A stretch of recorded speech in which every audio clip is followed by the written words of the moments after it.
Stacy is here.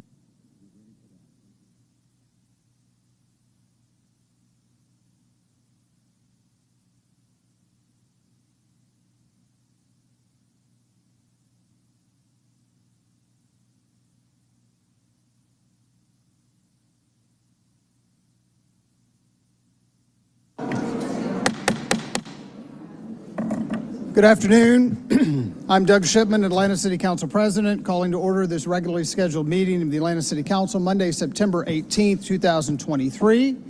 I would ask the clerk to call the opening roll. Council President Shipman. Here. Council members Michael Julian Bond, Matt Westmoreland. Here. Keisha Shawn Waits, Jason Winston. Here. Amir Faroki. Here. Byron Amos. Jason Dozier, Liliana Bakhtiari, Alex Wan, Howard Shook, Mary Norwood, Dustin Hillis, Andrea L. Boone, Marcy Collier Overstreet, Antonio Lewis. Let's go. Quorum present. Councilman Norwood is here. Okay. Thank you. Next on the agenda is the adoption of the agenda. It was sent out prior to the meeting. If there are any updates or corrections, I'll take them. Otherwise, I would entertain a motion to adopt. Moved by Councilmember Shook, seconded by Councilmember Amos. We can do this via unanimous consent without objection. Is there any objection to the motion to adopt the agenda? Hearing none, Madam Clerk, please sound the count on unanimous consent. You can't hear me? Okay. We're going to get the microphone turned up. I'll do my best to speak in the microphone a little bit more. Madam Clerk, could you please sound the count on unanimous consent on the motion to adopt the agenda? Unanimous consent is 11 yeas, 0 nays. 11 yeas, 0 nays. The motion carries. Next, it's my pleasure to invite for our invocation today Bishop Mark L. House. He is the pastor of Victory City Church, and he serves as the chaplain of the Atlanta Police Department. Bishop.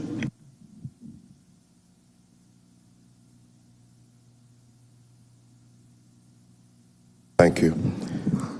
Let us pray. Lord, we thank you for our mayor, the city council, and the leaders at every level in our city.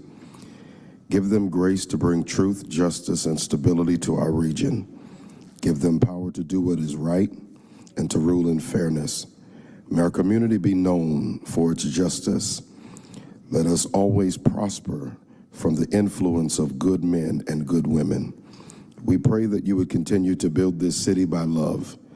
We thank you that you bring unity to our city. We thank you for your peace. We ask that your wisdom would guide us in every endeavor moving forward. In your holy name we pray. Amen. As we're in this moment of reflection, I would ask if there are any remembrances from my colleagues today.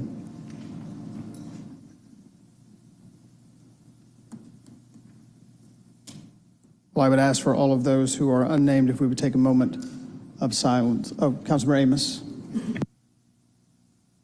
Yes, sir, Mr. President. Just want to send our condolences to the family of Tracy Cole, very good friend of mine, and just want to make sure the family know that he was loved, and we're definitely sending our condolences and well wishes to them. Thank you. Thank you. Any others? For this and for those that are unnamed, would you please join me in a moment of silence?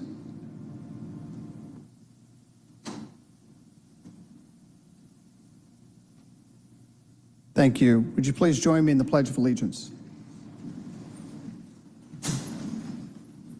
I pledge allegiance to the flag of the United States of America and to the republic for which it stands, one nation, under God, indivisible, with liberty and justice for all. Thank you. Next, we will move to our proclamations, commendations, and other special awards. It is my pleasure to call Councilmember Andrea Boone up and ask that everyone here for the honoring of CC Houston Torrance, please come forward and join us on the dais. Come on up, Nature Girls.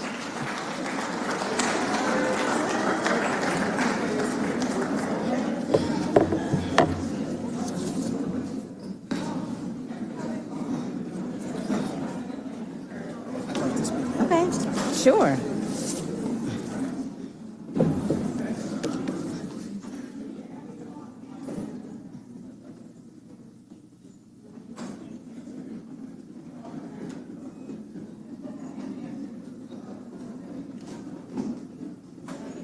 Oh, the mayor is coming over today? The mayor is here? Testing.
Good afternoon.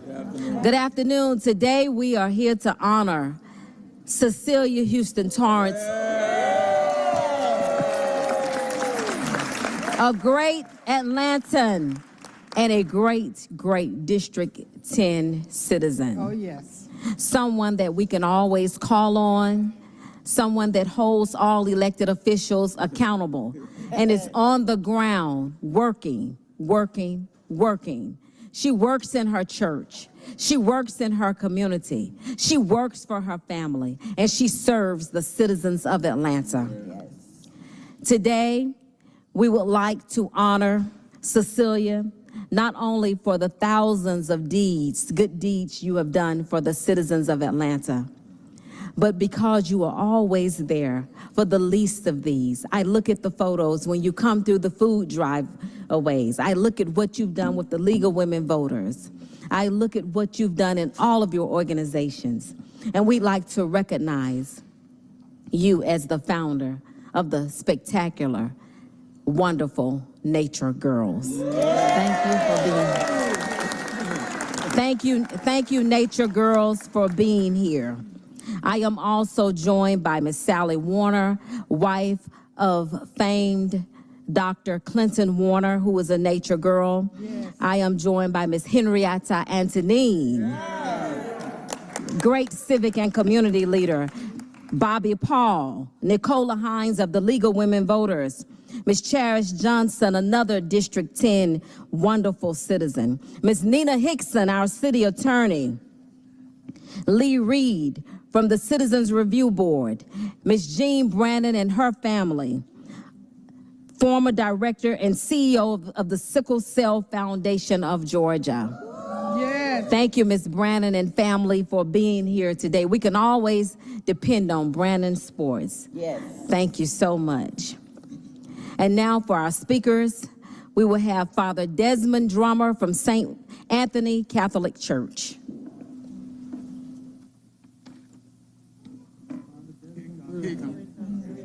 Part the waters.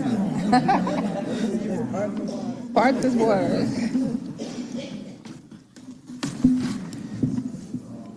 Thank you so much for this opportunity for the family of faith at St. Anthony of Padua to join you, Councilwoman, and this body of elected officials who serve the people to recognize a true citizen. We know that Ms. Cece, as we call her, is not only a citizen of Atlanta, we pray that she is also a citizen of the kingdom of God. Yes. Because she is a woman of justice, a woman of love, a woman of peace. At St. Anthony of Padua, she doesn't just know how to get stuff done, she knows how to bring people in.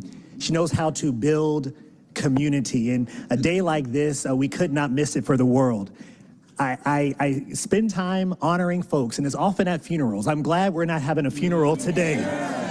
I'm glad that we are giving honor to a woman who not only is a woman of faith, but knows how to put that faith into practice to bring people together to get the job done. We pray that we will all leave here inspired to do our part. We can't just rely on Miss Cece. We gotta do what she does and even more so that we can keep this community thriving, fix all the stuff that needs to be fixed, and work out the stuff that needs to be worked out, doing it all in a spirit of peace, love, and unity. So thank you, Ms. Cece, for exemplifying this. We honor you and your beloved family.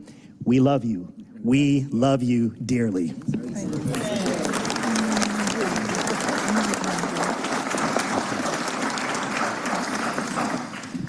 Renowned poet, Hank Stewart. Wow. First of all, let me just say, this is such an honor to be able to honor someone who's always been at the forefront.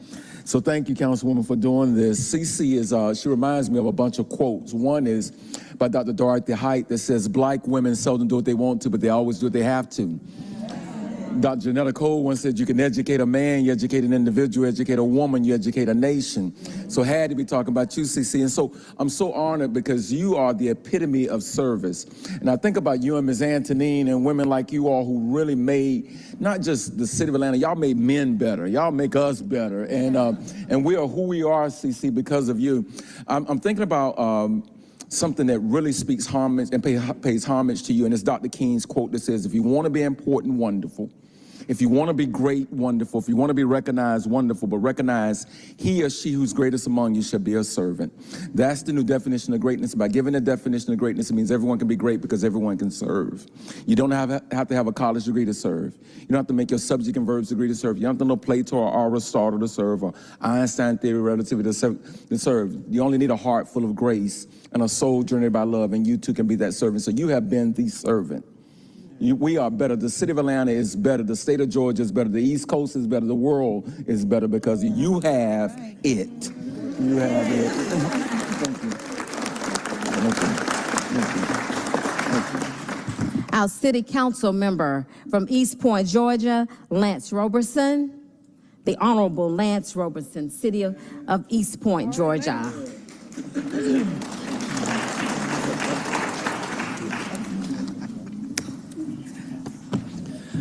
Thank you so much for being here. It's such an honor to be here. If you look to your left, you look to your right, these are good seeds that CC has planted. Understand this. This is just a microcosm of the good soil that she planted these seeds. And now it's harvest time. Thank you so much and congratulations. Thank you so much. Lee Anthony Torrance, Jr. All right, good afternoon, everyone. What a privilege and an honor it is to speak here today on behalf of my mother, Cecilia Houston Torrance. There's so many things I'd like to say, but first to you, Mother. You have always shown me how proud you were of me and my accomplishments. You have been my #1 fan. You rooted me on as a youngster on the tennis courts at McGee Tennis Center. You supported my dreams to play college football at Stanford University. Yes. And you were there to pick me up when I fell short and encouraged me to continue to pursue my goal of playing in the NFL and even winning a world championship with the New Orleans Saints. Yes. You are the epitome of love and grace. I think I might have cut the mic off. Today, we recognize you for all that and more. Your dedication You dedicated your professional career to community service and ensuring much-needed resources for countless organizations around the city of Atlanta, from youth education initiatives to battling hunger and homelessness to the support of women and domestic violence victims, fighting health issues such as sickle cell anemia and heart disease, just to name a few. Your commitment didn't stop there. In retirement, you began to volunteer your time informing the public through community activism, working to ensure voters' rights, serving on civic boards and committees. You have truly carried the torch of civil rights, keeping it burning bright, not only in me, but now in the eyes of your 3 grandchildren, Lena, Logan, and Trey. Your work is not done here, but what a great moment to stop and recognize you for who you are and what you do. You are an inspiration to countless others, and we love you, we appreciate you, and we honor you.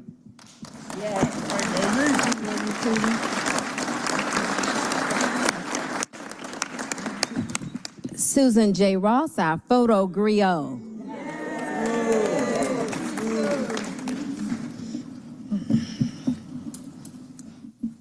Okay, here we go.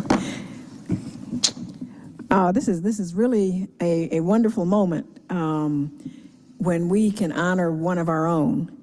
And I want to talk to you a little bit about Cecilia Marie Houston Torrance, lovingly known as Cece. She has a long and distinguished resume, which everyone else is going to recite for you, so I won't. But a stellar corporate career followed by years of outstanding community service through nonprofit organizations. She's a true servant leader. And to those to whom much is given, much is required, and Cece is the embodiment of that. You may not know that Cece's activism began early. She and her sisters, who are here, integrated Christ the King Elementary School in Daphne, Alabama in 1965. And Cece has not stopped getting into what John Lewis would call good trouble ever since. But I know Cece best as the woman who inspired us to take a leap of faith during the pandemic, to get out of our houses and to go walk in the woods. I know Cece as the fearless leader of the Nature Girls. And we have a few nature guys and sometimes a nature dog or two. But this group of mostly retired women from 60 to 85 walk every weekday in our home base, the Cascade Springs Nature Preserve. Cece has been the glue that held us together. She developed the morning texts and called us if we missed a day or two to see where we were and how we were doing, who had the brilliant idea for us to get a logo and t-shirts, and who made sure we were informed and always ready to vote, who invited guests to walk with us, from politicians to motivational speakers to running groups and community groups in town to breast cancer survivors, always thinking of how we would work with the community, and who, through her relationships with APD through the Civilian Review Board built over the years, made sure that APD was aware that there were some problems when we first started walking, and that they made sure that they would come and check on us, and we were able to, with the help of the City Council and the Parks Department, get cameras installed that go directly to Zone 4 desk, and we have officers that walk with us regularly or come and make sure that we're all right. But Cece also played a little known but critical role in turning Georgia blue, or at least purple, and thereby saving democracy in America by flipping the Senate. She made sure all the nature girls and guys were registered and voted in every election, and then we got our entire families registered and voting. Yes, we are the super voters who saved America. And Cece is our fearless leader. So, in the words of the poet Maya Angelou, Cece is a phenomenal woman. In the words of Nikki Giovanni, Cece is so perfect, so divine, so ethereal, so surreal, she cannot be comprehended except by her permission. I mean, Cece can fly like a bird in the sky. And I'll end with a quote from one of my favorite poets, Mari Evans, which perfectly describes my friend and ride or die road dog. I am a black woman, tall as a cypress, strong beyond all definition, still defying place and time and circumstance, assailed, impervious, indestructible. Look on me, look on CC, and be renewed. I love you.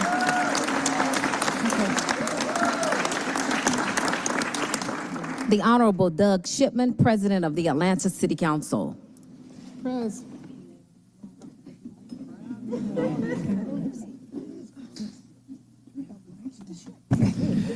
Thank you, Councilmember Boone, and thank you all for coming here.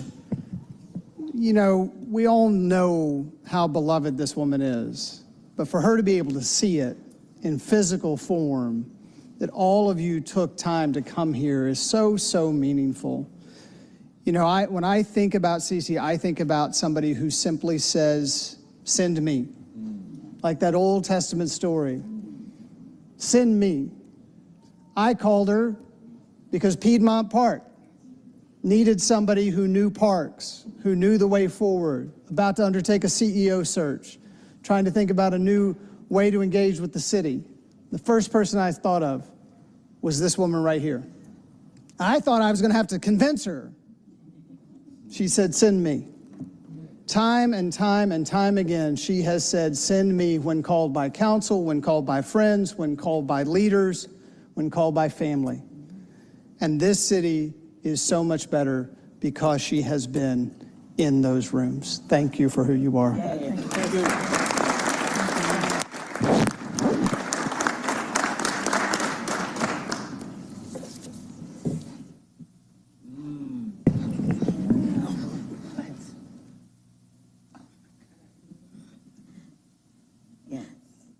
Cecilia Houston Torrance, today is your day in the city of Atlanta.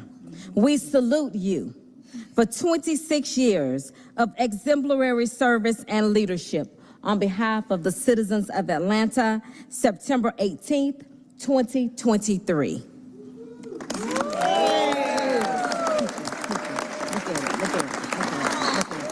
Look at it.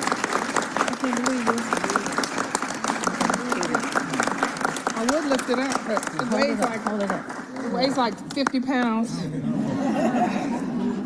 Yeah, I gotta do the proclamation.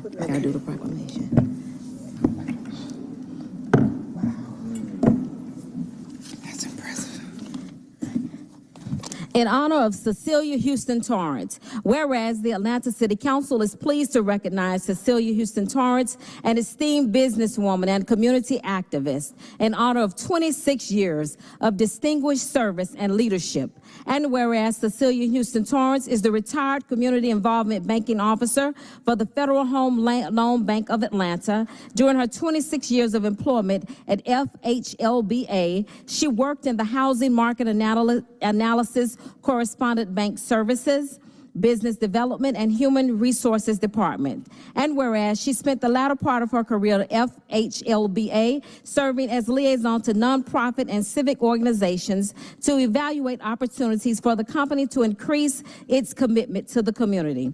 And whereas Cecilia Houston Torrance has volunteered at reputable nonprofit organizations such as the American Red Cross Minority Recruitment Board, Sickle Cell Foundation of Georgia, Anti-Prejudice Consortium, Atlanta Interfaith AIDS Network, American Cancer Society, March of Dimes, Families First, and Boys and Girls of Metropolitan Atlanta, to name a few. Now, therefore, be it resolved that we, the members of the Atlanta City Council, do hereby proclaim today Cecilia Houston Torrance Day in the city of Atlanta, Georgia.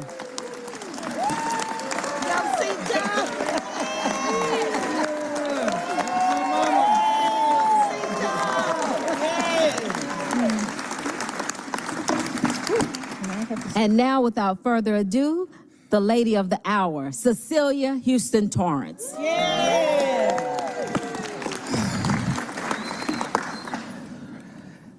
Whew. Gotta remember to keep breathing. Good afternoon. I would like to thank my council member and fellow League of Women Voters member and nature girl, Andrea Boone, for this recognition today. You have demonstrated through your continued support, not only of me, but of all your constituents in District 10 and throughout the city of Atlanta. I would also like to take this time to publicly thank our Council President, Doug Shipman, for his appointment to the board of the Piedmont Park Conservancy, which has given me the opportunity to continue to serve the community. Thank you, Councilmember Marcy Overstreet, another one of my Nature Girl sisters, and a strong advocate for the Cascade Springs Nature Preserve, along with Councilmember Michael Julian Bond. I've also had the privilege to work with Council members Alex Wan, Keisha Shawn Waits, Mary Norwood, Matt Westmoreland, Byron Amos, Antonio Brown, Litiana Batari, Antonia Lewis, Amir Faroki, and I look forward to working with Council members Dozier, Shook, and Hills, and Winston in the future. I want to thank all of you for being with me today on this very special occasion, one that humbles me beyond measure. I look around this chamber today, standing here with so many times I've stood here in support of hundreds of community and civic leaders, many who are standing with me right now today.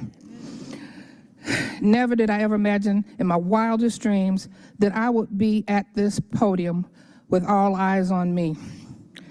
I realize now that I'm here because I'm literally standing on the shoulders of giants. My ancestors, my maternal grandparents, Daniel and Melinda Johnson, my mother, Nellie Houston Dale, my aunt Hattie Bell Lambert, my dear cousin Marie Lambert, my aunt Adele Houston, Lottie Watkins, Juanita Abernathy, Geraldine Murdoch, Ann Robinson, Rita Samuels, Jemida and Cleo Orange, and many of you standing here now who have literally lifted me as you have climbed, advised me when I was unsure. And I have received so much free legal advice that it would have cost me thousands of dollars in attorney fees. I have friends standing with me today who have corrected me when I was wrong, nursed me when I was sick, volunteered simply because I asked, marched beside me in dangerous and difficult situations, celebrated tremendous victories, and straightened my crown when I didn't even know it was crooked. Without blasting it on social media. We all know people who will help you out before you get to even thank them. I want to acknowledge my 86-year-old cousin, B. Williams, the matriarch of our family who leads us by her example, my sisters, Francine Houston Bolden, Wilhelmina Houston Dale, my brother, Daryl Dale, my nephew and godson, Dominic Dale, my cousin, Gregory Boston. To say each generation should be better than the one before it, that's what most people do say. Well, I think that I've done my part with my Super Bowl champion, Stanford graduate son, Lee Anthony Torrance, and his beautiful wife, Lauren, the parents of my grandchildren, Lee Anthony Torrance III, Logan Paul Daniel, and my precious Lena Noel. And to the man who supports me in everything I do.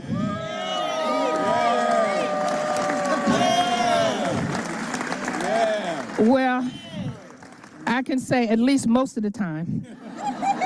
My husband of 43 years, Lee Anthony Torrance Sr., I thank you for your patience, understanding, and love.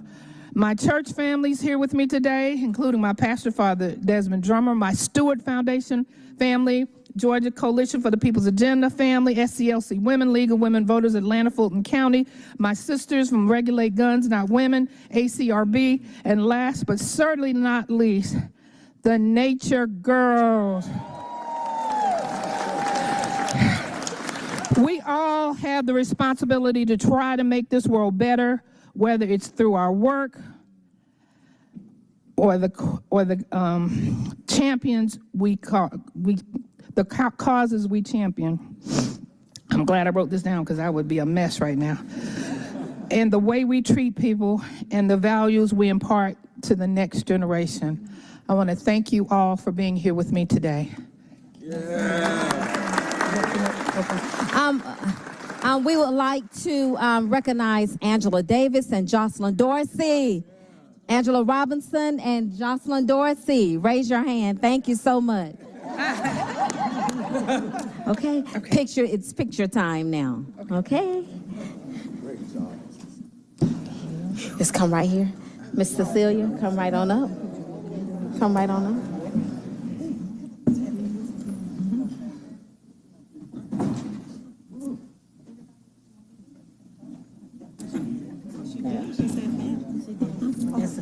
She said. Where's she going? Here. Well, I'll make sure I had it for her. You got it.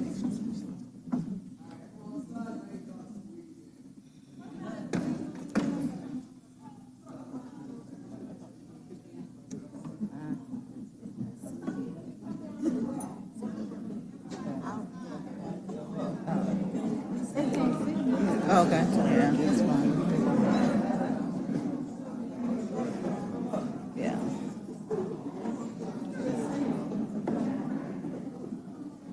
Yeah.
Easy to stand up.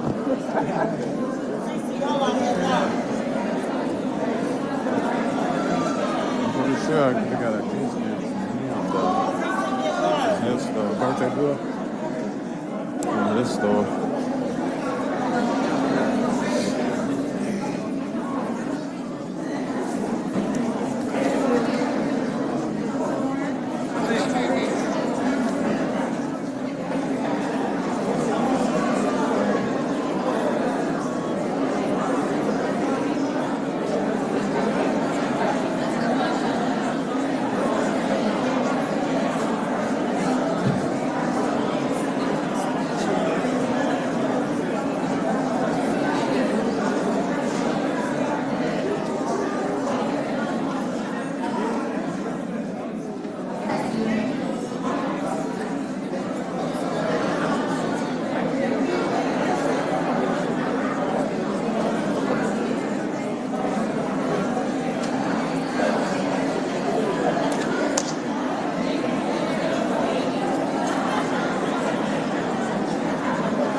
It's my pleasure, if I could ask everyone who is here for honoring of the Georgia Minority Suppliers Development Council to come on up.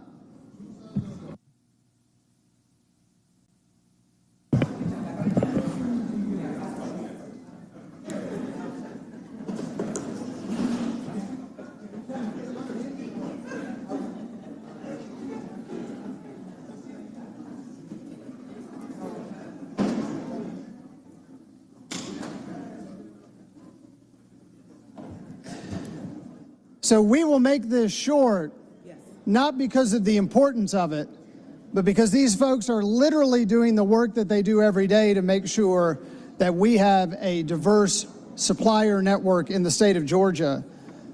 Atlanta and Georgia is the cradle of many things, and one of the most important is the development of African American and minority-owned businesses. We have a tradition rooted in Sweet Auburn. We have a tradition rooted in the Civil Rights Movement, which was also about economic justice.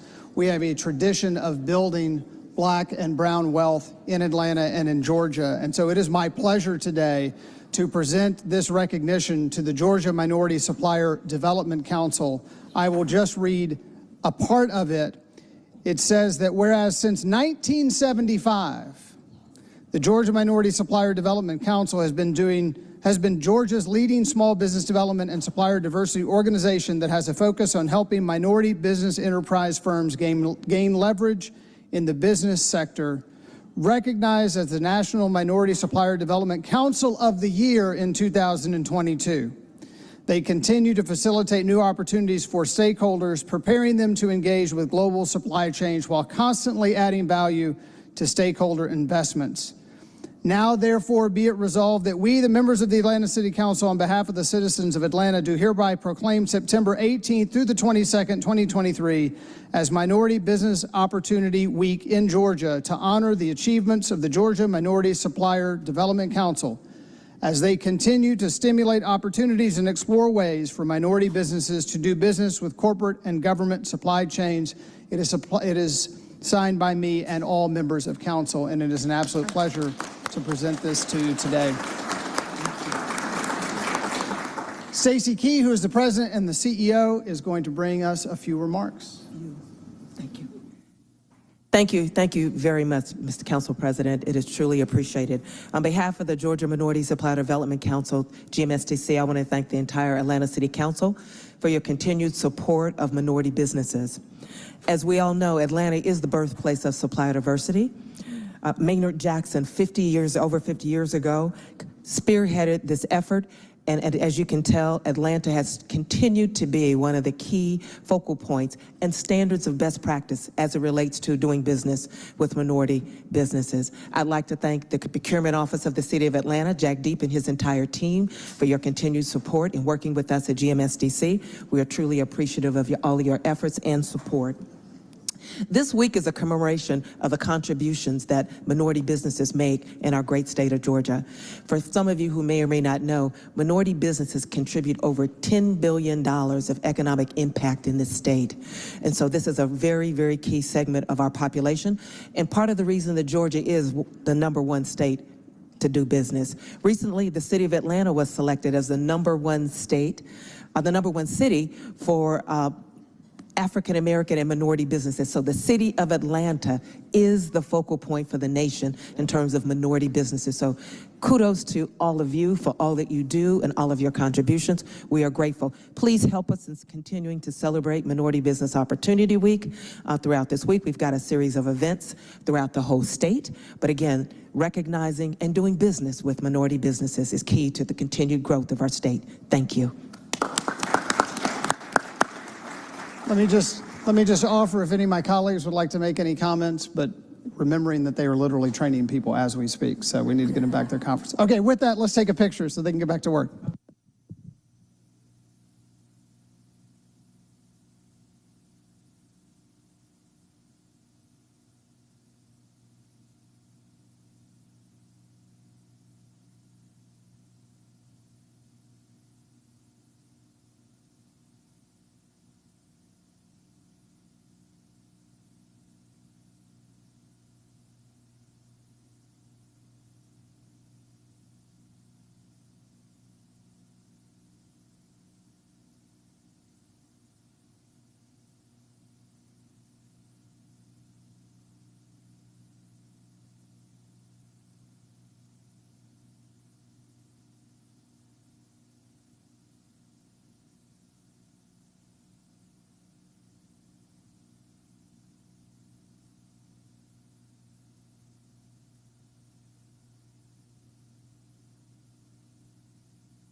Finally, today, I'd like to ask Councilmember Overstreet to come forward and everyone who is here for the recognition of Benjamin E. Mays High School class of 1983 to come forward as we honor them.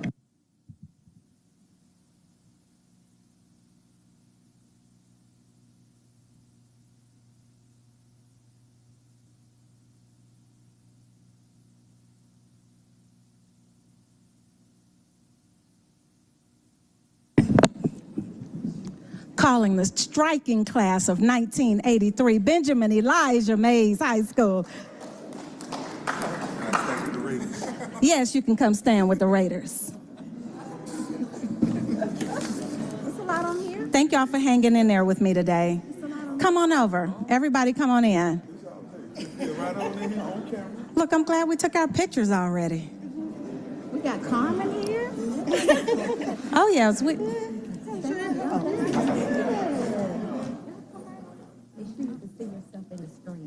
Oh, wow. Put these blue tassels on.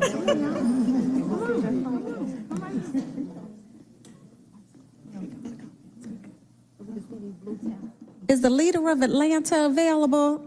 He's a Raider too. He did come and take pictures with us, so I appreciate that. But this is in recognition of and celebration of the striking class of 1983 Benjamin Elijah Mays High School. These are my classmates. And let me tell you all, we have stories to tell, but we won't tell any today.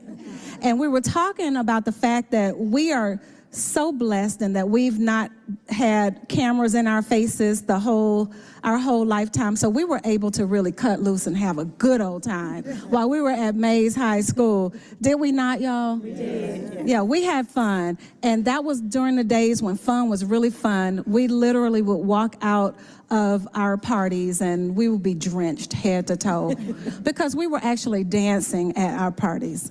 And we had fun. We had fun no matter whether we were in a gym or in a parking lot, we had fun.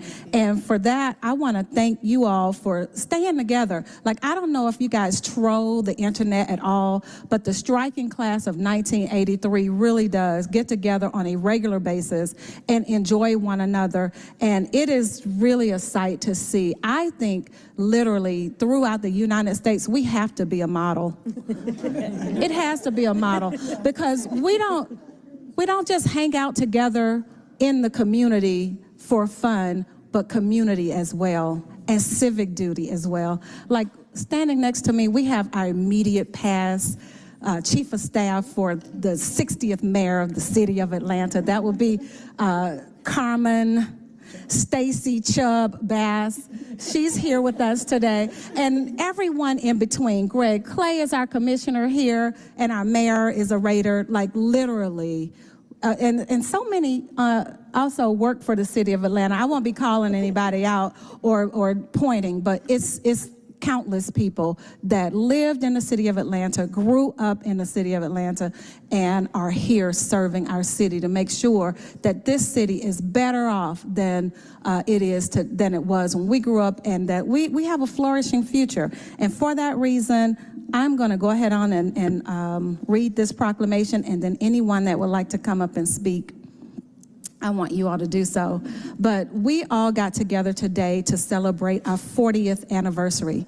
And let me tell you all just right quick what that means. That means in 1983, we graduated from Benjamin Elijah Mays High School. That opened the year before. Well, 1981 it opened, and many of us graced the halls on that very first day Mays High School was open. I know I was there.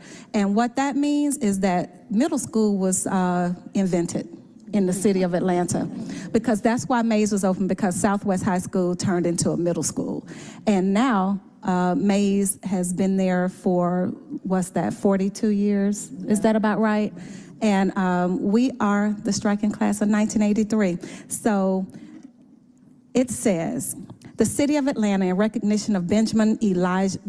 Mays High School, class of 1983, the City of Atlanta is pleased to recognize Benjamin E. Mays High School, 1983, on celebration of the 40th class reunion. And whereas Mays High School has an important place in the history of Atlanta public schools, over the course of several decades, many graduates of the class of 1983 have been an integral part of Atlanta and other surrounding schools. And whereas classmates will reminisce on their experiences and memories at Mays High, including the lasting impressions their teachers and coaches made on their lives by preparing them for the future, and their friendships forged that have remained close after all these years.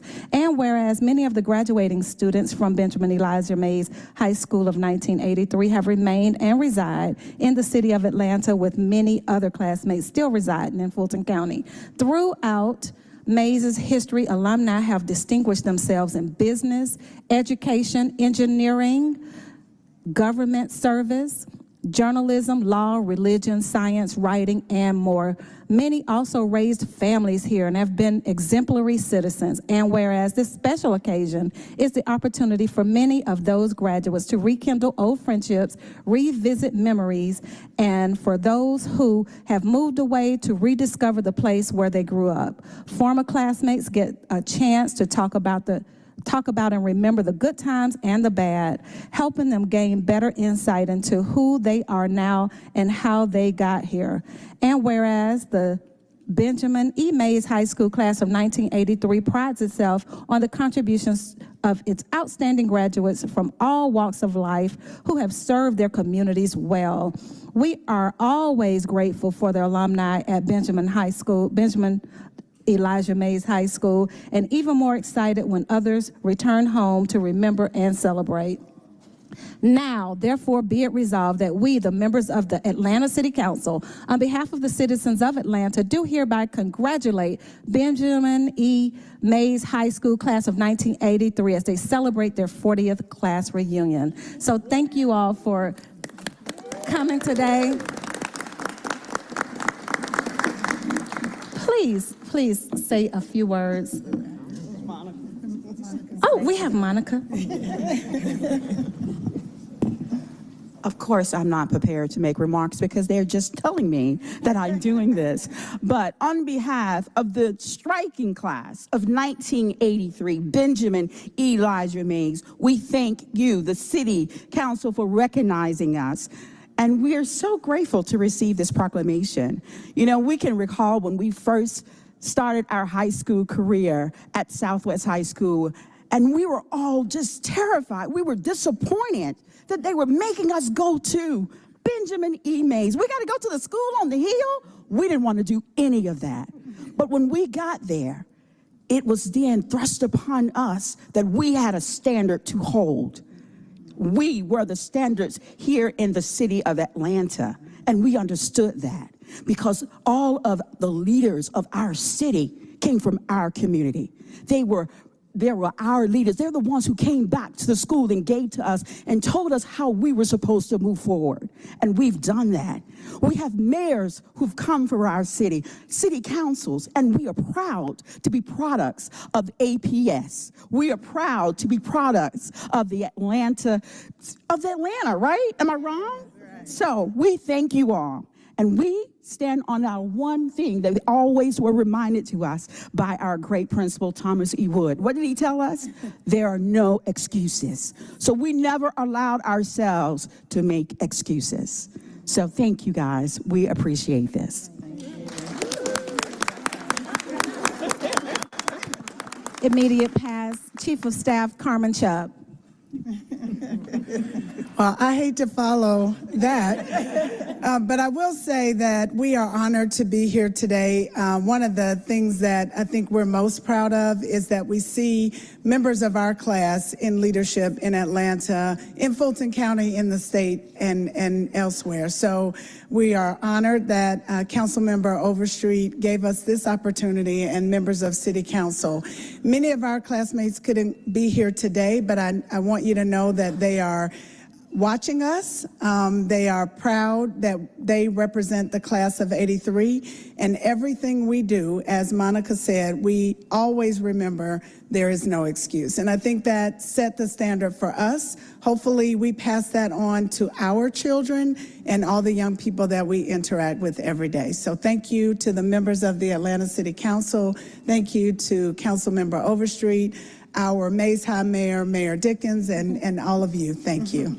Thank you. Commissioner Greg Clay.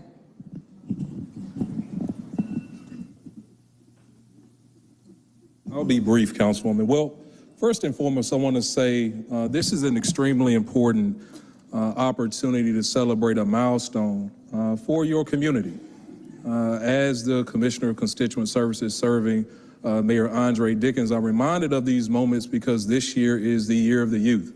And the class of 1983, when I think about those that have mentored, when I think about those that have supported scholarships, when I think of those that still have that connectivity to the Hill, that you all are still setting an example for all of those classes to follow, folks like myself that graduated. Now, Councilwoman, I'm not going to say my year, right?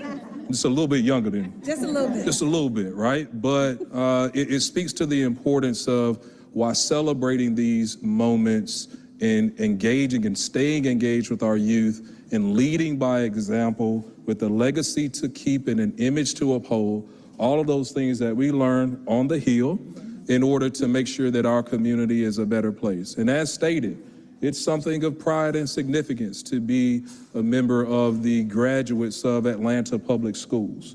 But it also is this reminder of the commitment that we have not just to our clusters, but not just to the commitment to serving, but also those roles that we path to lead the way so that younger folks can be in the ranks and serve as council folks and as commissioners and see themselves in this city as Atlanta continues to shape and mold. And so it's my honor to be here today amongst so much wisdom, right? That's what we call it. That's what, it's wisdom, right? But it, again, it's an absolute pleasure to continue to work with the alumni of this school to make sure that those Raiders that are graduating see themselves in the legacy to serve this city as well. Thank y'all. Thank you so much. And we have a council member that would also like to speak. Councilmember Byron Amos, District 3. Thank you. I had to speak because I didn't want anyone to think I was lost as I stood here amongst all these Raiders. But I graduated from another high school in APS. I won't even call the name because this is definitely a day about Benjamin E. Mays High School. And, you know, whether it's a Bulldog or Astro or a Raider, we are always APS, and it's APS versus everybody else. So I am actually glad to stand here to say congratulations on your reunion and the celebration of Benjamin E. Mays High School. Thank you. Thank you. And before I forget, I just want to thank you all for bringing me a gift, especially Poochie, who is Randall Reed. I'm sure I think he had to leave. But, you know, nowhere can you go where you can serve the families of your prom date.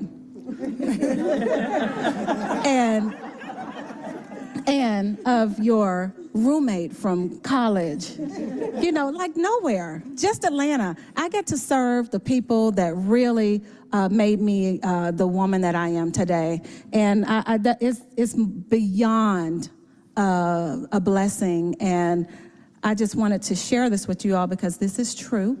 And this is the gift, this is my gift from them. It's SWATs versus everybody. Okay?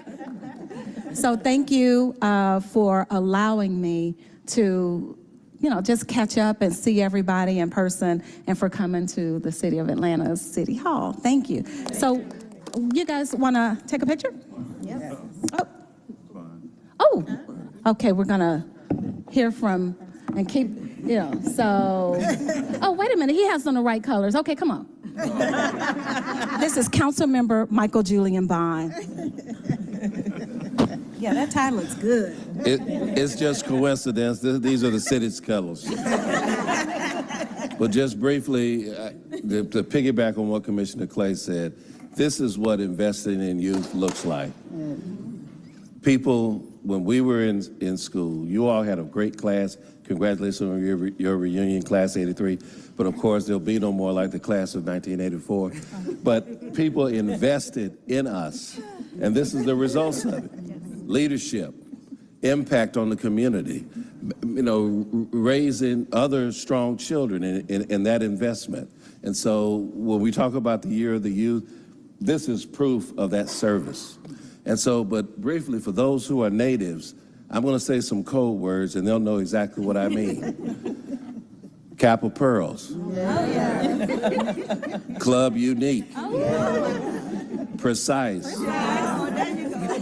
Q Incorporated. Oh, yeah. Omega Gents.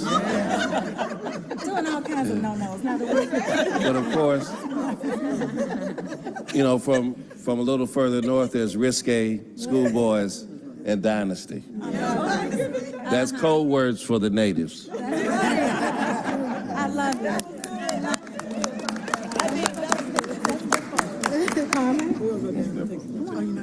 Y'all go ahead. I'm going to ask you.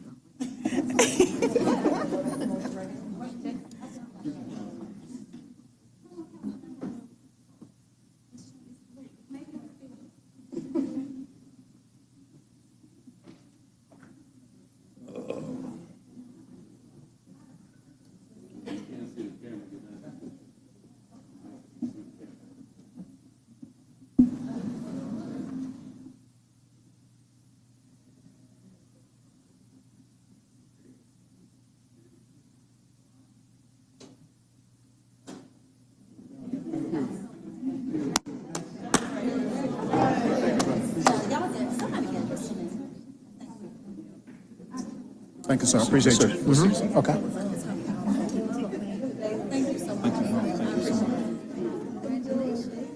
Thank you. Appreciate you so much. Thank you, contact. Oh, do you? I didn't know that.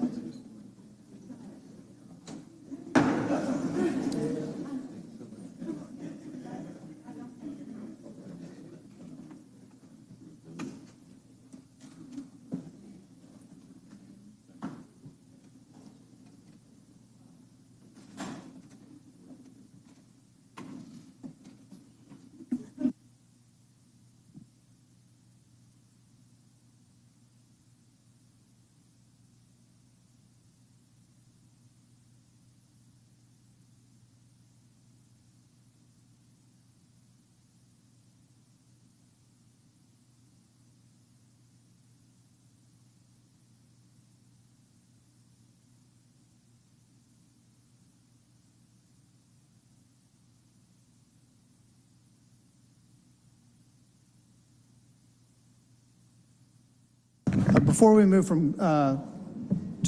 comments from the public, I just wanted to briefly recognize we have with us some of our firefighters, and specifically one of our firefighters who responded to the flooding last week that happened and that made sure that people were safe. If you would just stand and let us recognize you and thank you on behalf of what you've done and all of your colleagues in responding to those floods last week.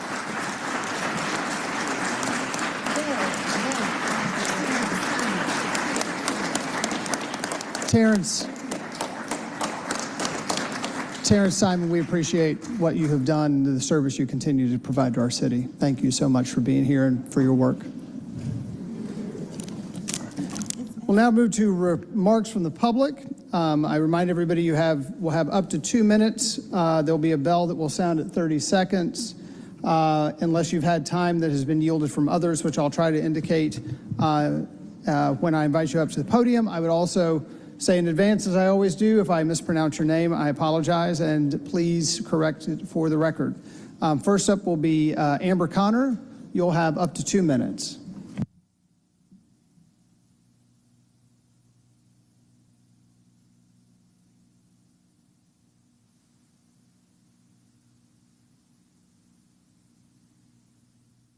You as council need to be able to make sure every citizen is fairly represented. Our citizens deserve signature verification of every piece of paper that has been collected that is currently under lock and key. We have witnessed a game of moving the goalpost. We were told during the defund debacle that we need better trained officers. We were told we need community policing. The moment our first responders proposed a new training facility, that talking point changed, and the new argument was to save the pine trees. The game of moving the goalpost is disingenuous and lacks intelligent debate. This new training facility will have 296 acres of green space with an extensive network of walking trails. This is not Cop City, but it is in fact a training facility that will meet the needs of all of our first responders. This new training facility will be the largest park in Atlanta, 296 acres of green space. The city has been catering to paid disruptors. If these disruptors are so concerned with the environment, why don't we see their group protesting every shopping center, high-rise, new luxury apartment buildings, Amazon warehouses, new factories owned by foreign interests employing primarily foreigners? The city is entertaining a group who has abused local police and fire and continues to make threats against City of Atlanta if they don't get their way. Again, we request signature verification to ensure a fair process for the Atlanta citizenry. Thank you. Thank you. Next up will be Mike Russell. Due to yielded time, you'll have up to 4 minutes. Thank you. My name, for those who don't know, is Mike Russell. I'm a resident of District 3, and I'm here to speak on behalf in support of the Public Safety Training Center.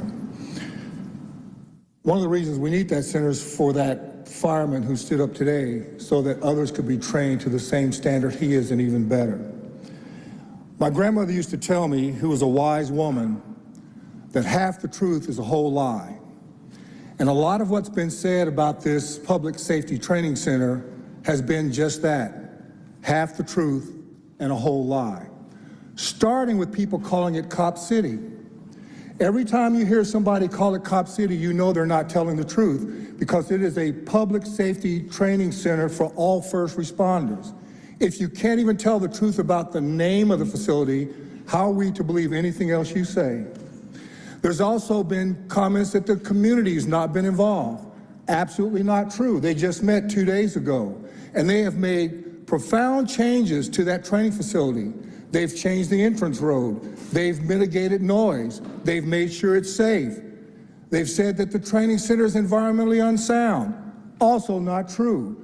The park that was once polluted will be cleaned up, and it will be larger than Piedmont Park. Now, I heard some people snickering. Obviously, they don't want to hear the truth. But you're talking about a community that has been begging for a park for a generation. Now they will have it. This is something that this city has neglected for a generation, not providing our fire, police, and others a decent place to train. You have a wonderful facility here to work in. Why shouldn't our first responders have the same? They say that the people of Atlanta are not in favor of this facility.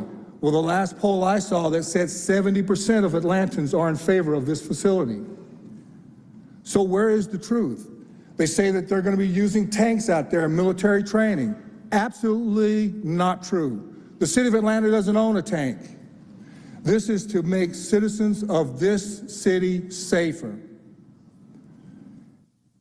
This is to make the citizens of this city safer. We don't want to become the next Chicago or Detroit. And this is the first step to recruit, retain good, not only good, the best in public safety that this country has to offer, so that our citizens, that this can be one safe city. I want to thank the 11 of you who stood strong against the antics that took place a few weeks ago. It was an embarrassment to this city and to the reputation of Atlanta, which we fondly and correctly call the cradle of the nonviolent civil rights movement. Those type of antics should never take place in this chamber, but unfortunately, recently they've happened more than once. It's unfortunate that the leadership was not able to keep them under control. But that needs to stop. That needs to stop. People need to have respect for one another. If we can't talk to one another with respect and dignity, we've got a problem. We can disagree without being disagreeable or hateful to one another. This is Atlanta. We need to practice and keep our heritage. So again, thank you to the 11 who stood strong and continue to stay strong. We will not forget. I yield back. Thank you. Next will be Rachel Furman. You'll have up to 2 minutes.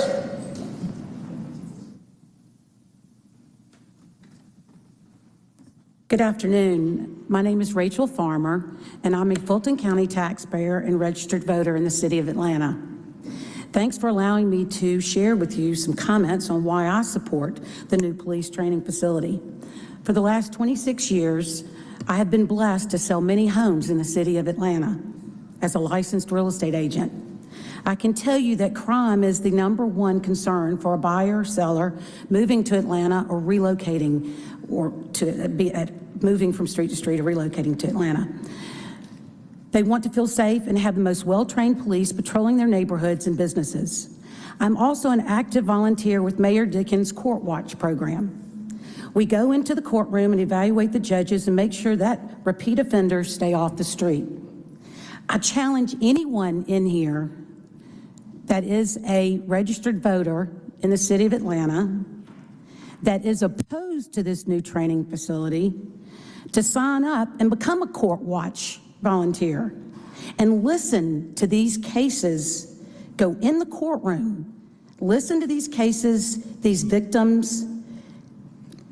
They're not limited to gun violence, but include drugs, domestic violence, child abuse, and others. Our police officers and firefighters deserve a top training facility to be able to defend these criminals. Now to the petition. It's my understanding that the petition has been received and it is sealed. It's time for us to count the votes and let the voices be heard. Count the votes and let it be heard. Thank you. Thank you. Next will be Deborah Wathan. You'll have up to 2 minutes.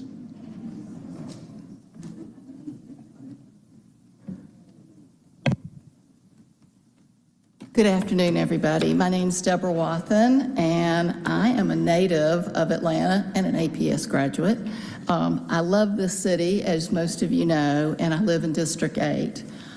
This place that's nicknamed Cop City, well, that's just not a good name for it. This is really a training facility for our city's first responders.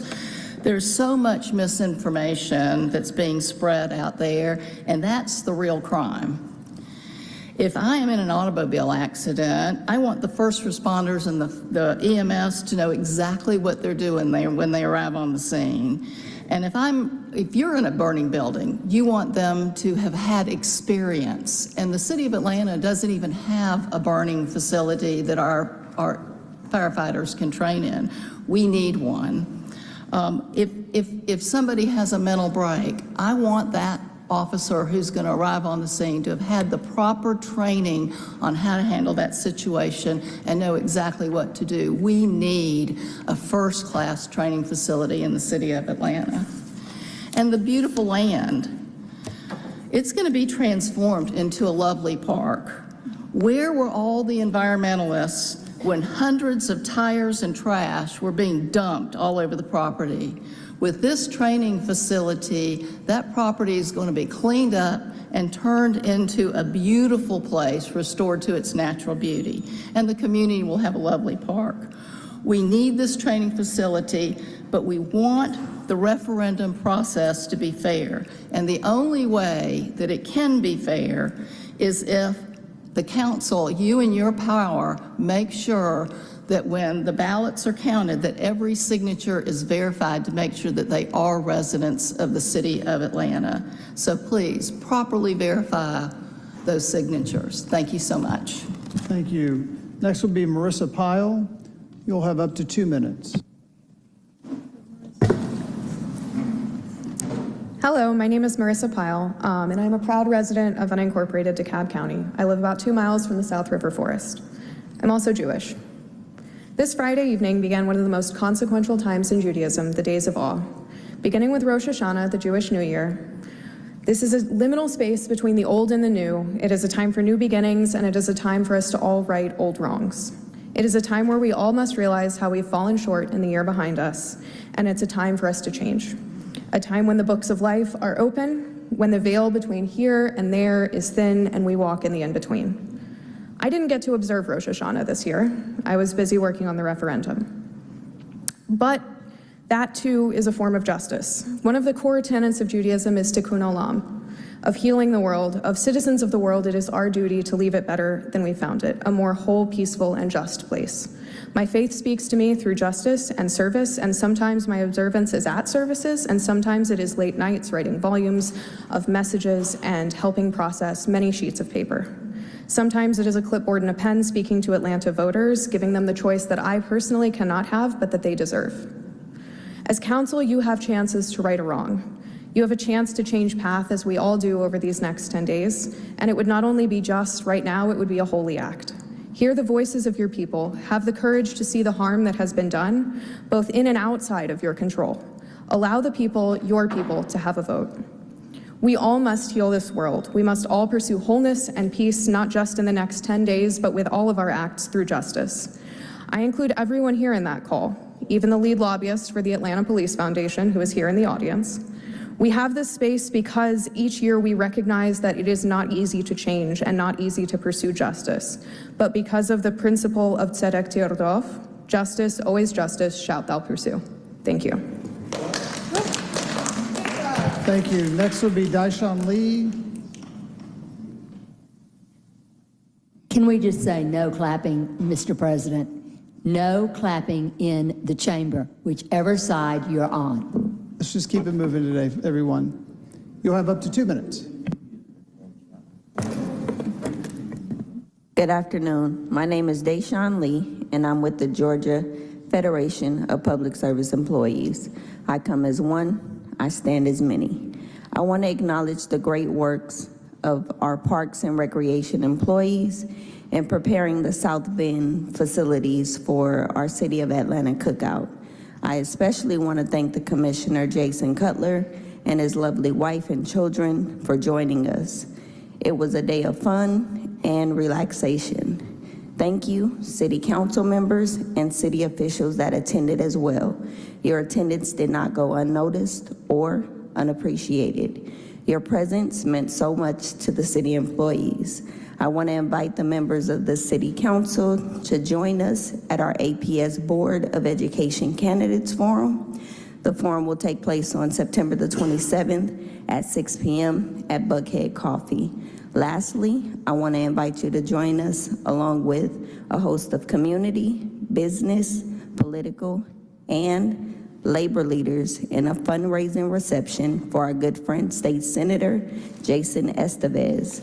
This event will take place Monday, September the 25th at 6 p.m. at Daddy D's Barbecue. Thank you for the opportunity to be heard. Thank you. Next will be Jordan Strife. Mr. Sheldon, we've been through this before. You allow people to clap during the proclamation. I understand, but the rules of council are what they are. Up to 2 minutes. Good afternoon. My name is Jordan. I recently moved from District 5 to District 4, so one seat down. I've taken some time off from work today to be here with you. There are many more in District 4 who share my opinion but couldn't be here in the middle of a work day, or frankly don't believe that there is any point in sharing their views because they don't believe that they will matter. But I did want to share this story. About a month ago on a hot summer day, I was canvassing for the referendum in the parking lot of the Summerhill Publix, RIP. There was one conversation that I had with an Atlanta native that really stuck with me. She was a little bit older than I was, probably in her mid-50s. She was initially supportive of the facility, but as we spoke, as she learned of the increased price tag of the shady decision-making process of the 57 shots that struck Tortuguita's body, her opinion started to shift. The thing that stuck with me, though, is that despite her misgivings, she refused to sign. Why? She was convinced that her signature would not matter. She was convinced that even if we did collect the signatures, that we needed to put this on the ballot, that the city wouldn't actually allow the people to decide. That's not the way Atlanta works. Decisions get made in back rooms, and then we have to live with them. She was adamant. She agreed that there should be a referendum, but that she would not sign because her signature would not matter. And now, here we are. It seems that she may very well be right. The city is refusing to validate the signatures. 116,000 people are learning that their signatures might not count, that their voice might not matter, who will be disillusioned if they aren't already, but you still have the power to reverse course. Council can put it on the ballot. It's time to let the people of Atlanta decide. Thank you. Time expired. Thank you. Next up will be Ricky Brown. You'll have up to 4 minutes due to yielded time. Good evening. My name is Ricky Brown. I'm the president and CEO of my company called Next Step Staffing here in the city of Atlanta. I'm a business owner. Also, I'm a taxpaying citizen in the city of Atlanta and a voter. And I'm here in full support of the police training center. As people said earlier, Cop City. I don't know where that name came from, Cop City. That's an intimidating name to scare people. And I hear people in the background snickering and talking smack, but they don't scare me. I just want to let it be known. You know, when I think about this center, and I've read the proposal of this center, there's going to be a lot of community engagement in this center. I don't know about you, but I don't want to live in a community where we don't have trained and safe police officers, firefighters, and also our EMS. The same people that are in the background screaming and talking smack are the same ones going to be calling 911 when they got a gun to their head and hope a police officer gets there and he's trained well. The same ones in the background that are talking smack are the same ones are going to be calling 911 when they're having a heart attack or hoping somebody called when they're having a heart attack and hoping that EMS or that firefighter can get there and he's trained well. These are the same people that are trying to intimidate the people of the city of Atlanta and people like me, but you're not going to intimidate me. So I speak for the citizens of Atlanta that I am community involved with, and I say to you, we need that center. We need that center for the people of the city of Atlanta. We need that center for not only our elderly people, for our young people. I don't know about you, but I don't want to have an untrained police officer come in and engage me that's not trained. I don't want to know if my house is burning down that an untrained officer or EMS is coming to my house and they're not trained. So this is a place where I think we can get some community engagement. Also, when you think about mental health, we need our officers to have mental health training when they come to our homes. We need all type of training that we are not getting in this city. So I say to the people of the city of Atlanta, if it goes to a vote, vote no. Vote no. These people are trying to take our community and take our land. If you really want to talk about land and owning land, you need to be over to Fulton County and talking about that Emancipation and Proclamation.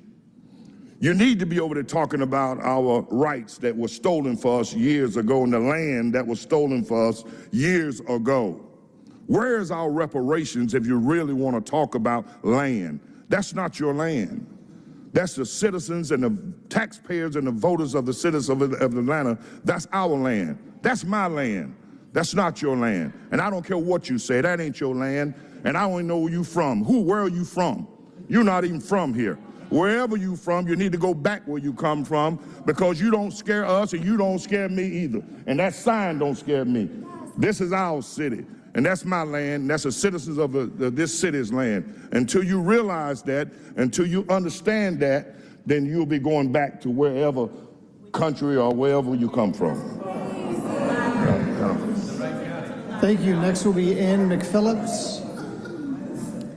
I said it. Ann McPhillips.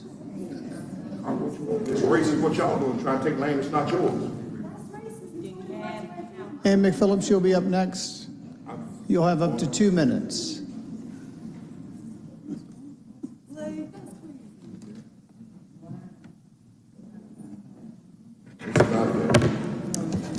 I'm Ann McKillips from District 7. I want to thank you for allowing me to share my thoughts on the new training center. For over 33 years, I have been an Atlanta resident, registered voter, and taxpayer. I do have a vested interest. My expectation is that if I call the police or fire department, they will show up, be prepared, and well-trained. I have spent time researching the training center. Yes, it will cost money, but when you consider the rental fees we are currently paying and the travel cost, we need our training center. I live in a high-rise building and have watched firefighters climb 20 stories with their heavy equipment in heavy smoke. I am thankful they could do that. Fire department personnel need to be trained. They need to train with the police as they work as a team. Can you imagine a football team that didn't train as a team? We need the training center. It will be a place to train police officers to respond to mental health issues. I want my police officers to be able to handle mental health situations with respect and care. I want them to know how to de-escalate situations.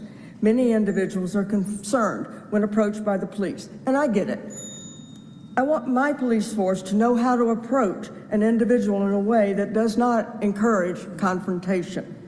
These are skills that today our first responders have no place to learn or how to do it as a team. I think of the shooting in Midtown. I want my first responders to work as a team to climb the stairs of a building to reach the injured, but not knowing what's around the corner. You don't do that without training. Looking at the map, I see almost 400 acres that was a dumping ground for old tires, washing machines, dead cars. Time has expired. Oh my gosh. 2 minutes goes fast. It's going to take up less than 25% of the green space. Thank you. Next will be Chris Brown.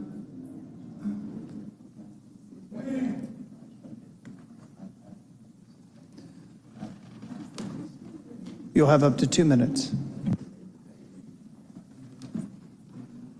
Good afternoon. I was here last week at the Public Safety Committee meeting where I rose in on support of the Public Safety Commission here in the city of Atlanta.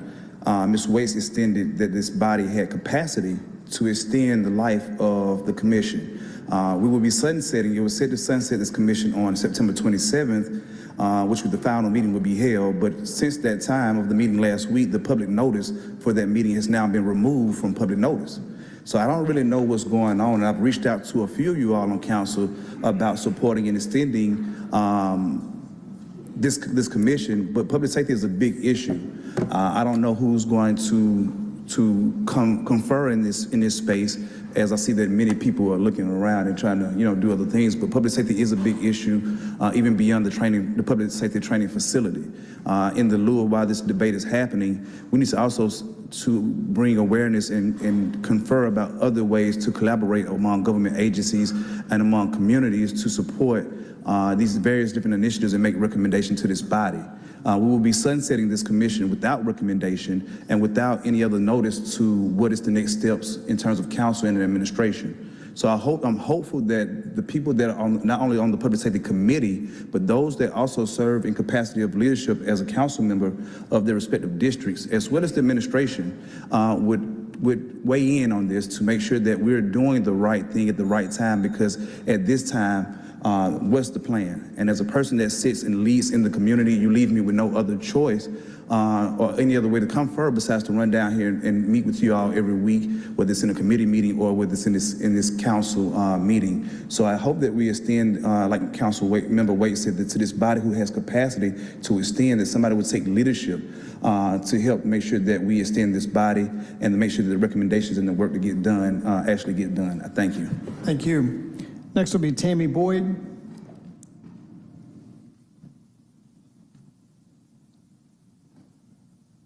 You'll have up to 2 minutes.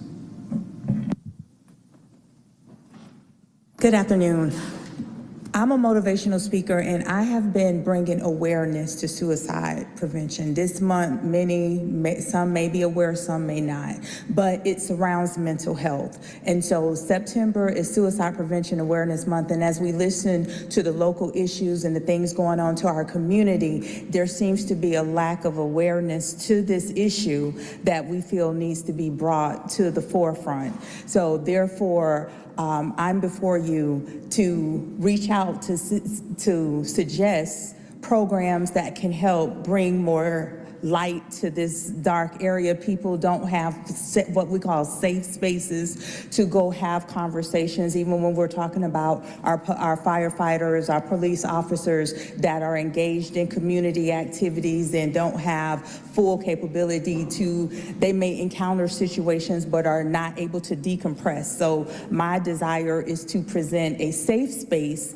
that people, and even not even just our officers in the field, our communities are suffering. We have people that are broken and hurting, and they need this space to just have the conversation. So I just wanted to bring awareness to this issue. Thank you. Next up will be Evan Matthews. You'll have up to 2 minutes. Thank you. I was worried I wasn't going to get up here. I was afraid y'all are going to signature match my public comment sign up, so I'm happy to be up here. My name is Evan Matthews, resident District 5, and I'm here to call for each of you to put Cop City, the Atlanta Public Safety Training Center, on the ballot in the language that 116,000 folks signed up for this summer. Now, the ashes of my great-grandparents are scattered all over this city. My mother's mother was born in an orphanage on Ponce de Leon, and my great-grandmother sold hot dogs for decades in the parking lot where the Sears building is, likely to some of y'all's parents. Now, I'm here because them and so many others cannot be here. And myself, like many others in this room, spent the entire summer working to do what I hope at least 8 of y'all are going to be doing soon, which is putting Cop City on the ballot in our language. Now, each Saturday, we would run volunteer canvas blitzes. And I have run a lot of volunteer events, and I have never seen the type of turnout that I saw on these Saturdays. 5, 10, 20, 50 people would show up, even on that feels like 108 weekend, and go door to door to talk to the city of Atlanta about what $67 million could do for the city. 50 volunteers. Now, that's a field program money can't buy and money never will buy. Now, I'm not asking you here to stop something. I'm asking you to be here to build something. We're not about drawing circles because we're not about encircling people at all. We're here to give you a door, to open your door, and to give you political cover that Senator Warnock, Stacey Abrams, 116,000 folks have already done. Now, if we don't get a change of heart, I hope we get a wisening of the mind. Because even half of 116,000 is enough people to win, say, close to a large. So I'm just saying, put Cop City on the ballot in our language. There you go. Thank you. Next will be Henry Jordan. Henry Jordan. Oh, here you go.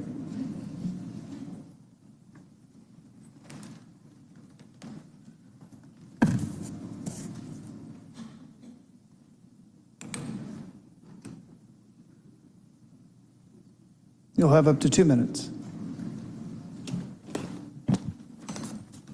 Give not the Spirit of Christ everyone that's here, yet he also is wise and will bring evil and will not call back his words, but will arise against the house of the evildoers and against the help of them that work iniquity.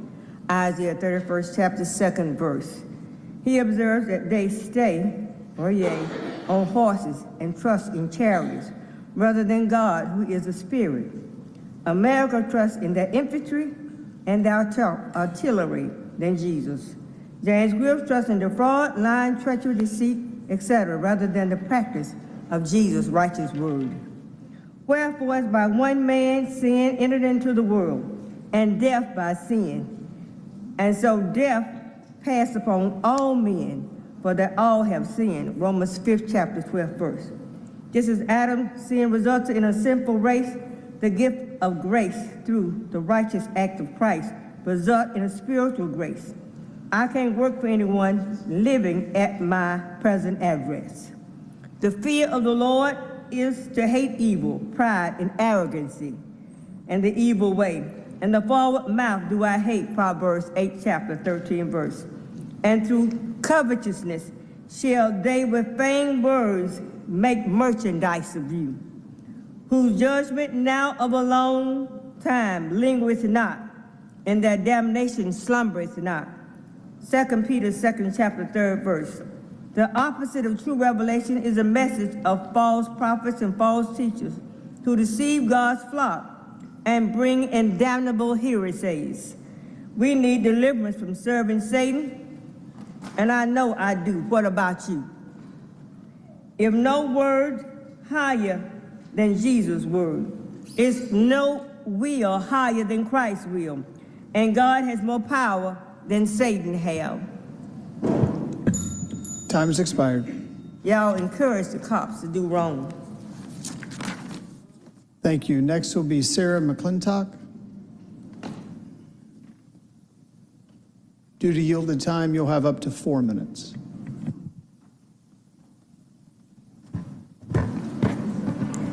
Thank you. Good afternoon. My name is Sarah McClintock, and I am a Atlanta City resident. I live in District 2.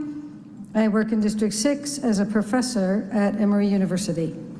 I come before you today to request that, as a body, you use your power to put the question of the Atlanta Public Safety Training Facility on the ballot as a referendum so that the people of Atlanta can have a voice in what happens to land that is owned by the City of Atlanta and that was previously earmarked for protection as part of a greater conservation effort in the South River Forest region.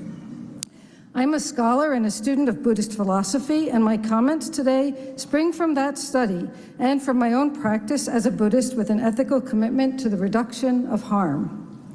The Cop City issue has galvanized me because of the multiple dimensions of harm that the proposed facility is likely to produce. There are strong research-backed reasons to believe that this facility will not improve public safety, both because present-day policing practices and techniques are known to not increase safety, and because the destruction of green space in a neighborhood that is already scarred from years of unjust dumping is an undeniable harm to the residents of the area. The taxpayer money that will be allocated to this project is effectively being withheld from many other possible uses that could mitigate a host of social harms, keeping ordinary Atlanta residents impoverished, underinsured, and despairing. The commitment to a reduction of harm requires that we collectively rethink this project and the allocation of public money that is currently being earmarked for it.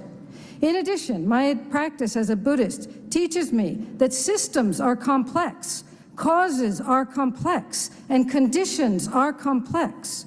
To address any difficult situation, the first step must always be a deep understanding, a profound insight into the nature of what is going on.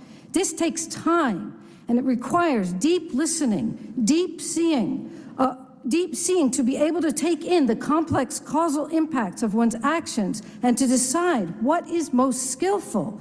We have reached a point in the City of Atlanta where it is clear that the people have spoken, and it is thus a necessary step for the reduction of harm to listen deeply to the people. As a Candler Park neighborhood captain for the referendum campaign, I was one of the people who collected signatures to try to put the question of the training facility on the ballot. Together, we collected more than 116,000 signatures. Granted, not all of these will be deemed valid. Some who signed did not realize that they do not live in the city. They only know that this facility is planned for their backyards. Some were rushing to pick up their little ones from daycare and in their haste did not write out their addresses fully. Some moved to Atlanta too recently. None of this negates the reality that so very many residents of Atlanta from all walks of life are worried about the impact of this project. And I am worried as well, not only about the impact of the project, but even more about the impact on the spirit of this city if the people are not heard. Even national figures like Senator Raphael Warnock have taken notice and made an urgent plea to the city to listen to its voters. I know you may be thinking this issue has died down because you do not see hundreds of people here as you have on previous occasions, but you would be mistaken. The people have not come today because they are busy reducing harm. They feel let down by this body, and they doubt whether you really represent them. They're educating, they're agitating, they're organizing outside the structures of City Hall. Not to put this city on the ballot is to directly cause harm. It is to disregard the voices of the people and to close your eyes to the realities of what the people know and feel. Please do not allow the city to squelch the people's voice. Put this on the ballot and let the people decide. Thank you. Next will be Tim Franzen. You'll have up to 2 minutes.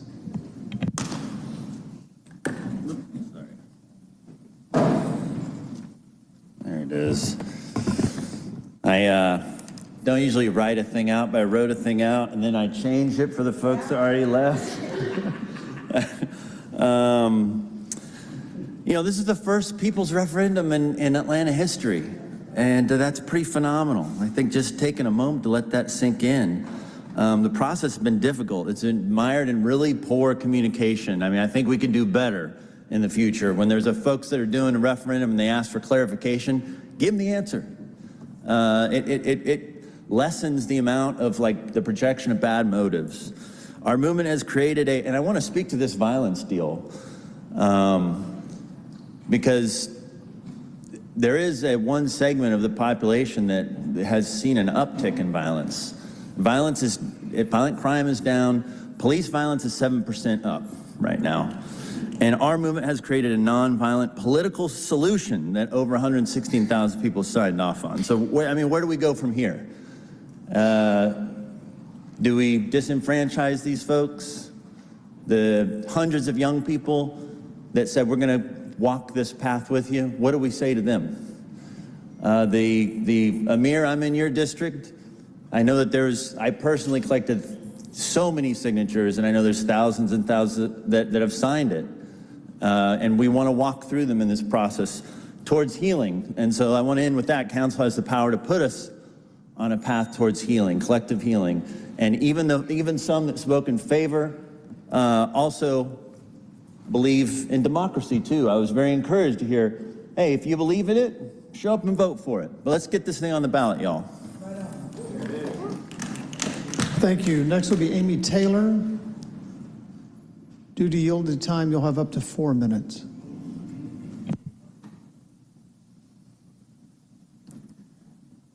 I think you know me by now. CSAC representative for Starlight Heights. I live on Key Road, across the street from the property.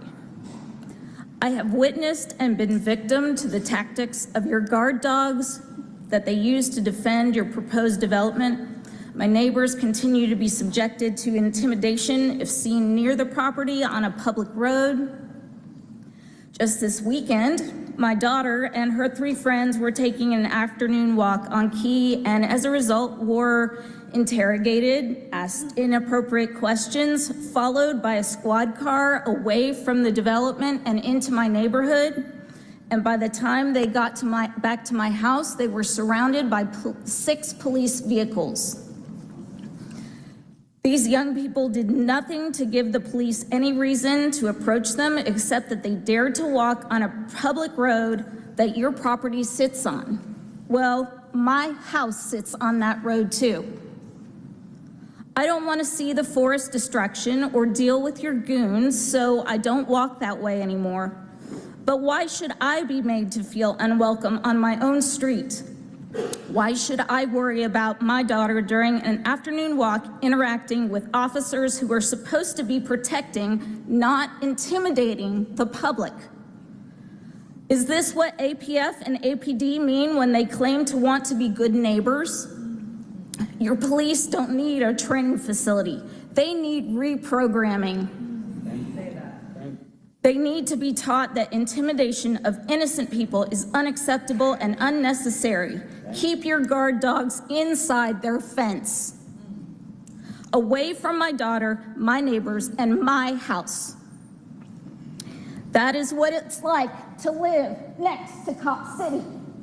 For all of you that don't know what it's like to live in DeKalb County next to Cop City. You all want Cop City? Fine. Keep it in Atlanta, next to your house, in your neighborhood. Let them intimidate your daughter. 1/5 of the city of Atlanta residents have shown their voice to say they want to vote on whatever happens with their tax dollars, their environmental quality, and how we move forward in our city. I'm very disappointed to learn today that Councilwoman Bakhtiari is not being allowed to propose legislation today to put Cop City on the November ballot. What are you afraid of? Your own people? You all claim to be progressives. Show me. Stop all this bull and show me that you walk the walk. Allow the people their power and let them vote. Will you prove to be true progressives and let the people decide? Show me. Show Atlanta you respect us and our vote. Thank you. Thank you. Next will be Mac Herring. You'll have up to 2 minutes. Thank you. My name is Mac Herring. I am a resident of District 6. I live on Greenwood Avenue. This summer, my sister and I hosted canvasses every Saturday and some Sundays to collect signatures on the petition. We hosted other residents in our district and our surrounding neighborhood. We talked to people in our neighborhood in Virginia Highland and Midtown, and people are really concerned. We don't want to build Cop City on the Weelaunee Forest, and we're really concerned where the money's supposed to come from. I don't think the council has done its due diligence with taxpayer money. This is allegedly a private project from the Atlanta Police Foundation. I don't feel confident that the Police Foundation has the money that they claim to have. They've increased the amount of taxpayer funding for this facility once. I don't feel confident they're not going to do that again. Yeah, it's very upsetting to stand here and to watch other people stand here and try to have a voice in our city government and not feel heard. I think that's common in democracies. There's a lot of folks. There's only so many elected officials. But the number of signatures on this petition is just astonishing. And I think there's a lot of things the council could do to make the city more democratic. You could count the signatures fairly without using a signature verification process that has been decried by a number of voter rights groups. You could put it on a referendum on the ballot yourselves now that you understand that the people of Atlanta would like the opportunity to vote. You know, this is a decision that the council made. That's what we elect you to do, to make decisions. And I think that you've heard that maybe the people want to say in this one. This one's really sensitive. This is a big one. This is a lot of money. Yeah, thanks so much for allowing me to speak today. Thank you. Next will be Matthew Nursey. You'll have up to 2 minutes. Thank you. I'm Matthew Nursey. I'm here with the Atlanta Democratic Socialists of America. I live in District 5, it's Liliana's district.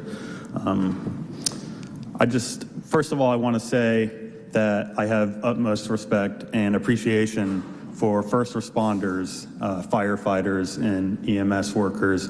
And I think that if we want to help them, maybe we could start by paying our firefighters a little more, so maybe they have a little more retention. That might be a thought. Also, someone mentioned reparations. Good luck getting any kind of conversation on that. We can't even get a simple referendum vote. So I'm just here to ask us to please put the referendum put Cop City on the ballot. At least start verifying the signatures, like now. Councilmember Winston, Faroki, let's see, Juan, Bond, Westmoreland is not here. I think you all might be movable on at least that. Just put it on the ballot. People have spent a record hot summer through all kinds of bad conditions trying to collect signatures for this thing, and we've gotten double the amount that is required to put it on the ballot. So, 120,000 signatures almost. That seems like a mandate to me, personally. So please, just start verifying the signatures, and if not, put it on the ballot. Just go ahead. Thank you. Thank you. Next up will be Nate Bailey. You'll have up to 2 minutes.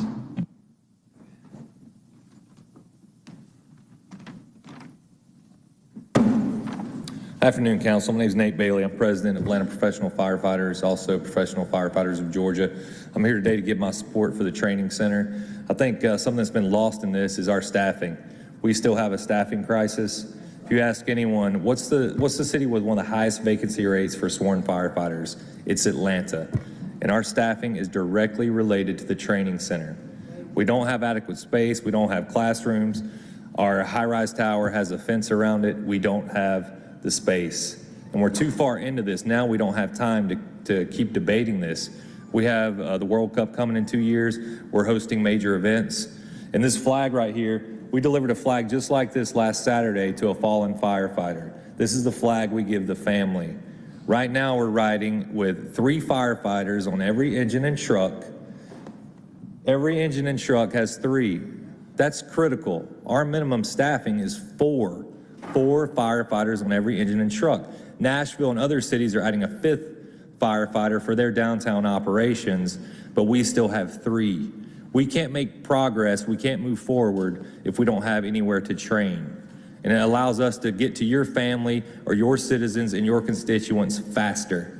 And to be clear, for those that oppose it, we didn't pick the location.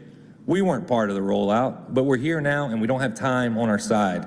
We have to train because every day that goes by that we ride with 3, it's more likely that I'm gonna have to hand this flag to a firefighter's family.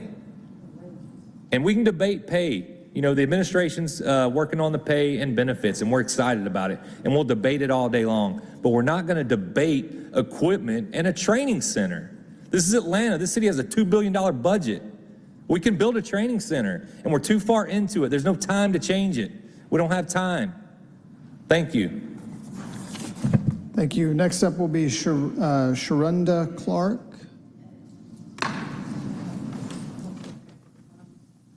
You'll have up to 2 minutes. Thank you. Thank you, sir. Good afternoon.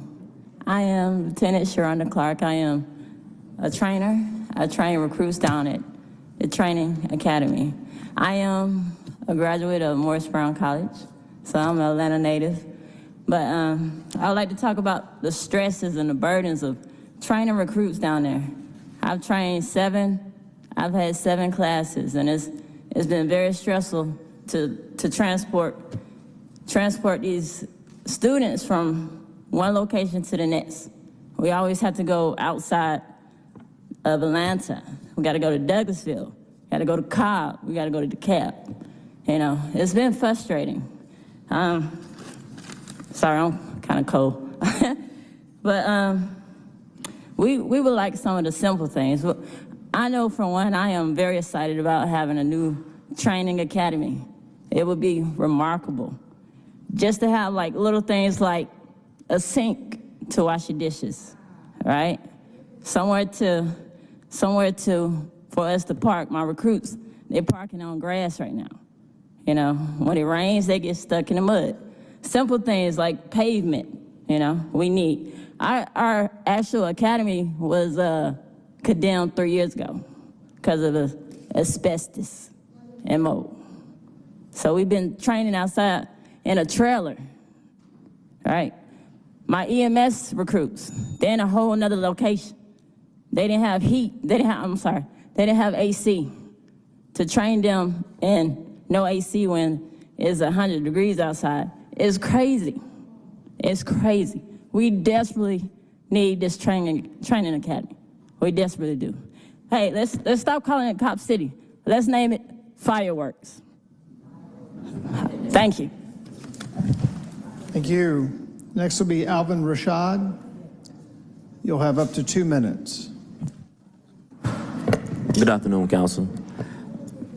My name is Lieutenant Alvin Rashad, and I've been a firefighter for 16 years. I'm also a citizen, and I stay in Councilman Lewis's district, and I like to tell him I appreciate what he's doing. He's a president in our community. The members of Atlanta Fire Department want to thank the council and the Mayor Dickens administration for the continued support, not for Cop City, but the Atlanta Fire Training Facility. You have shown us that you care about our mental and physical health. And to my fellow citizens and protesters that do not support the facility, please show this administration and council some patience and grace now and in the very future, because they were dealt a bad hand. And our issues are long overdue in public safety, and we need everybody's support, including those who oppose us. Thank you. Thank you. Next will be DeJuan Robinson.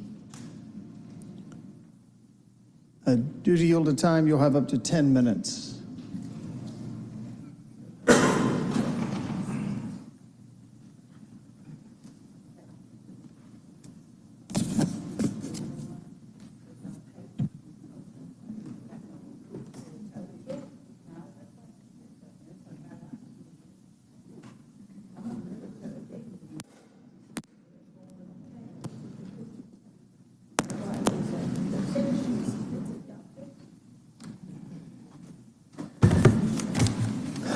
Thank you, Council.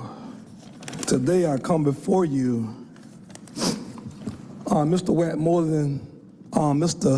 Matt Westmoreland is outside, but I want to speak to the issue today is with our Commissioner of Park and Rec. I think sometimes, Mr. Shipman, we forget that it has not even been 60 years when our civil rights guys was fighting for equality for gays, Black, Jewish, Asian. Mr. Alex Warren, the KKK did not like gays, Blacks, Jews, Asians, Mexicans. Mr. Faroka, they didn't like anybody unless you were that's pure white. Somewhere along the line, when gays got their rights and other people got their rights, they forgot about the plight of the poor Black man and woman. What I just gave you, Mr. Bond, is that our Commissioner of Park and Rec, Ms. Overstreet, since you don't like controversy, Mr. Shook and Ms. Mary Norwood, when you asked me to go before ethics, our ethics officer, Ms. Jabu, who makes $250,000 and does nothing. 7 Black women who just settled a racial discrimination lawsuit in Seattle, Washington, where our commissioner, Mr. Cutler, your friend, Mr. Hillis, who came from. 7 Black women that settled a $1 million lawsuit in Seattle, Mr. Dozier, and we hired him. And he just got rid of 2 Black women and replaced them with 2 white women, as such they did in Seattle. We got a white woman who worked for Pride, Mr. Faroki. The most money she ever made was $68,000. She now makes $145,000. You got rid of qualified Black women, and you replaced them the same process they did in Seattle, Washington. Please pass that around to your constituents who don't like to speak up on stuff and want to hide in controversy. Now, Mr. Shook and Ms. Norwood, when Kasim Reed was here, you guys spoke out to the media every time. You didn't tell nobody to go to ethics or go to the IG and make a complaint first. Nah, y'all were front center when that news was here, speaking on that administration. But when it come, it seemed like when it come to white controversy and racism, don't nobody want to speak on it. We got the curb market down there. Ain't paid the city in 20 damn years. Y'all don't want to speak on it. Mr. Alex Warren said, oh, I didn't know about this. Well, Mr. Shipman, you made him the head of finance. He should know about it. He's a finance man. He should know about it. You guys let the airport get away for owing this city 4 years now without paying a damn water bill. They owe the city now $3.7 million. You won't make them pay. Airport got all this money. APS crossed the street. Ain't paid a city water bill in 10 years, Mr. Bond. Won't nobody say nothing. Why are we afraid to speak up? I'm sorry, why did we I mean, y'all just gave Miss CC an award. Talk about how good they do. She speak up. We sitting in the chamber of Marvin Arrington Jr. You gave a profound speech, Mr. Shipman. Sometimes you got to take a stance. I understand there's a president, you vote when there's a tie, and some stuff you stay out of, but some stuff you just got to call out, man. You just can't be silent. You ran the Civil Rights Museum. One of my favorite quotes by the late Dr. Martin Luther King, Mr. Amos, is, silence is betrayal, and it is. Silence is betrayal. Now, we talk about mental health. When you have a black woman in a seat and you replace her with a white woman who don't know the job but still got to come to her every day and ask her stuff that she don't know, you don't think that bother people's mental health, Mr. Dozier? You was in the military. You don't think that would bother your mental health? Even if you replace a black woman with a black woman and you got her coming to her every day asking her the job because she don't know it, man, that bothers people. That's what's going on out here. I haven't seen some of y'all on the 3rd floor, the 4th floor at all, man. When you a newly elected councilman, Mr. Lewis, it's your duty to walk around, man, to these floors. Y'all let a boy get out of here in benefits. They made the complaint to ethics. He was getting paid up by Blue Cross Blue Shield and Kaiser Permanente for years to raise the prices up on city benefits. 8,000 employees paying way more than what they would normally pay for. But ethics let him out of here, let him resign. Ms. Norwood, they let him resign. I know you know they let him resign. Mr. Shipman, he taking bribes and raising people up and raising the prices up of benefits. Nobody's saying nothing about that, man. Y'all don't think that's a problem? Not only are we living in a city where it's costing too much to live, everything in the world go up but salary and wages, right? But then when you got somebody in benefits taking a bribe just to go to a Falcons game in the suites, Mr. Shook, and you raising the benefits up because you taking a bribe, ain't nobody gonna say nothing about that. And guess what? He black, and I'm speaking on it. Because with me, everybody can get some. This Get Some University. Black, white, Asian, gay, straight, everybody gets some because the truth is the truth and the facts is the facts. I don't duck and hide nothing because I don't have a problem with Mr. Westmoreland gay. Me and Liliana cool. Me and Ms. Waits cool. I'm cool with Mr. Warren. I don't have an issue if you gay or straight. Hey, man, but when you cross that line of ethics and you don't want to speak up, that's what I'm here for, to speak up for those who can't be spoken up for, Mr. Shipman. And I think that you have a duty as a leader. See, when you're elected, you're a leader. Everything is your business. Mr. Lewis, like I told you, if Martin King didn't give a darn, he would have died in Memphis, Tennessee. He was down there fighting for the, you know what I'm saying, the truck workers and everybody down there, right? He lived in Atlanta. But his business was everywhere. As a leader, man, your business is everywhere. You got to give a darn. It's everywhere, Mr. Winston, Mr. Amos, Mr. Dozier, Mr. Warren, Mr. Shook, Mr. Hillis, Ms. Boone, Ms. Overstreet, Mr. Lewis, Mr. Westmoreland, Ms. Mary Norwood, Ms. Waits, your business is everywhere. I love what Hosea Williams taught me, man. And I say it all the time, Mr. Shipman. When Andy Young became mayor, he came to the inauguration, shook hands with him, and hugged him. He said, Andy, tomorrow me and my people be in City Hall protesting you. I love you, but when you're born to take up the mantle to fight for the least of these, you can't get away from it. It's a real deal, man. It's more stressful when black folks have to fight against black folks to do right for black folks. See, back then, it took a lot of courage for you to go out there because your house might get burned by the KKK, you might get shot, you might die. Hey, man, that took a lot of courage and strength. I salute everybody in that fight back in them days. But let me tell you something, it's a different stress, Ms. Boone, when black folks got to fight against black folks to do right by black folks. That's a totally different stress, man. We should not have to wake up in this black city, which y'all like to say so much, and fight against black folks, not just here, APS, Fulton County, to do right by black folk, Mr. Bond. Man, your father's one of my heroes, man, because guess what? He stood up in the eyes of it all. And he was a people champion to the day he left this earth. And I love that, man. He had white and black friends, Jewish and everybody, because guess what? It takes all of us to fight this fight now. No black movement Mr. Dozier, than just get by there. They took white and Jewish folks armed locked with King because they knew that the white folks in South Carolina there was not going to shoot down them Jewish folks, you know what I'm saying, them white folks locking arms with King.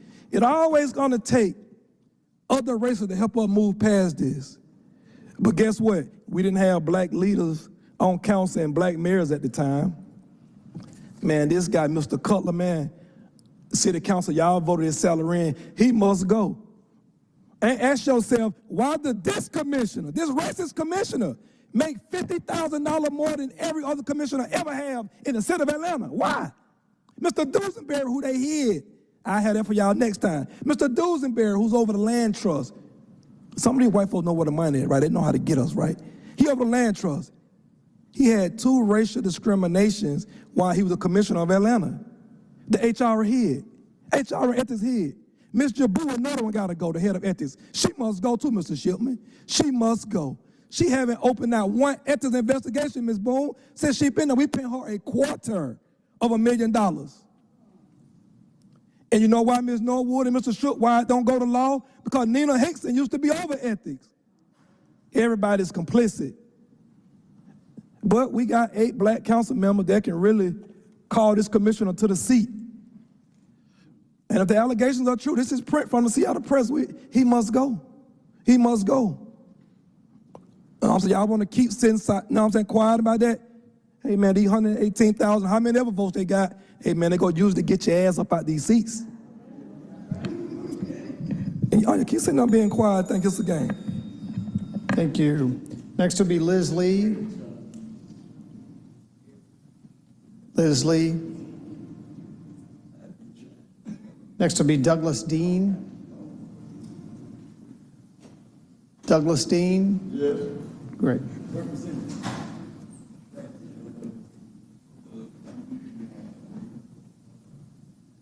Former Representative Dean, welcome. You have up to 2 minutes.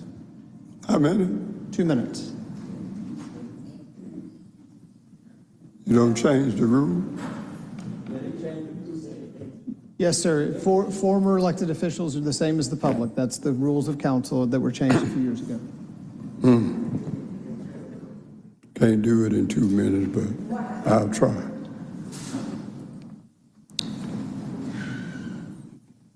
Put behind a dynamic speaker. Came before me, but I went to jail out there at the jail where we talking about the training center, public safety center, and I want to go on record in support of the public safety center and the fire department. Very little been said about the fire department. We need a good training center for the fire department too, and I want to go on record in support of it. We got a problem here because the scripture says a divided house will not stand. I am amazed, and I want to say to this body that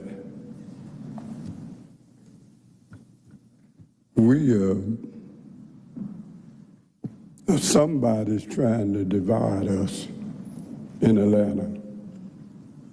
And they want to make this facility a forum to divide Atlanta black and white.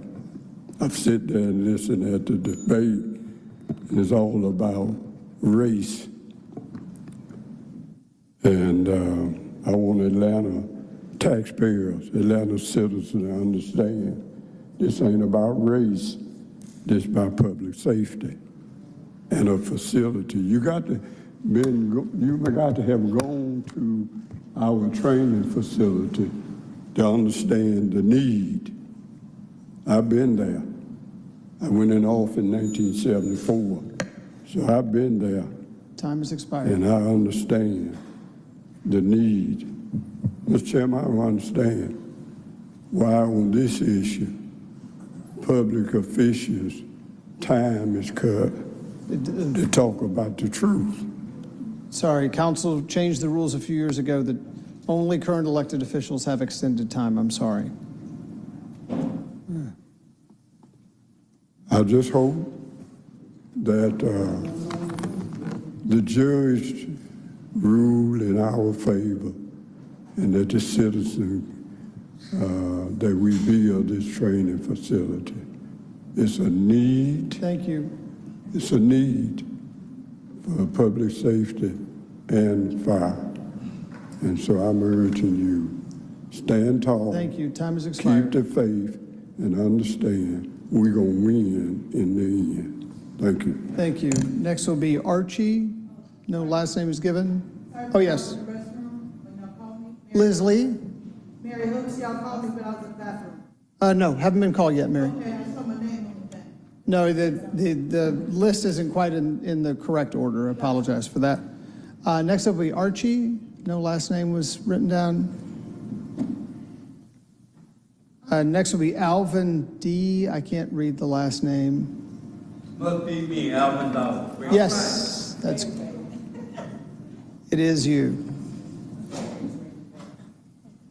You'll have up to 2 minutes.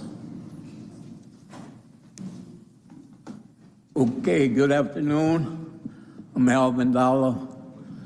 I'm Atlanta born, Atlanta bred, and when I die, I'll be Atlanta dead. I did 30 years with the city of Atlanta. I remember when Andrea was born. Mr. Amos was a good friend over the years that I was here. I was recently here with Ms. Waits, getting the name of Bell to Leonard Tate. He's a longtime friend of mine. And I come not prepared to say anything other than I'm a little disturbed, all this hoopla. I grew up in a city and the police used to get practice by beating my head. And so it's hard for me to say that police needs to be reformed in America and especially in Atlanta. So we need police reform. And it's not in my background, Mr. Bond, to get up here and say that Atlanta needs the training facility. I come in support of all those who brought sentiment in support of the training center. I know there needs to be some modification in terms of what it represents, need more community input. I worked for the city for 30 years in a city, and I used to dodge bullets going to work. So we need a safer Atlanta. We need a more trained police force in all the issues around mental health and all the things that go into making us safer. So I, again, stand, Andrea, for you to do right and move forward, and let's make Atlanta a better place with a real good Atlanta training facility. And for y'all who call it Cop City, y'all need to stop that bull. Thank you. Next will be Vanessa Cox. You have up to 2 minutes. Thank you. I've been in Atlanta 35 years. I came as a teen through, back then, Mayor Campbell, as a Campbell kid, and I've been raised with the younger ones on city council. But in 2010, I was coming home from Georgia State and I was shot by a drive-by. I was involved in a drive-by shooting, and the EMTs came to my rescue and they were very knowledgeable. 3 weeks ago, I had to 1013 my daughter who had a mental health breakdown. Had it not been for the training of the EMTs and the swift movement on the police behalf, I might not have my daughter today. So I'm in support of this training center on so many levels, because I have a young son who is growing up through the ranks. He decided to join the Air Force. He's been there 15 years, but he wanted to go on and be an Atlanta policeman. And I'm saying all this to say it's important to single mothers like I was, because our children depend on our cops and our firefighters and all of the people that take care of the least of these. It's important for them to be trained correctly. it's important for them to have love and communication for our people and for the people that they serve. So I would like to thank you for your time and to let you know that I am for the training center. Thank you. Thank you. Next will be Josh Tuccio.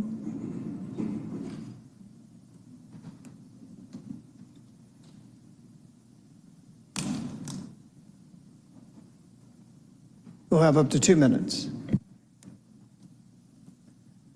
My name is Josh Tuccio.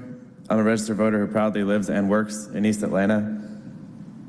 And it's not clear by now that the people of Atlanta want the ability to make their own decision on the construction of Cop City. I honestly don't know what else we can do. Over 116,000 signatures from Atlanta residents, 116,000 in only 2 months, all calling for the referendum to put on the ballot, questioning the construction of Cop City. When have any of you gotten that much support in that amount of time? I can't even imagine. And we're not magicians, you know. We're just simple organizers and volunteers getting behind an issue that a lot of people feel really passionately about. And there may only be a small group of us here today, but as someone who's been out in the streets collecting signatures, in venues raising funds, and here in City Hall for over 10 hours of public comment twice, I know that you know that we are many. I'm an active member of my community, and I speak to hundreds of people per day, thousands of people per week at my job in East Atlanta. And I know for a fact that this effort is popular and nonpartisan, as we've heard from conservatives, even one that was running for Congress, liberals, libertarians like the founder of the Libertarian Party in Georgia, leftists, and everyone in between. We're here today to ask that all of you support this effort to have the training center on the ballot in the language that it is written, as your residents, your constituents want. We ask that you support ending the absolutely disgusting desecration of democracy from our city government and give us a voice. We ask that the city accept our petitions, count our signatures, and give us the opportunity to show you what the fuck democracy looks like. Let the people decide. Mr. Tuccio, please refrain. Thank you. Reginald Wilborn? Oh, Liz Lee? Oh, yeah. Liz, we'll go. My time now, be quiet. We'll go to you next, Ms. Lee. Mr. Wilborn, you have up to 2 minutes. Thank you, sir. To the mayor, Mr. Dickens, President Schuman, City Council,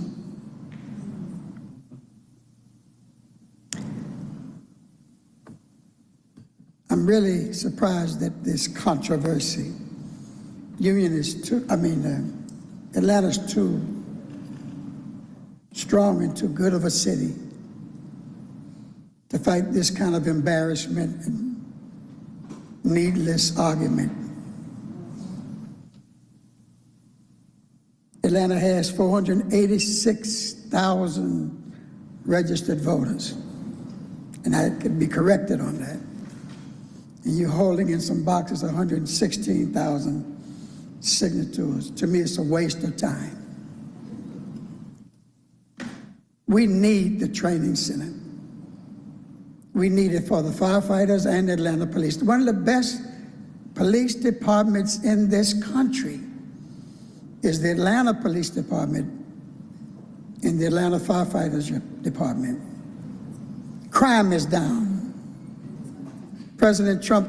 Former President Trump came and told that lie, that this was one of the worst cities to live in. He lied. Crime is down in Atlanta because we have an excellent, it's not perfect, but we have, no police department is perfect, but we have an excellent police department.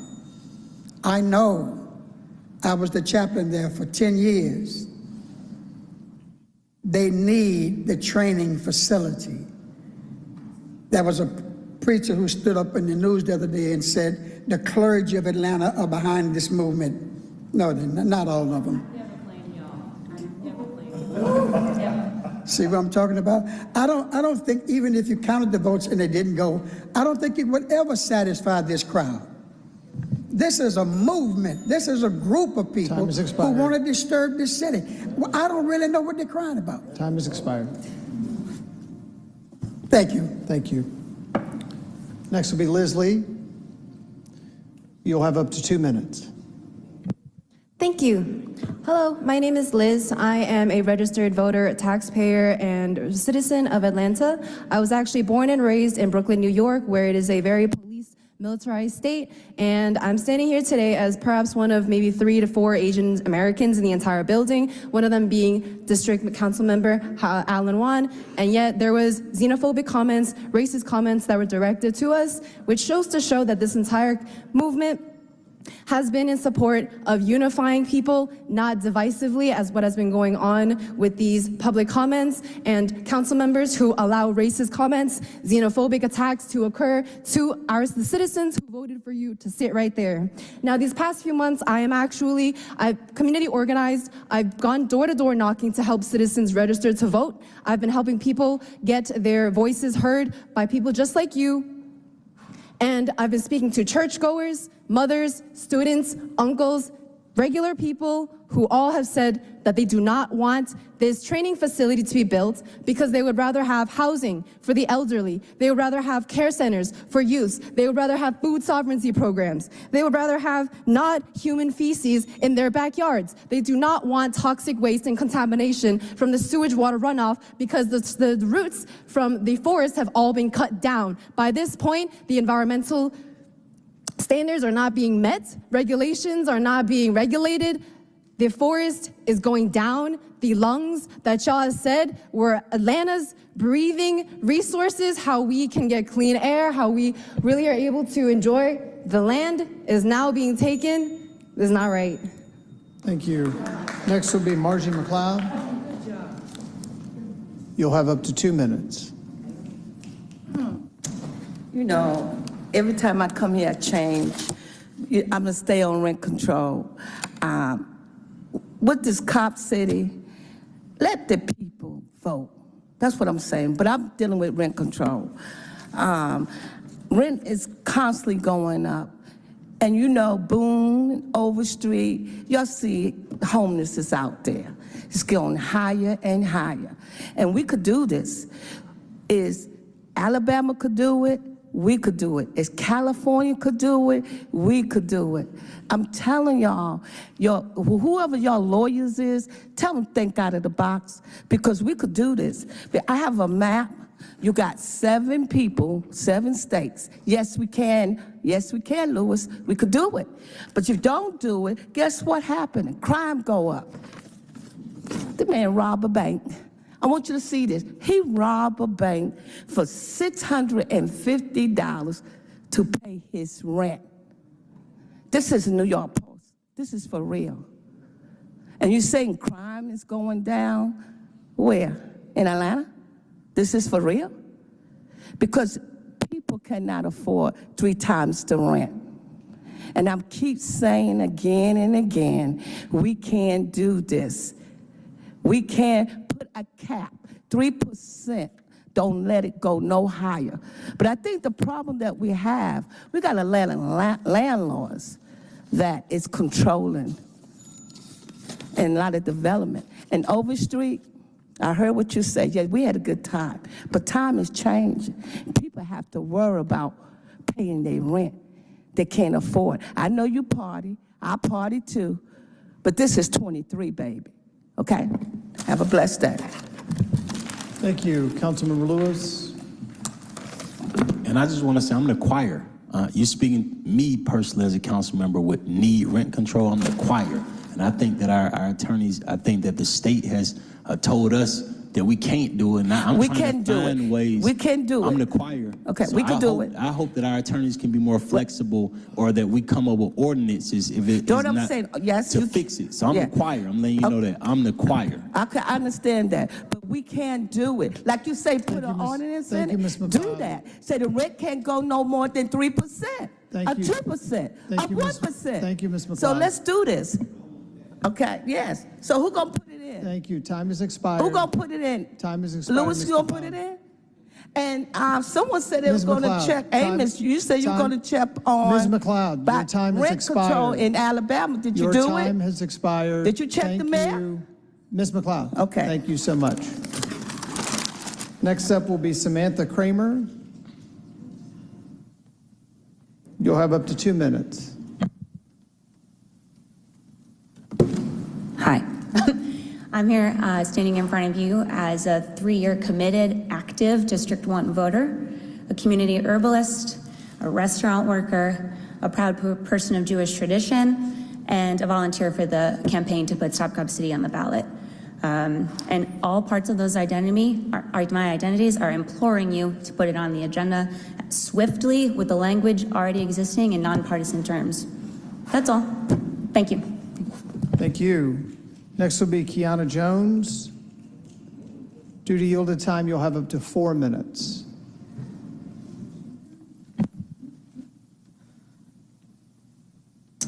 Good afternoon, and first I want to say rent control now. It can be done. It should be done. There is no reason why you should continue to favor developers and slumlords over the people who have voted for you and live in this city every day.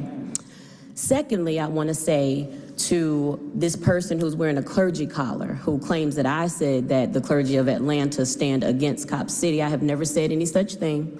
I never claimed you or any of those people in the so-called concerned black clergy to stand with me, because I know that you don't. You are all shucking and jiving caricatures for the mayor, and that's fine. You have your place, I have mine.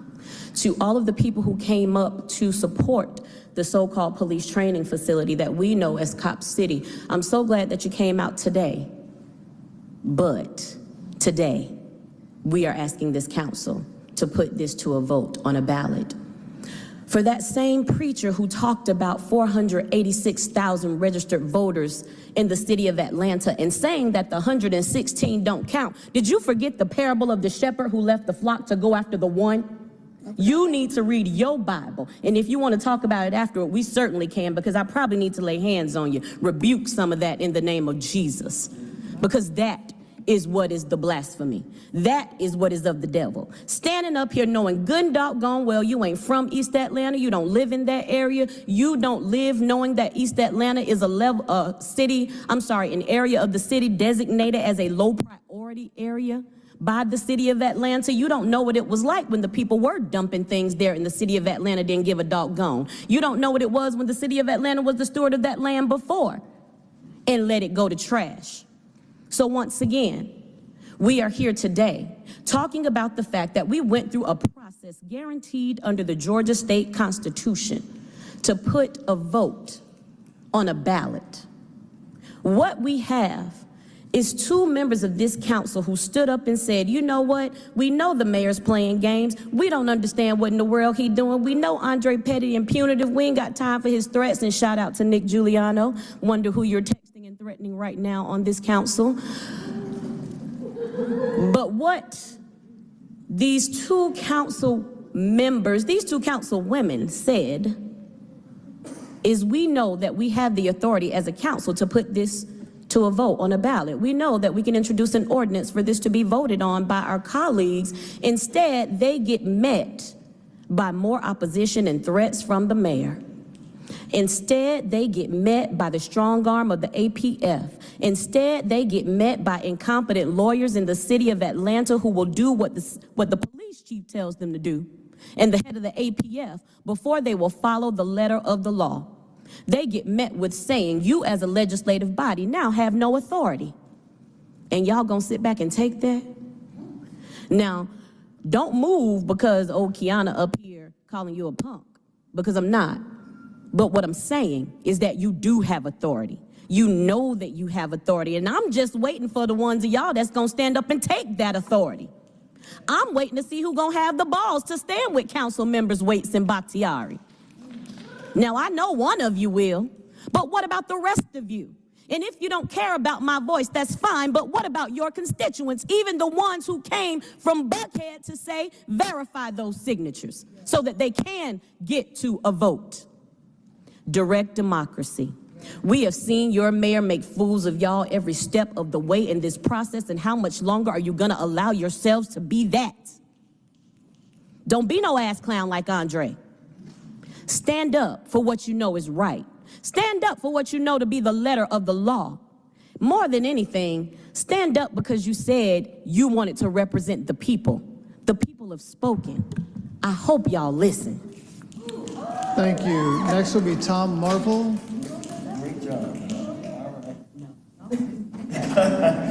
You'll have up to 2 minutes. Thank you very much. Thank you for this opportunity to be here. My name is Tom Marnell. I am currently a resident of Eastlake and have been a resident of the city of Atlanta for almost 60 years. I have come here today to voice my support for the construction of a new training facility for police, fire, and emergency medical personnel. I have had the opportunity over a period of the last 10 years to work with several APD officers and DeKalb County officers in a neighborhood project involving security issues in a city park. I recently completed the APD Citizens Police Academy, which I highly recommend to my fellow citizens and to all Atlanta elected officials. It was an enlightening and productive experience for me.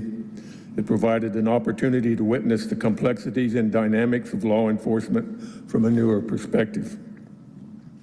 It allowed me to engage in conversations, honest and frank, with officers as human beings, fathers, mothers, sons, and daughters who just happened to be wearing the uniform. One of my takeaways from these experiences is that most men and women who work in law enforcement, and I presume the same to be true of other first responders, are motivated by wanting to contribute to the safety and security of the community. They are, after all, people who have the same experiences, concerns, and life activities as the rest of us. The immediate evidence to me seems to indicate that harmony and peace are becoming more elusive than ever, as truth and transparency are now more easily distorted and hidden in a barrage of 24/7 unmoderated and unverifiable sources of information. This concern, this training facility, and the conclusions drawn and actions taken by the present Atlanta City Council members and other leaders will have a profound impact on generations to come. Children born today will be the new members of law enforcement and emergency services in 20 years. A reasoned, rational, planned approach to the need for proper training is absolutely essential. Time has expired. And the okay, thank you. Thank you. Okay. Next will be Devin Barrington Ward. Due to yielded time, you'll have up to 6 minutes.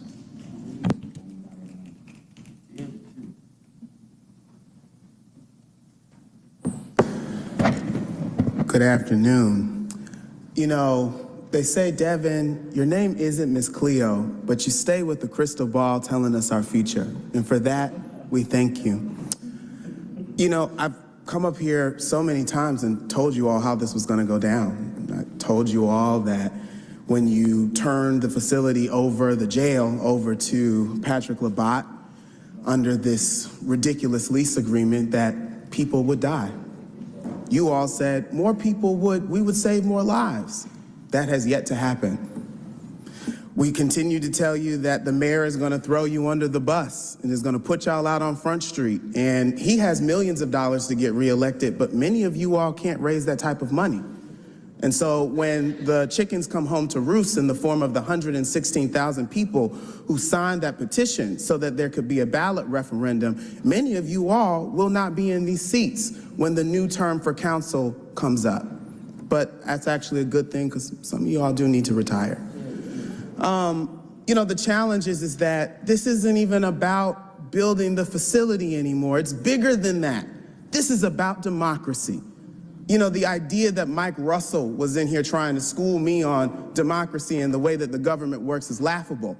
He wanted to scream, oh, this is a republic. But the checks and balance to a republic, first, we're a democratic republic, and the checks and balance to the republic is the form of what we just did, which was when we think that the leaders have gotten it wrong, when they have not listened to the voice of their constituencies, the people take back the power, they go and canvass the doors, they go knock on the doors, they go to the parking lots, and they get the petition signatures needed so that this decision can be put in the hands of the voters of Atlanta, because you all have proved that y'all are not responsible with that decision. And so to add insult to injury, you all are even questioning whether you're going to support Councilmember Waits and Councilmember Bakhtiari's resolution to make sure that this goes on the ballot. The least you could do to somewhat at an attempt to redeem yourself is to stand up for democracy, not to stand on the side of people like Brian Kemp. These are Brian Kemp and Republican tactics. And then you all will say, oh, we are strong Democrats. Oh, we're strong progressives. It's a lie. And the times for the lies is over. 116,000 people know what's up. And they know that you all are not capable of making the decision. You don't think that there's in that 116,000, that there's a significant amount of people who will vote yes for this facility? They get to have a voice too.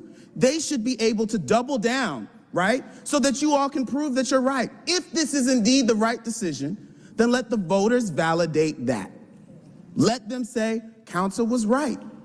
I'm glad that I had an opportunity to vote on this. And I challenge those like Mike Russell and Mary Norwood's friends that came down here that haven't been here for weeks and months and years to talk about these things. Thank you all for showing up finally, right? I know Andre made a couple of phone calls. That's why the good reverend is here today. You know, all that training didn't save Deacon Johnny Holman. He was a man of God too. He was a leader in God's church. And he was killed by an APD officer, and APD already receives the most training of police departments in the country. How much more training are we going to ask for in order to keep black folks safe? This facility isn't going to do that, but I got derailed. My apologies. For those who want this facility, do the hard work that we did. Go out there and campaign for people to vote yes. Go print yard signs, go spend millions of dollars to lose, but go ahead, try. But at least do the work that we did. Don't disrespect the work of organizers and those who did a nonviolent process. These aren't the people that you're saying who, you know, busted out a few headlights of construction vehicles at the facility and we're calling that violent, right? The real violence was the 57 bullets that took down an unarmed protester and then you lied about it.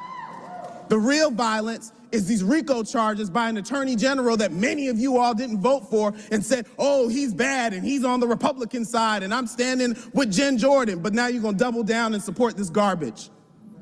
This is the sign of a failing democracy.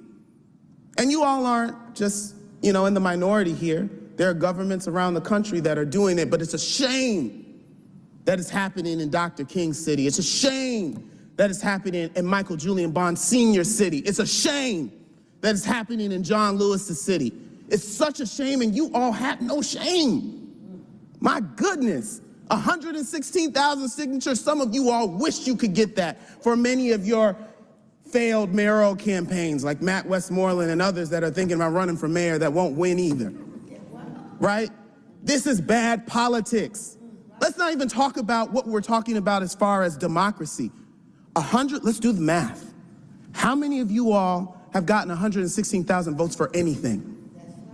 116,000 level of support for anything, for your seats? How many? Oh, it's quiet because nobody has gotten that level of support. The people are supporting the people having a voice. Stand on the side of democracy, and I'm serious, y'all. Listen, no more blowing smoke up. I know you don't want me to cuss, Doug. No more of that. I'm tired of the niceties. I'm tired of the, oh, you're such a great young man, and this, that, and the third, and then you'll spit in my face and call it rain. It's ridiculous, and you're doing that to all of the people that signed that petition signature. Listen, put this on the ballot and stop the garbage. Thank you. Thank you. Next is Mary Hooks.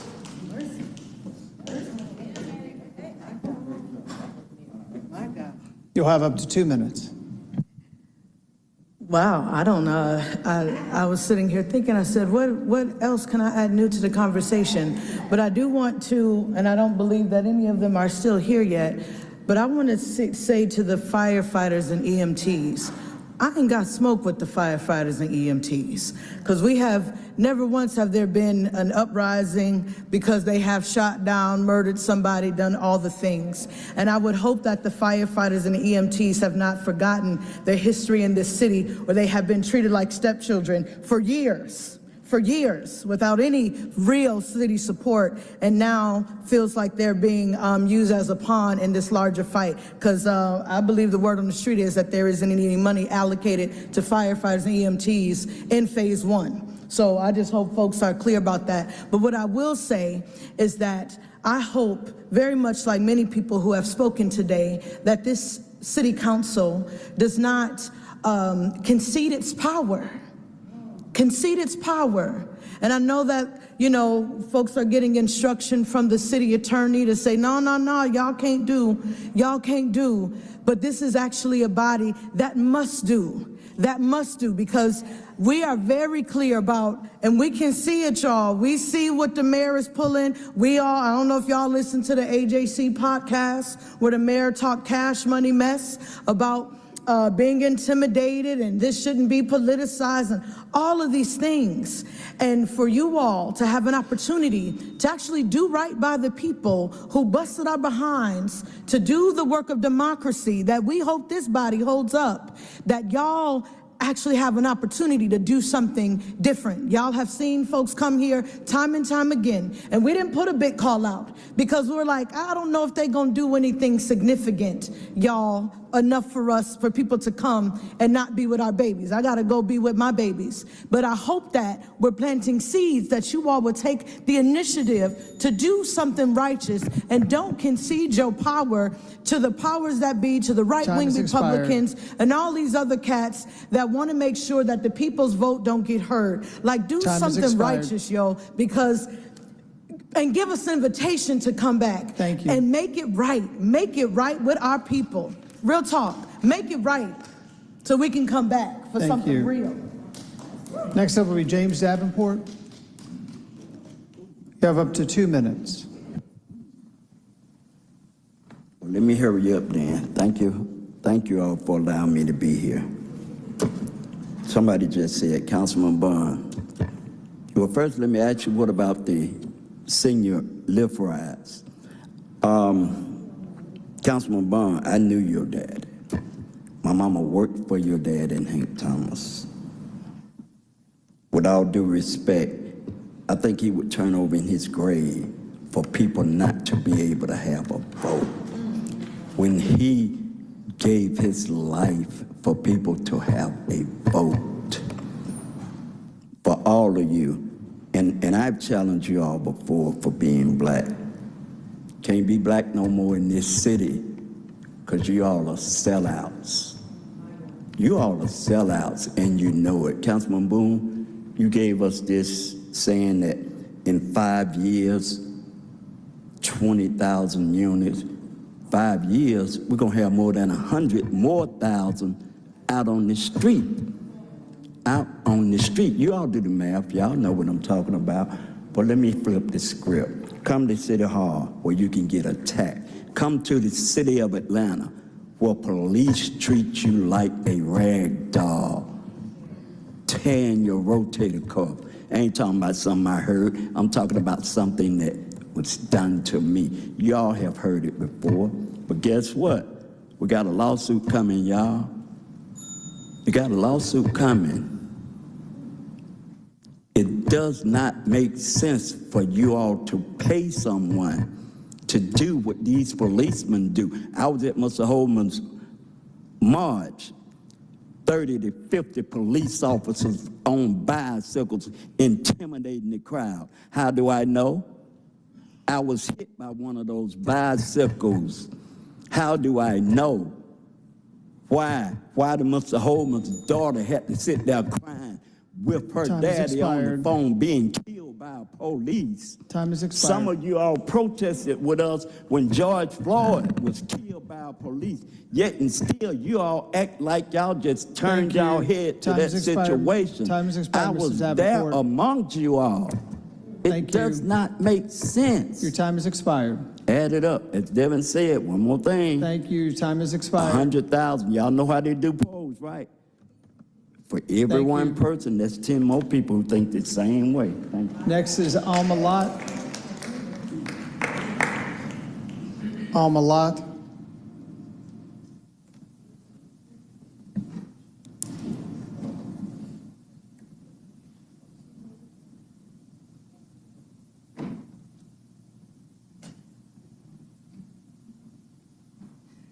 You'll have up to 2 minutes.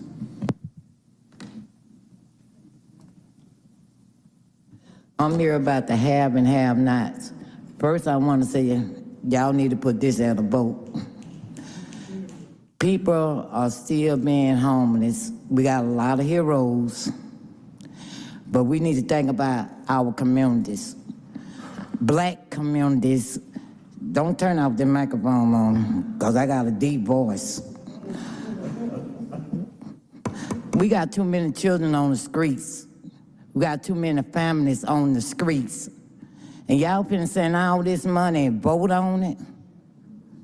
I don't hold nothing against my officers because they treat me fairly.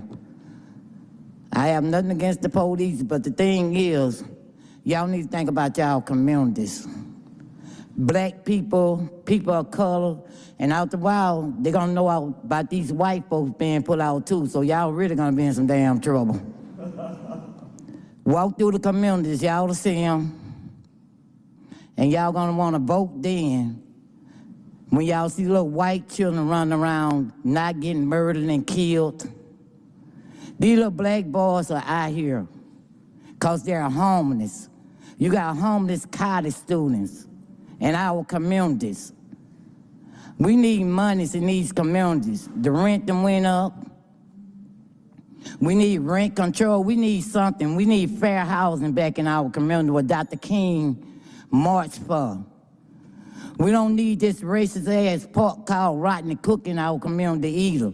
That would make more people homeless. And y'all got Dr. King burnt that way. He should have been burnt towards the damn Vine City way, where he fought for. That's what we need. We need our people back. We need our damn community back. The rent is too high. We're about to be put on the street. Y'all know how many people have been put on the streets. And y'all want to come with this new development plan trying to undermine people. Y'all can't undermine smart people. Thank you. They just listening to you. Time has expired. Thank you. But God bless you. Final speaker today will be Tori, I believe it's Aldridge. I'm not sure, I can't quite read it. Tori Aldridge? No? Okay. I want to thank all the speakers who came to take time to speak to us today. We will now move to the report of the Journal. Madam Clerk. I, Vanessa Walden, Municipal Clerk of the City of Atlanta, hereby certify that the action minutes of the September 5th, 2023 regular meeting of the Atlanta City Council are true and correct. If there are no additions or corrections to the minutes, I would entertain a motion to adopt. Moved by Councilmember Wan. Is there a second? Seconded by Councilmember Shook.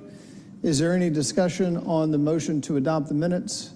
We can do this via unanimous consent without objection. Any objection to the motion to adopt? Madam Clerk, please sound the count on unanimous consent.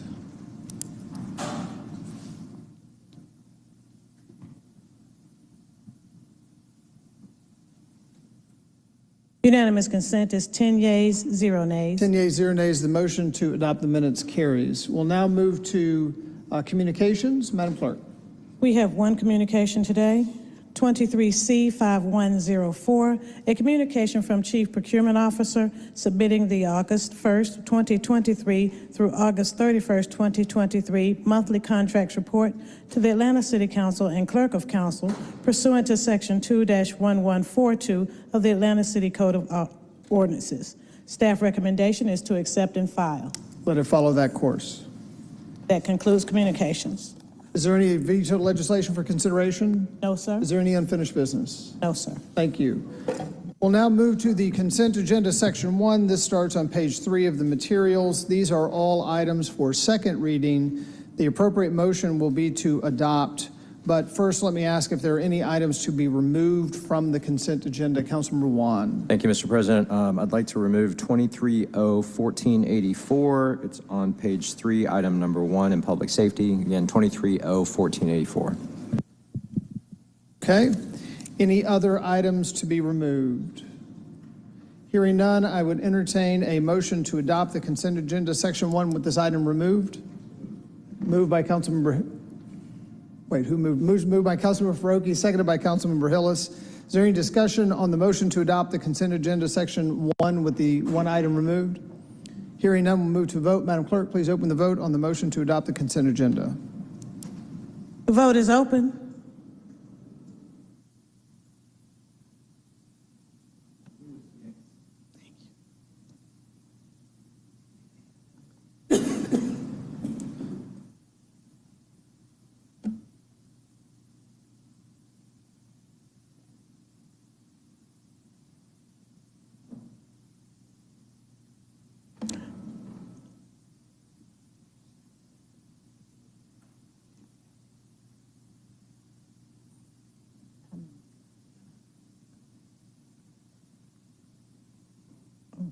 The vote is closed. 10 yeas, 0 nays. 10 yeas, 0 nays. The motion to adopt the consent agenda section 1 with the one item removed carries.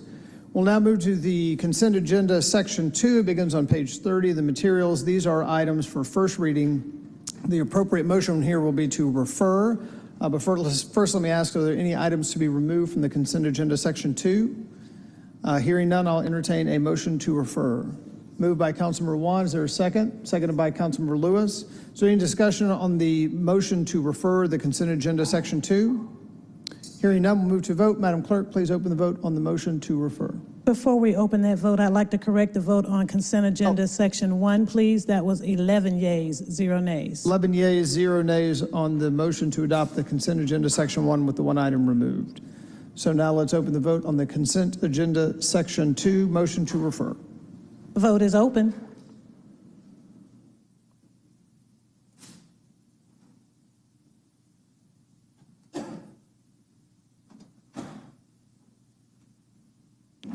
The vote is closed. 12 yeas, 0 nays. 12 yeas, 0 nays. The motion to refer carries. We will now move into the standing committees. First up today is Committee on Council. Give us just a moment for Councilmember Bakhtiari.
I will entertain a motion to amend the agenda to take up the next committee.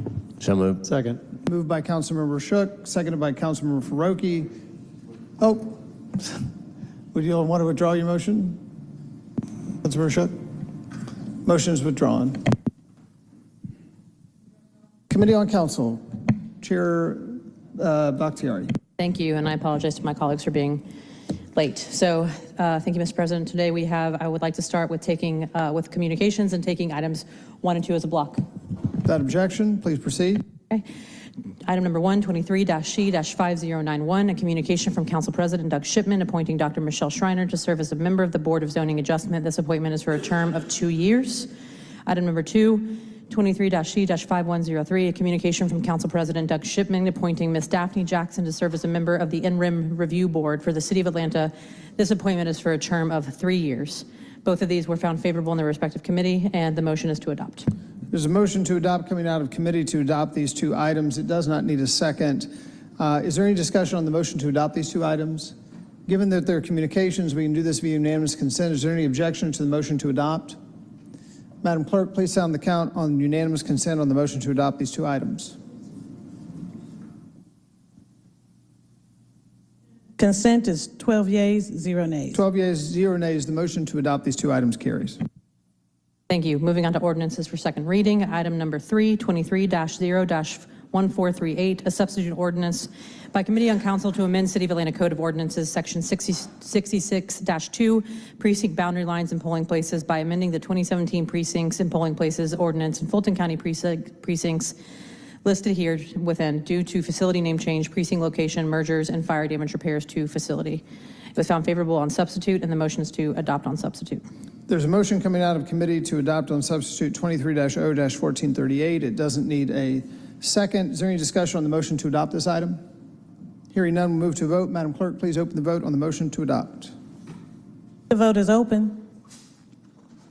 Will everyone please vote?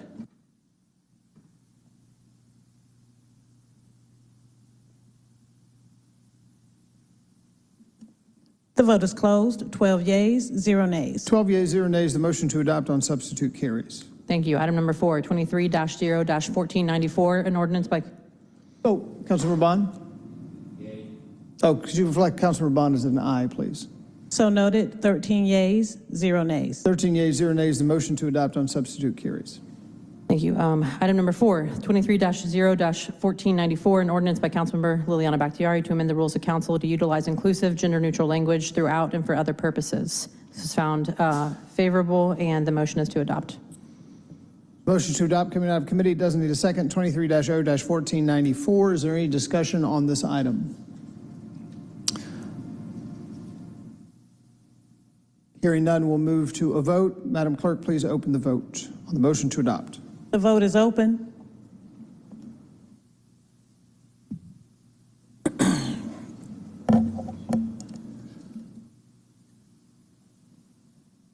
The vote is closed. 14 yeas, 0 nays. 14 yeas, 0 nays. The theys have it in the spirit of the resolution. The motion to adopt carries. Thank you. Item number 5, 23-R-4036, a resolution by Councilmember Mayor Norwood to sunset the Buckhead Public Safety Task Force created by action of the Atlanta City Council pursuant to Resolution 22-R-3001 and for other purposes. The motion is to adopt. Motion coming out of committee to adopt 23-R-4036. It doesn't need a second. Is there any discussion on the motion to adopt this item? Hearing none, we'll move to a vote. Madam Clerk, please open the vote on the motion to adopt. The vote is open.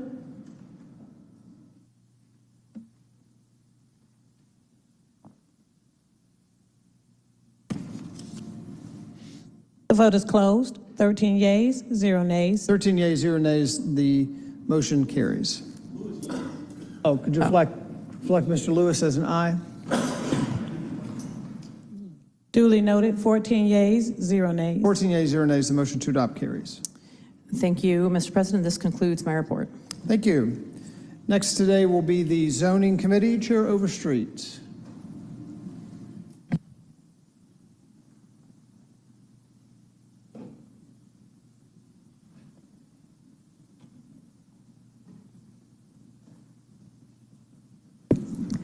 Thank you, President Shipman. Everyone, please turn your agendas to page 36 for the Zoning Report Committee.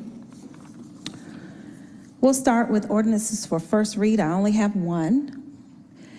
It's legislative item 23-0-1432, case number MRPA 23-006, location 4491 Sentinel Post Road Northwest. The ordinance is to grant a certificate under the provisions of the Metropolitan River Protection Act to allow the construction of a swimming pool. And this item was favorable, so the motion is to adopt. There's a motion to adopt 23-0-1432 coming out of committee. It doesn't need a second. Is there any discussion on the motion to adopt this item? Hearing none, we'll move to vote. Madam Clerk, please open the vote on the motion to adopt. The vote is open.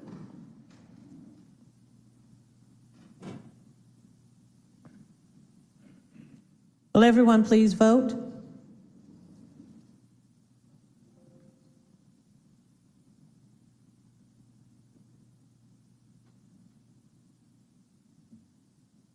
The vote is closed. 13 yeas, 0 nays. 13 yeas, 0 nays. The motion to adopt carries. Thank you. We're moving on to items for first read. I'd like to take items 2 through 11 as a block, please. Without objection, please proceed. Thank you. Legislative item number 23-0-1503, case number Z-23-32, location 960 North Eugenia Place Northwest. The ordinance is to rezone from R4A WPA Single Family Residential West Side Park Affordable Workforce Housing Overlay to PDH WPA Planned Development Housing West Side Park Affordable Workforce Housing Overlay. Number 3, 23-0-1504, case number Z-23-48, location 740 Ralph McGill Boulevard Northeast and 801 Rankin Street Northeast. The ordinance is to rezone from I-2 BL Heavy Industrial Beltline Overlay to MRC3 BL Mixed Residential Commercial Conditional Beltline Overlay to MRC3 BL Mixed Residential Commercial Beltline Overlay. Number 4, 23-0-1505, case number Z-23-49. Locations are 667 and 673 Thurman Street Northwest. The ordinance is to rezone from SPI 19, SA 6 WIZ Vine City Special Public Interest District Sub Area 6 West Side Affordable West Workforce Housing Inclusionary Zoning Overlay to SPI 19, SA 5 WIZ Vine City Special Public Interest District Sub Area 5 West Side Affordable Workforce Housing Inclusionary Zoning Overlay.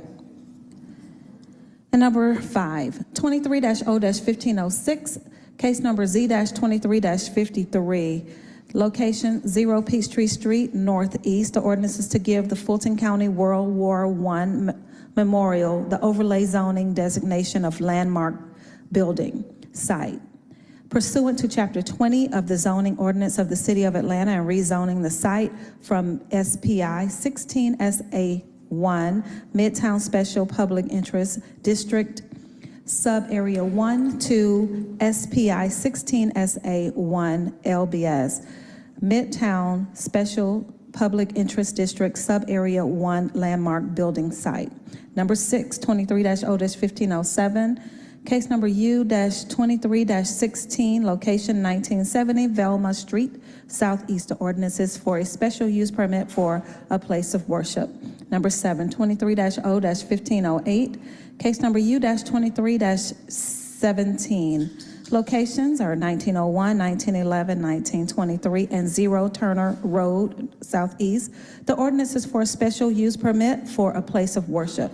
Number 8, 23-0-1509, case number U-23-18, location 1695 DeLoe Drive, Southwest. The ordinance is for a special use permit for a personal care home.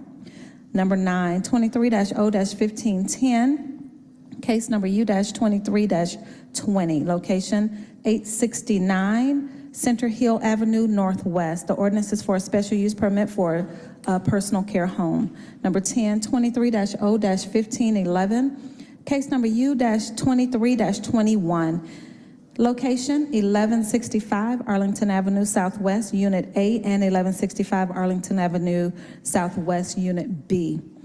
The ordinance is for a special use permit for a personal care home. And number 11, 23-0-1512, 22 is the case number, location 704 Charlotte Place Northwest. The ordinance is for a special use permit for a private school.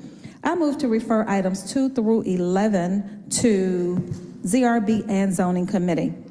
There's a motion by Councilmember Overstreet to refer these 10 items to ZRB and Zoning Committee. Is there a second? Seconded by Councilmember Juan. Is there any discussion on the motion to refer these 10 items? Hearing none, we'll move to a vote. Madam Clerk, please open the vote on the motion to refer. The vote is open. Will everyone please vote?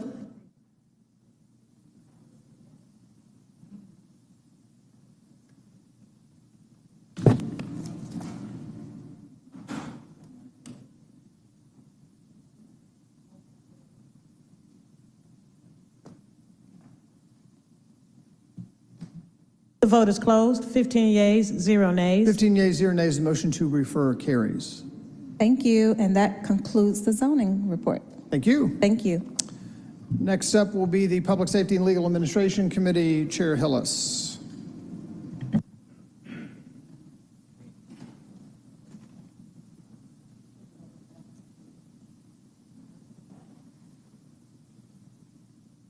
Good afternoon. We have 2 items. First item is 23-0-1474, an ordinance by Councilmember Liliana Bakhtiari to amend Chapter 106, Article 7, Division 1, Section 106-403A of the City of Atlanta Code of Ordinances so as to add new drug-free commercial zones as described herein, to waive conflicting ordinances and code sections, and for other purposes. Motion from the committee is to file. There's a motion coming out of committee to file 23-0-1474. It doesn't need a second. Is there any discussion on the motion to file? Hearing none, we'll move to a vote. Madam Clerk, please open the vote on the motion to file. The vote is open.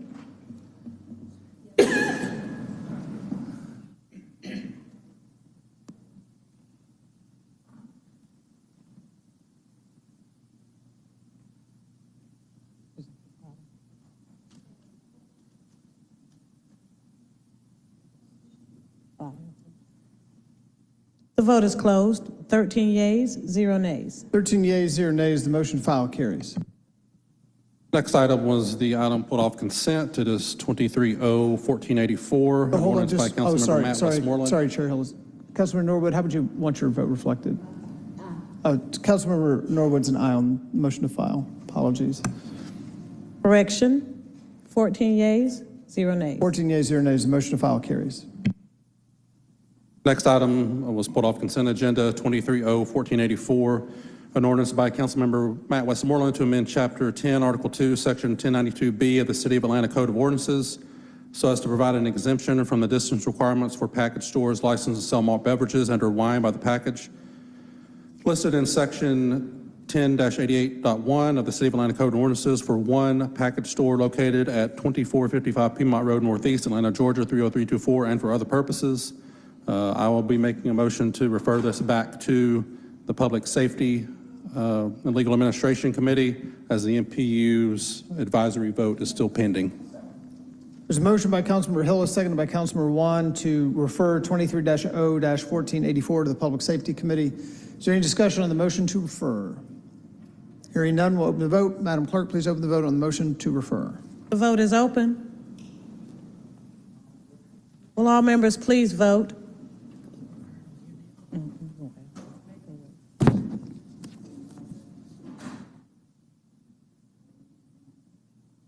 The vote is closed. 14 yeas, 0 nays. 14 yeas, 0 nays. The motion to refer carries. Thank you. That concludes the Public Safety and Legal Administration Committee report. Thank you. Next up will be the City Utilities Committee, Chair Winston. Thank you, Council President. Today we have no report. Thank you. Next will be the Community Development and Human Services Committee, Chair Dozier.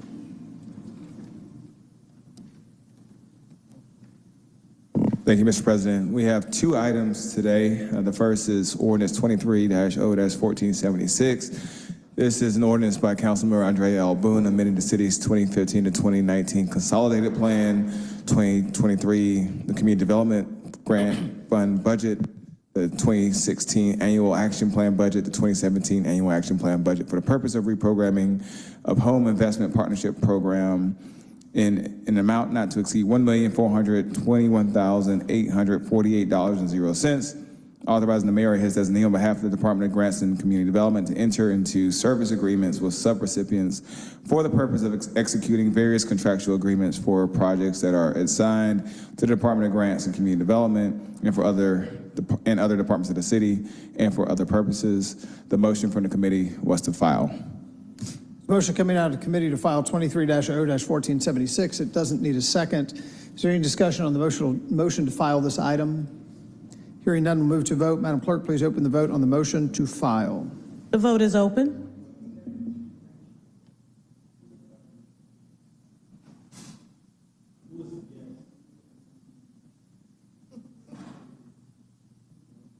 Will everyone please vote?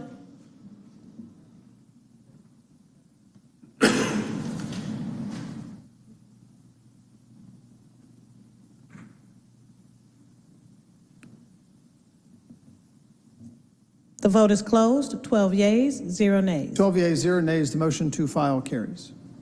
All right, our next item is resolution is 23-R-3401, a resolution by Councilmember Byron D. Amos authorizing the mayor or his designee to enter into FC-XXXXXXX MLK Drive and ABI Bridge abutment art installation with Maria Artemis DBA doing business as Artemis Studios LLC pursuant to section 2-1191.1 of the City of Atlanta Code of Ordinances for a signature metal and light sculpture public artwork under the Atlanta Beltline Bridge at Martin Luther King Jr. Drive in an amount not to exceed $270,000.00 to be charged to and paid from fund, department, organization, and account numbers listed herein and for other purposes. And the motion out of committee was to file. There's a motion coming out of committee to file 23-R-3401. It doesn't need a second. Is there any discussion on the motion to file this item? Hearing none, we'll move to a vote. Madam Clerk, please open the vote on the motion to file. The vote is open. Lewis is yes.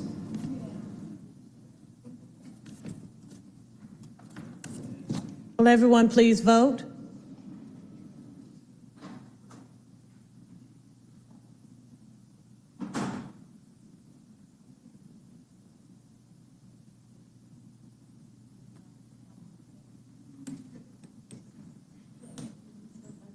The vote is closed. 12 yeas, 0 nays. 12 yeas, 0 nays. The motion to file carries. Mr. President, that concludes my report. Thank you. Next up will be Transportation Committee, Chair Faroki.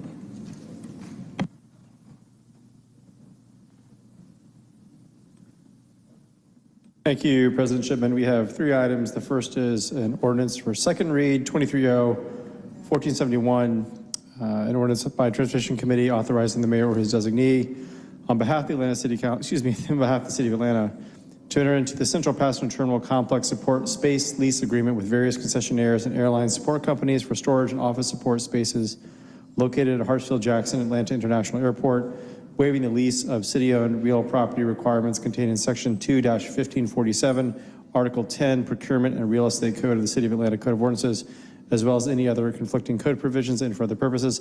This item came out of committee favorable on condition. That condition was that the law department was to provide a substitute adding language explaining why this part of the code is being waived. That condition has been satisfied, so the motion before us first is to bring forth the substitute. Councilmember Faroki has made a motion to bring forth the substitute. Is there a second? Seconded by Councilmember Amos. Is there any discussion on the motion to bring forth the substitute? Hearing none, we'll move to a vote. Madam Clerk, please open the vote on the motion to bring forth the substitute. The vote is open.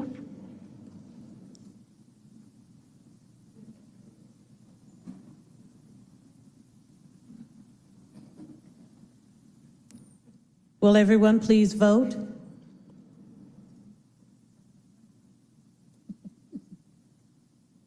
The vote is closed. 13 yeas, 0 nays. 13 yeas, 0 nays. The motion to bring forth the substitute carries. I will now move to adopt the substitute. There's a motion by Councilmember Faroki to adopt 23-0-1471 as substituted. Is there a second? Second. Seconded by Councilmember Lewis. Is there any discussion on the motion to adopt as substituted?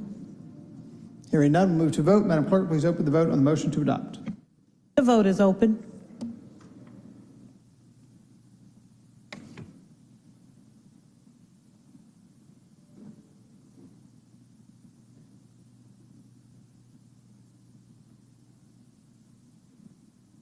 The vote is closed. 12 yeas, 0 nays. 12 yeas, 0 nays. The motion to adopt as substituted carries. Our next two items are resolutions 23R 4140 as an amended resolution by Transportation Committee authorizing the mayor or his designee to execute a concessions lease agreement for RFP 1230-150 concessions package 2-H1 concourses C, E, and F at Hartsfield-Jackson Atlanta International Airport with areas Shellis ATL JV LLC for a term of 10 years with 1 3-year renewal term and for other purposes. This item came out of committee favorable, 6 yeas, 1 abstention. The motion is to adopt.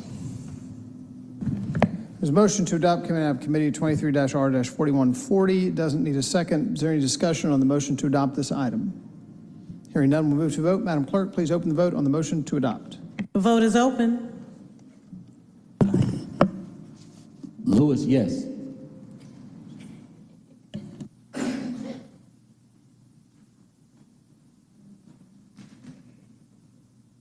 The vote is closed. 14 yeas, 0 nays. 14 yeas, 0 nays. The motion to adopt carries.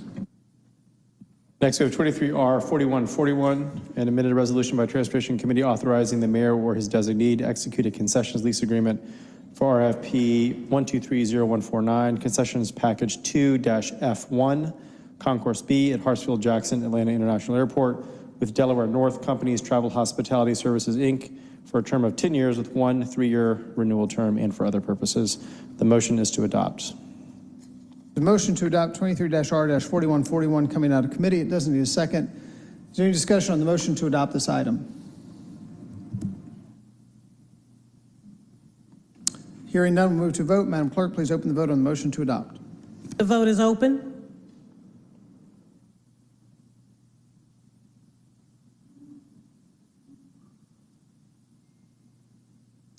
The vote is closed. 14 yeas, 0 nays. 14 yeas, 0 nays. The motion to adopt carries. And before I conclude the committee's report, I'll remind my colleagues, if interested, on Thursday at 2 o'clock, from 2 to 4, we'll be doing a field trip to the Luckstone Concrete Quarry. If you want to go see where concrete for the airport is made, please let David Johnson from council staff know.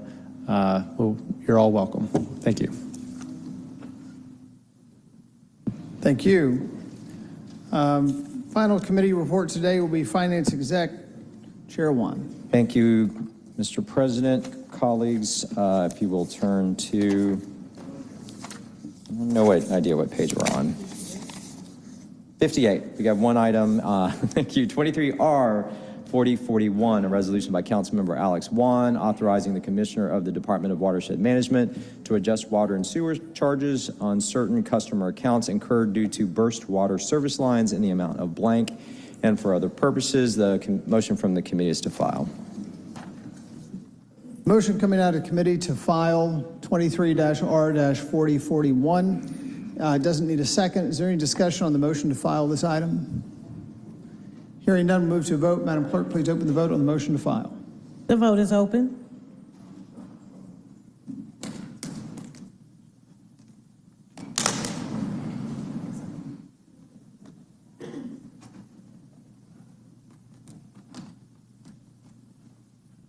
The vote is closed. 14 yeas, 0 nays. 14 yeas, 0 nays. The motion to file carries. That concludes my report. Thanks. Thank you, Councilor Wan. We will now move to personal papers. Let me just wait a moment as we receive the information from the staff. I think we moved quite quickly through our agenda, so we'll give them just a moment.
Okay, we're going to move to personal papers.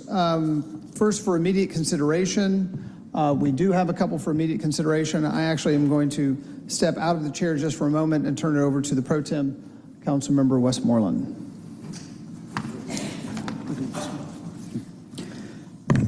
Thank you, Mr. President. Good afternoon, colleagues. We have two items for immediate consideration. The first, if you are ready, Councilmember Bond, followed by Councilmember Lewis. Actually, hopefully we'll have three items of immediate consideration, but we're going to start with Councilmember Bond.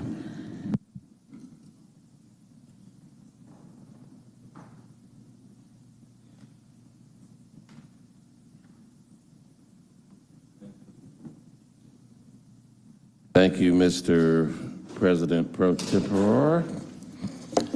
Got Elms ID number 33618, a resolution by Councilmember Michael Julian Bond expressing support for the Frederick Douglass High School 2023 Homecoming Court, and for the purposes, whereas Frederick Douglass High School was established in 1968 to relieve overcrowding of the nearby Harper, Turner, and West Fulton High Schools located in the neighborhood, comprised of a high number of single and multifamily dwellings and elderly residents, whereas since its inception, Frederick Douglass High School has served the community in the historic Collier Heights, Center Hill, Peyton Forest, in the southwest Atlanta, whereas post-what at large councilmember desires to provide financial support for the 2003 Frederick Douglass High School homecoming reception. Now therefore be it resolved that the City Council of the City of Atlanta, Georgia, that the post-one at large council member will provide financial support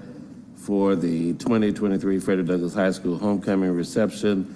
Be it further resolved that the payments for the reception shall be charged to and paid from the post-one at large carry forward account. Be it finally resolved that all resolutions and parts of their resolutions herewith are hereby waived for the purposes of this resolution and to the extent of the conflict. I'd like to move approval. I have a motion to approve. Is there a second? There's a second by Councilmember Boone. Any discussion? All right, seeing none, if the clerk would please open the vote.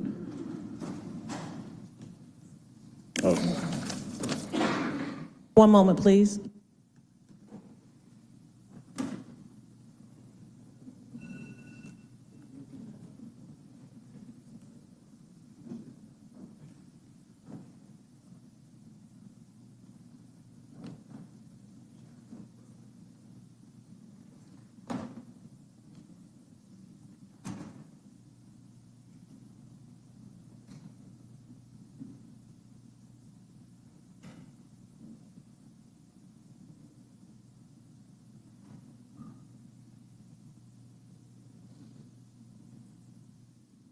The vote is open. Will everyone please vote?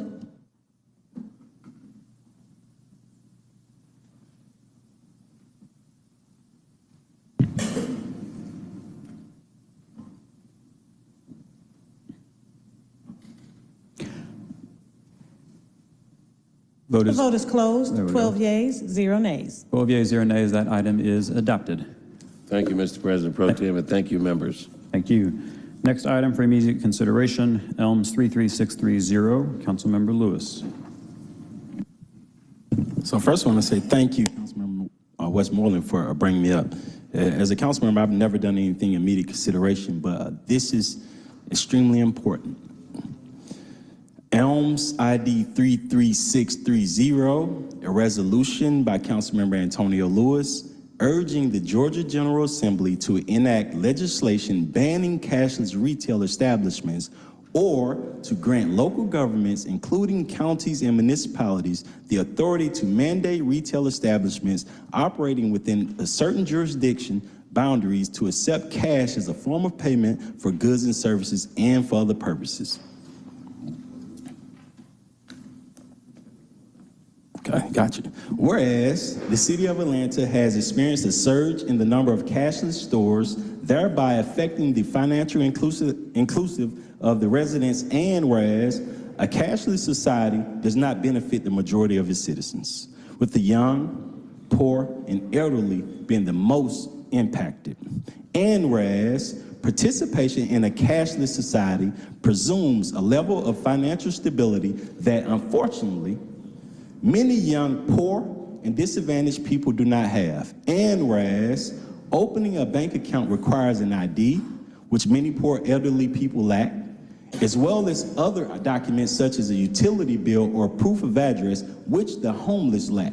And whereas many elderly people are less comfortable with technology and not willing to make the switch from physical currency. And whereas federal law, specifically 31 USC 5103, establishes the United States coins and currency are legal tender for all debts, public charges, taxes, and dues. And whereas several cities and states, including San Francisco, Philadelphia, and New Jersey, now ban cashless stores. And whereas the state of Georgia has not yet enacted legislation to address this important issue of cashless stores affecting its citizens. And whereas a significant portion of the Atlanta residents are being denied services and equal access from retail establishments that have imposed cashless policies.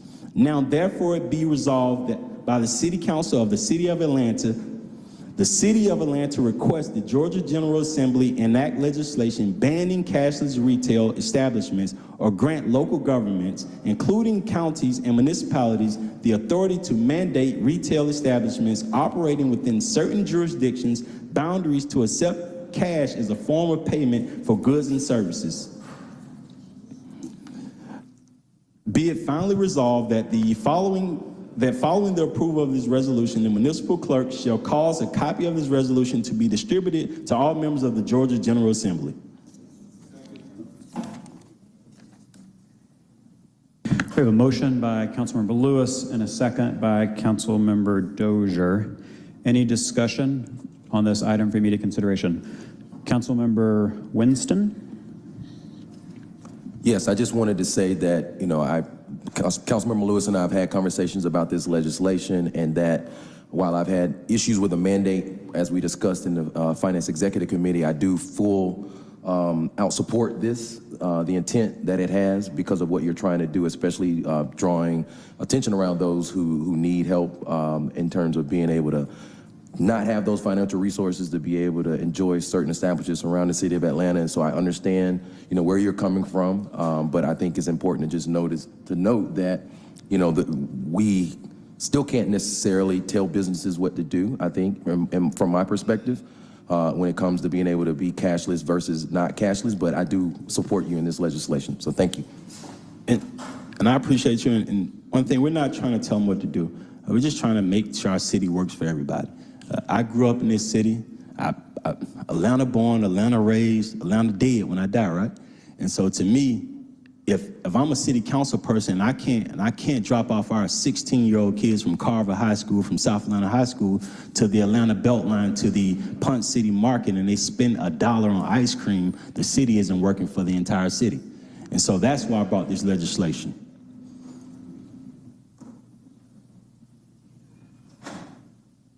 Any other questions or comments? We already have a motion and a second on the table. No other questions or comments? All right, please open the vote. The vote is open.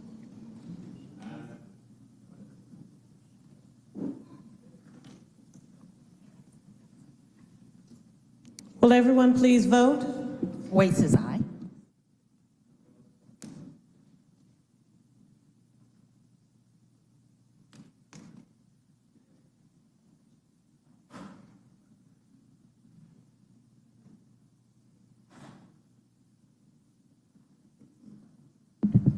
All right, 11 yeas, 0 nay, 12 yeas, 0 nays.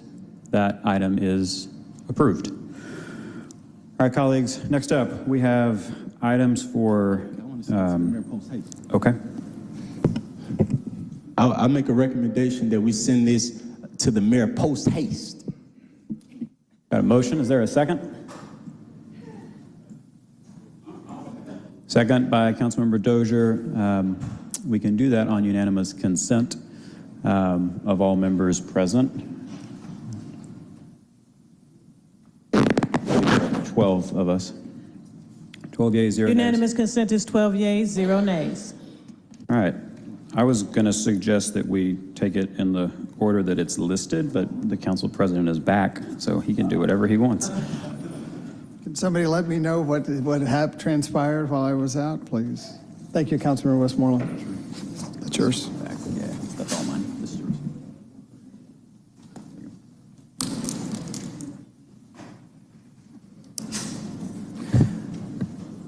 Actually, we have a birthday in our midst, at least from the last week. Councilmember Boone, happy birthday.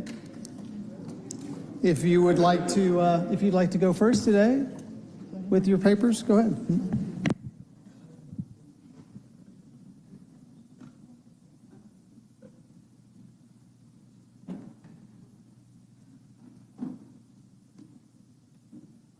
Thank you, Mr. President. Elms ID number 33610, a resolution by Councilmember Andrea Boone, a resolution authorizing the reemployment of retiree Derma Strozier as a special events manager in the Mayor's Office of Special Events pursuant to Section 3505 of the Charter of the City of Atlanta, Georgia, for a period not to exceed 520 business days.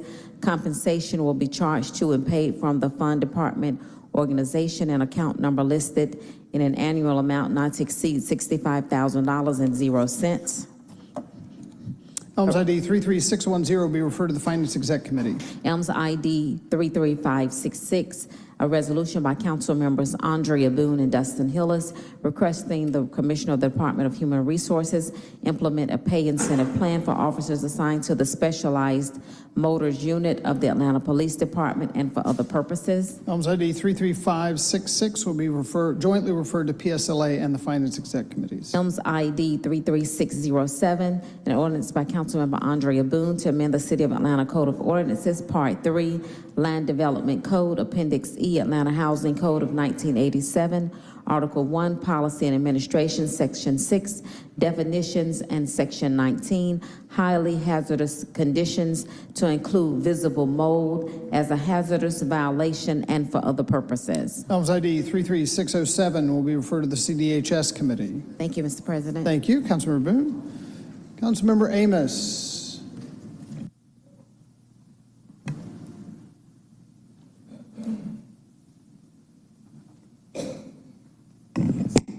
Thank you, Mr. President.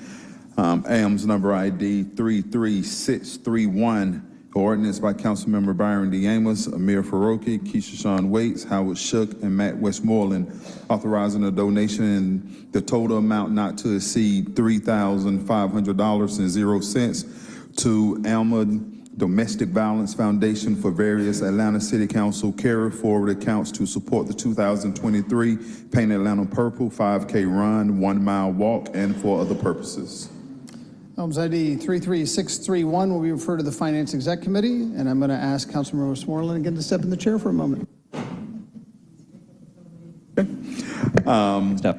Mr. Pro Tem, AMS number ID 33620, an ordinance by Councilmember Byron Amos, an ordinance authorizing the mayor or his designee to execute a quitclaim deed conveying the city's interest in property located at Shirley Place Northwest in the amount not to exceed $1.00 to the Fulton County City of Atlanta Land Bank Authority doing business as Metro Atlanta Land Bank for the public purpose of returning the property to an effective utilization status in order to provide permanently affordable housing in the Dixie Hills neighborhood and for other purposes. That was 33620, Finance Exec. AMS number ID 33621, an ordinance by Councilmember Byron Amos, an ordinance authorizing the City of Atlanta to acquire certain real property located at 2240 Verbena Street Northwest, land lot 179 of the 14th District, Fulton County, Georgia tax parcel ID 140179000605562 for the LDG Development LLC, private developer LDG, through the creation of a lot subdivision in exchange for the transfer of certain city properties of park and recreation, owned real property located at 0 Patsy Street, now in land lot 149 of the 14th District, Fulton County, Georgia, tax parcel ID 14 079-000-60-596, authorizing the mayor or his designee on behalf of the city of Atlanta to execute all documents necessary to effectuate the exchange and for other purposes. Finance Executive, next item. And final one, Mr. Pro Tem, AMS number ID 33622, a resolution by Councilmember Byron Amos, a resolution expressing the City of Atlanta's support for the abandonment of Shirley Place Northwest right-of-way located to the direct north of Urbina Street, the proposed abandonment area, to the extent that the Commissioner of the Department of Transportation concludes that the proposed abandonment area is no longer useful or necessary for the public use and convenience as a public right-of-way, to allow for the proposed abandonment area to be included in the development of the adjacent city-owned property at 0 Pansy Street Northwest and 0 Shirley Place for the creation of affordable housing on a currently underutilized site and for other purposes. 33622, also to Finance Executive Committee. That's the last one, Mr. President. Councilmember Dozier, followed by Councilmember Faroki, followed by Councilmember Shook. Thank you, Mr. President Pro Tem. My first item is ELMS ID number 33625, a resolution by Councilmember Jason Dozier requesting the mayor or his designee to make an all-way stop control intersection at Abbott Street Southwest and Palmetto Avenue Southwest to request the Atlanta Department of Transportation to install stop signs at the intersection and for other purposes. Transportation. And next, I have ELMS ID number 33626, a resolution by Councilmember Jason Dozier requesting the mayor or his designee to make an all-way stop control intersection at Camilla Street Southwest and People Street Southwest to request the Atlanta Department of Transportation to install a stop sign at the intersection and for other purposes. Transportation. Next up, ELMS ID number 33627, a resolution by Councilmember Jason Dozier requesting the mayor or his designee to make an all-way stop control intersection at Parsons Street Southwest and Camilla Street Southwest to request the Atlanta Department of Transportation to install stop signs at the intersection and for other purposes. 33627 to Transportation. And lastly, I have ELMS ID number 33628, a resolution by Councilmember Jason Dozier requesting the mayor and his designee to make an all-way stop control intersection at Ashby Grove Southwest and Lawton Street Southwest to authorize the Atlanta Department of Transportation to install stop signs at the intersection and for other purposes. 33628, also to Transportation. That concludes my items. Thank you. Councilmember Faroki, followed by Councilmember Shook. Thank you, President Pro Tem. ELMS ID 33500, an ordinance by Councilmember Faroki declaring the 70 Boulevard Pedal Park located in Land Lot 46 of the 14th District of Fulton County, Georgia, tax parcel IDs as listed herein, abandoned for use as a park by the public and for other purposes. 33500 to FEC. ELMS ID 33549, an ordinance by Councilmember Amir Faroki authorizing the Chief Financial Officer to amend the fiscal year 2024 intergovernmental grant fund budget by adding to anticipations and appropriations the 2023 LMIG grant in the amount of $4,563,076.09 on behalf of the Atlanta Department of Transportation and for other purposes. 33549 to Finance Exec. Councilmember Shook, followed by Councilmember Overstreet. Thank you. This is ELMS 33611, resolution by Shook authorizing the mayor to issue a task order, the number of which is indicated for the contract indicated job contracting services small with F.H. Passion and S.N. Nielsen and Associates LLC for City Hall second and third floor renovations on behalf of the Department of Enterprise Assets Management in an amount not to exceed $2.264 million, all work to be charged to and paid from, etc. Finance Executive Committee. Thank you, Mr. President. That concludes my... Councilmember Overstreet, followed by Councilmember Waits.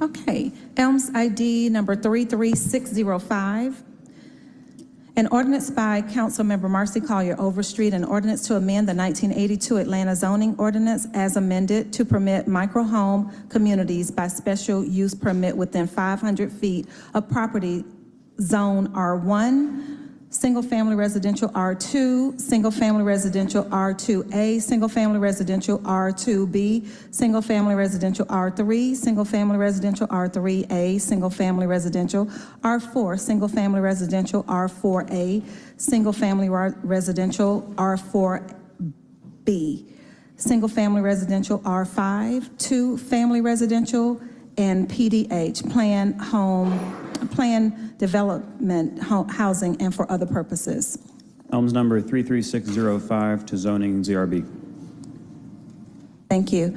Elms ID number 33629, an ordinance by Councilmember Marcy Collier Overstreet authorizing a donation in the amount not to exceed $2,500.00 to Columbia Colony Senior Residences from the District 11 Care for account to support their 2023 Holiday Feed the Seniors project. Elms number 33629 to Finance Executive Committee. Thank you. Thank you. Councilmember Waits, followed by Councilmember Winston.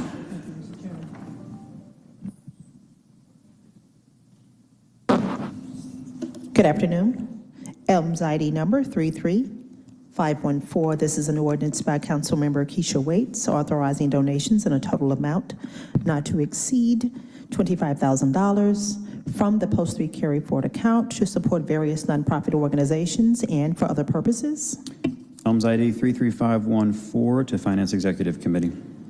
Elms ID number 33558. This is an ordinance by Councilmember Keisha Waits to recognize the valuable service to the City of Atlanta by the Atlanta Planning Advisory Board and the Neighborhood Planning Units to enact stipends for the President of APAB and board members of APAB and for other purposes.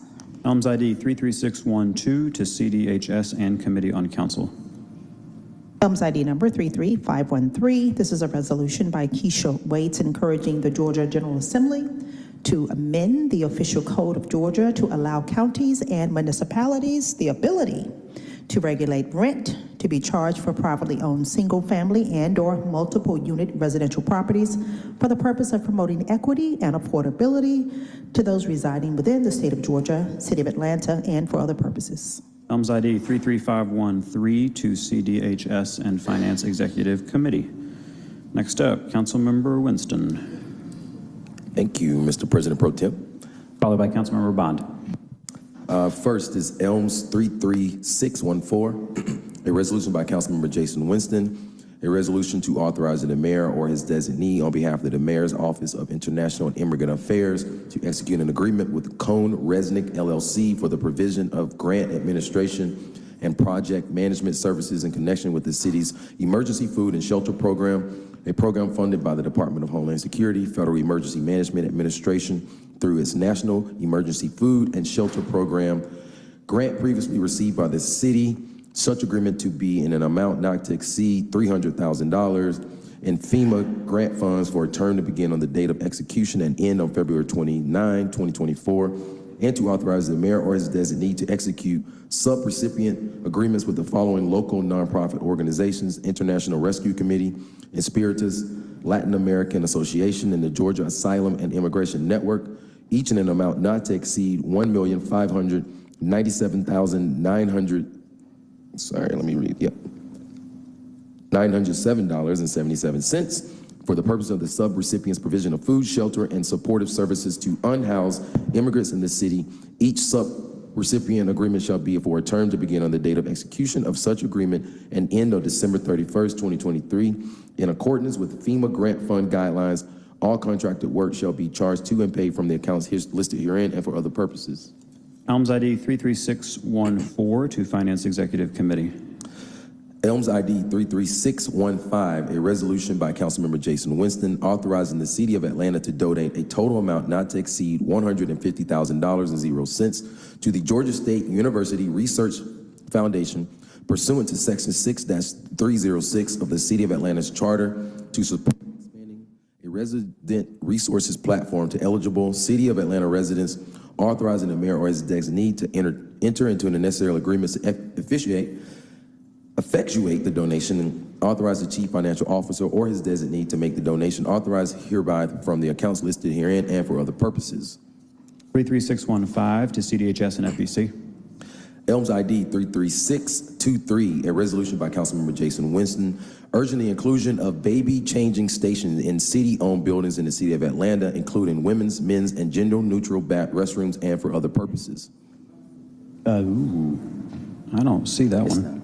Okay. What's the Elms ID?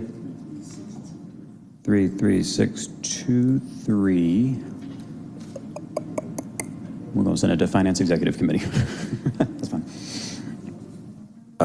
Next is Elms ID 33624, an ordinance by Council Members Jason Winston, Antonio Lewis, and Keisha Shawn Waits, authorizing the Chief Financial Officer to amend the general fund and trust fund budgets for transferring an amount not to exceed $18,000.00 from District 1, District 12, and Post 3 at large City Council offices to the Mayor's Office of Cultural Affairs to support expenses related to the 2023 City of Atlanta Jazz Festival Neighborhood Concert Series and for other purposes.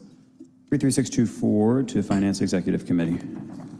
And then lastly, Elms ID 33598, a resolution by Councilmember Jason Winston requesting the mayor or his designee to make the intersection of Hill Street Southeast and Pavilion Street Southeast an always stop control intersection, to request the Atlanta Department of Transportation to install stop signs at the intersection and for other purposes.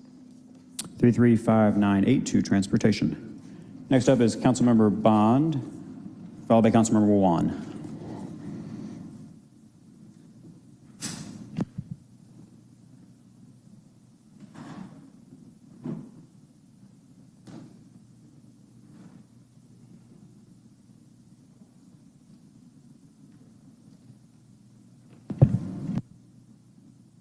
Thank you, Mr. President. Pro Tem have Elms ID number 3619, an ordinance signed by all council members present, an ordinance authorizing the 53rd mayor, an ordinance authorizing the installation of an art exhibit in honor of the 53rd mayor of the city of Atlanta, Samuel A. Massell Jr., authorizing the airport general manager or his designee to determine an appropriate location of the art exhibit at Hartsfield-Jackson Atlanta International Airport and for other purposes. 33619 to Transportation. Elms ID number 33616. An ordinance by Councilmember Michael Julian Bond authorizing the donation in an amount not to exceed $500.00 to blank for the Post 1 at large carry forward account to support the annual Christmas toy giveaway and for other purposes. Elms number 33616 to Finance Executive Committee. Elms number 33613, a resolution by Councilmember Michael Julian Bond to request a portion of this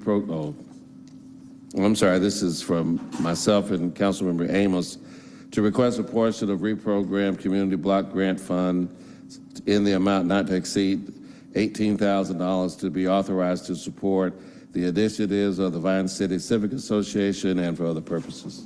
33613 to CDHS.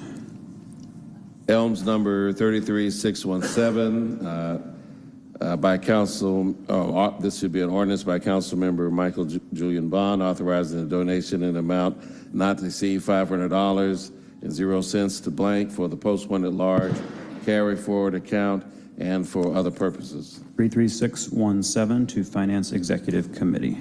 Elms number ID 33512, a resolution by Michael Julian Bond authorizing the mayor or his designee to enter into the appropriate contract renewal number 1 with National Healthcare Solutions, LLC, for the Global Diagnostic Services on behalf of the Department of Corrections to provide a professional healthcare staffing services on an as-needed basis for special procurement designation FC-9371 in an amount not to exceed $150,000.00 annually for each vendors on an as-needed basis, not to exceed $300,000.00, all work to be charged to and paid from the trust fund account numbers listed, and I believe for other purposes. 33512 to Public Safety Legal Administration. That concludes my legislation, Mr. President Pro Tem. Thank you. I did call on Councilmember One next. Come on up. All right, Elms ID 33524, resolution by Councilmember Alex Wan authorizing the mayor or his designee to execute the First Amendment to Special Procurement Agreement number listed, GASB 87 Software and Consulting Services with GCR Inc. of Georgia, doing business as Civics, on behalf of the Department of Finance and the Department of Watershed Management, to add funding for additional services in an amount not to exceed $100,163.87. All contracted work will be charged to and paid from the fund, department, organization, and account numbers listed herein and for other purposes.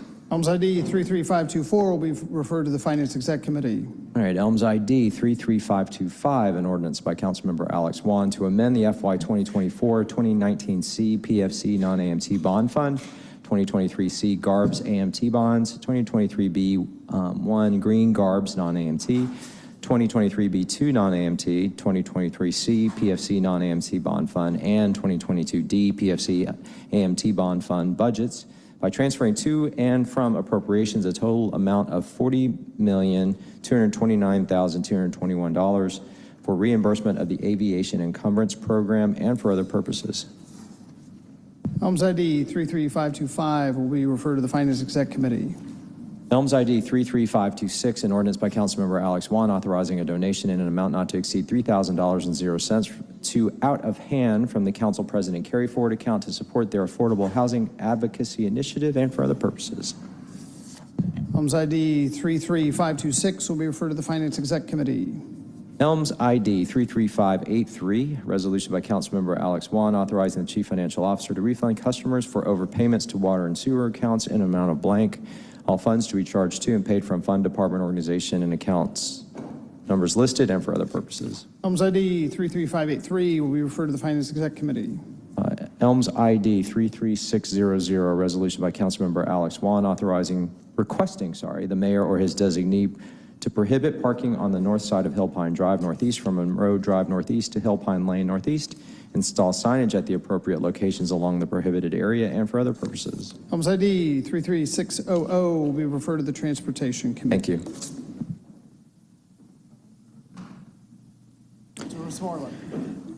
Elms ID 33574, a resolution by Councilmember Matt Westmoreland to authorize the Chief Financial Officer to allocate and pay a total of $11,591,666 from the Affordable Housing Trust Fund to the following allocated purposes: $2,150,000 being allocated for affordable housing production, $4,381,666 being allocated for housing-related programs, $2 million being allocated for public land development, $2,060,000 being allocated for supportive housing production, $1 million being allocated for contingency reserves and related transfers to Invest Atlanta and for other purposes. Elms ID 33574 will be jointly referred to the CDHS and FEC committees.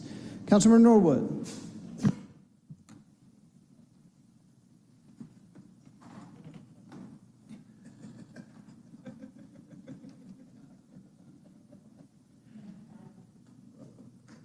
Elms ID 33511, a resolution by Councilmember Mary Norwood authorizing the mayor or his designee on behalf of the City of Atlanta, Mayor's Office of Cultural Affairs, to execute a preservation, exhibition, and license agreement with the Atlanta History Center regarding the Samuel Spencer Memorial Sculpture from the current storage facility to the Atlanta History Center for a period not to exceed 50 years, with all costs of transporting and storage of the artwork at no cost to the city, and shall be paid by the Atlanta History Center and for other purposes. Elms ID 33511 will be referred to the Finance Exec Committee. Ordinance by 33633, an ordinance by Councilmember Mary Norwood on behalf of the Atlanta Department of Transportation to correct Resolution 23R 3684, adopted by the Atlanta City Council on June 20th and approved by operation of law on June 29th, 2023, and for the purpose of adding an additional authorization thereto and for other purposes. Homes ID 33633 will be referred to the Transportation Committee. Thank you. Councilmember Bakhtiari.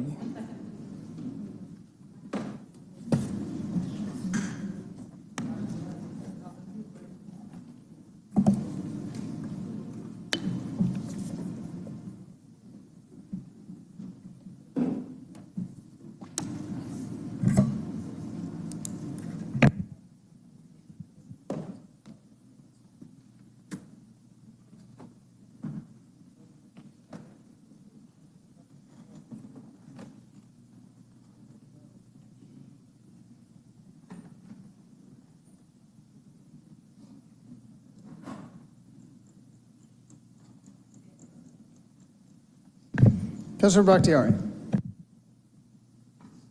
I believe you may have one for immediate consideration. Is that correct? Okay. Yes. Will you hand me my folder from there, Sean, please? Okay, Elms ID number 33632, a resolution by Councilmember Liliana Bakhtiari to commence the scanning and public disclosure of submitted forms related to the referendum petition to repeal Ordinance 21-0-0367 and for other purposes.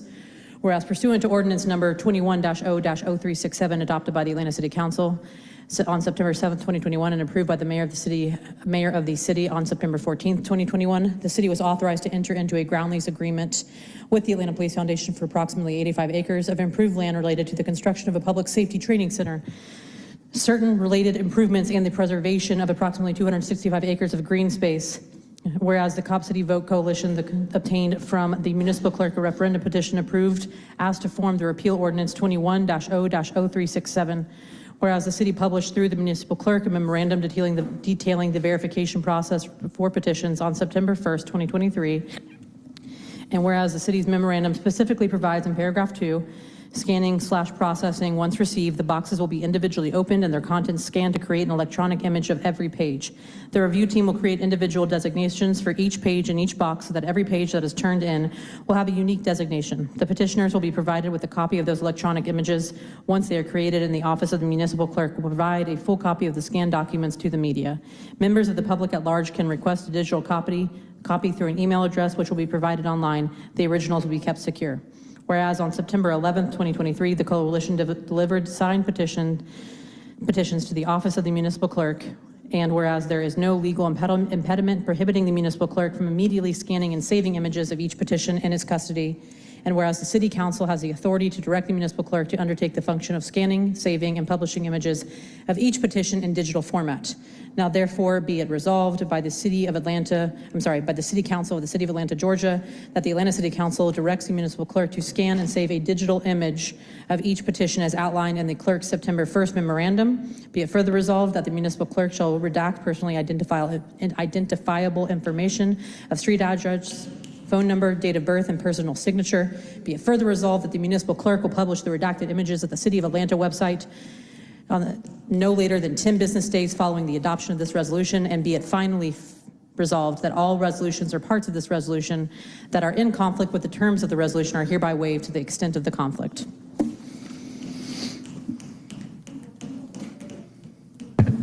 Councilman Bakhtiari, I believe this has been emailed, but we're also going to get paper copies so that folks can see as well.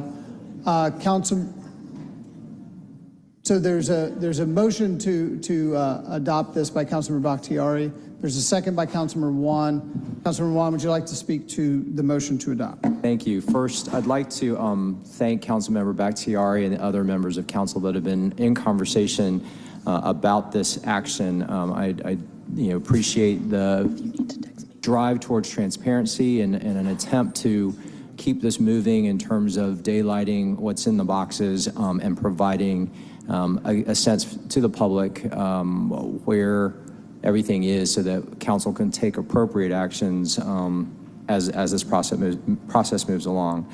However, there is the second be it further resolved clause in here that talks about redaction. There's been some concern and raised by the law department about the language here, and I'd like to ask them to speak to this and then potentially help us draft this or recraft this so that it meets the Open Records Act requirements that we are bound by. So if the law department could speak to that, depending on what they say, I'd like to offer an amendment after that. Hi, good afternoon. Amber A. Robinson, City of Atlanta Department of Law.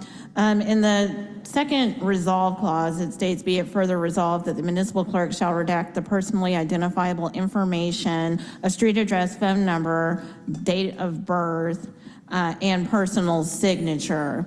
In accordance with the Georgia Open Records Act, personal identifiable information subject to redaction includes the date, the day and month of birth. Other records listed herein would be properly considered public records and not subject to redaction. So this current statement does not comport with the requirements of the Georgia Open Records Act. So, Madam Robinson, what would an amendment look like in order to make that comport with it? And I'll offer that amendment. I personally would recommend that the be it further resolved clause be amended such that it would read that the municipal clerk shall redact the personally identifiable information in accordance with the Georgia Open Records Act. Period. So I know that y'all are preparing the amendment form. While you're doing that, there was some other discussion about this, understanding that there already have been open records requests filed for these very records, should they be digitized. So the reality of it is that we are going to have to supply that information to those requesters anyway. I would hate for us to be in a situation where it appeared that the city was, in our first publication of this, withholding information from the public. Again, going back to the comment that I made about just wanting this to be a first step in full transparency and openness on the process going forward. So with that, Mr. President, I'm going to offer a motion to amend. I believe there will be amendment forms being prepared and distributed, but it will be to essentially strike this and replace it with the in compliance with the Georgia Open Records Act. There's a motion by Councilmember Juan to amend, seconded by Councilmember Faroki. So now we'll be speaking to the motion to amend. I know we're going to have a moment before we actually get the exact wording of the amendment. Does anybody want to speak to the motion to amend? Yes. First, do you want to speak to the motion to amend or the main motion? I want to add my, this motion is so, I like this, what she did. I want to add my name to this. Okay, let's wait until we get back to the main motion and we'll add it. Councilmember Norwood, do you want to speak to the amendment or the main motion?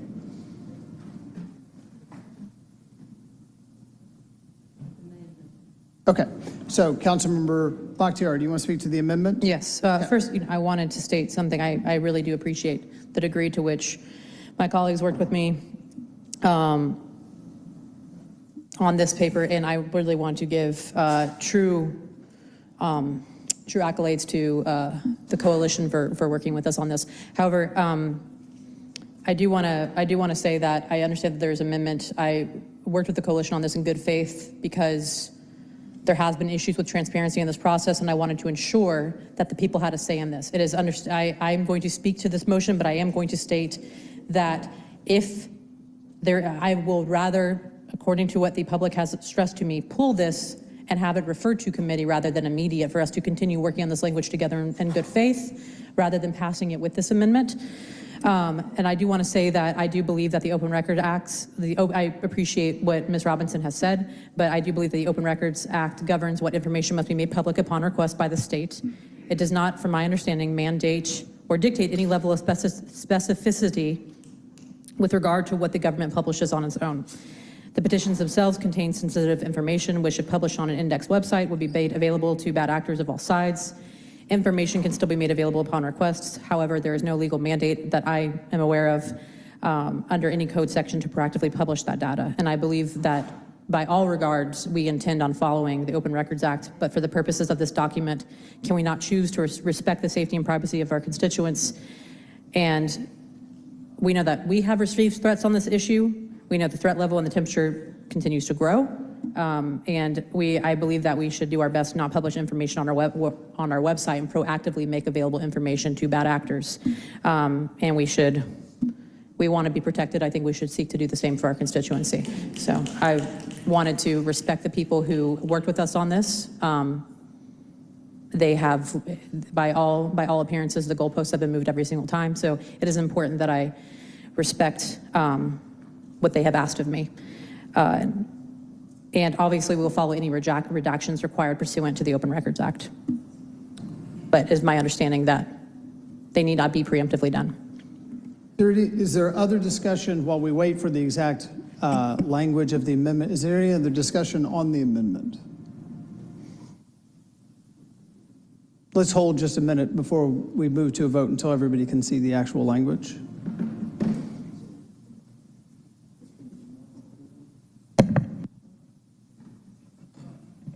It's been emailed.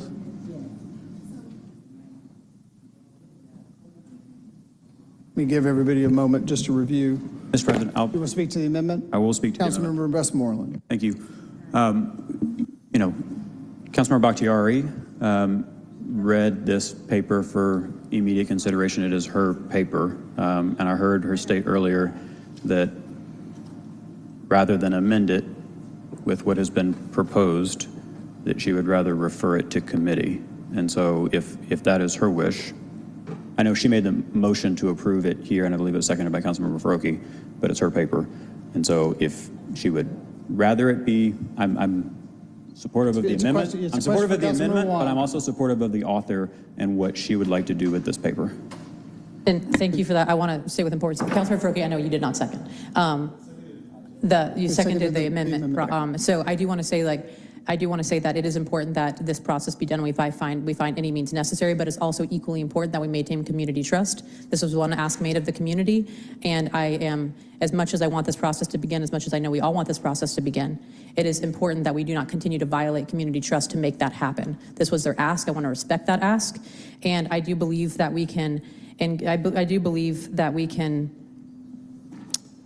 find a way forward if instead of making the amendment against community wishes, because this community has put in a lot of work with us over this last week, that we instead refer to committee and begin working on this together if people do not feel comfortable passing it in its current form. I needed to make that fight. I needed to do that because it was asked of me, and that these are the people that I answer to first and foremost. But at the same time, I want to, I know that we have additional work to do, and a week was a short amount of time to turn this around.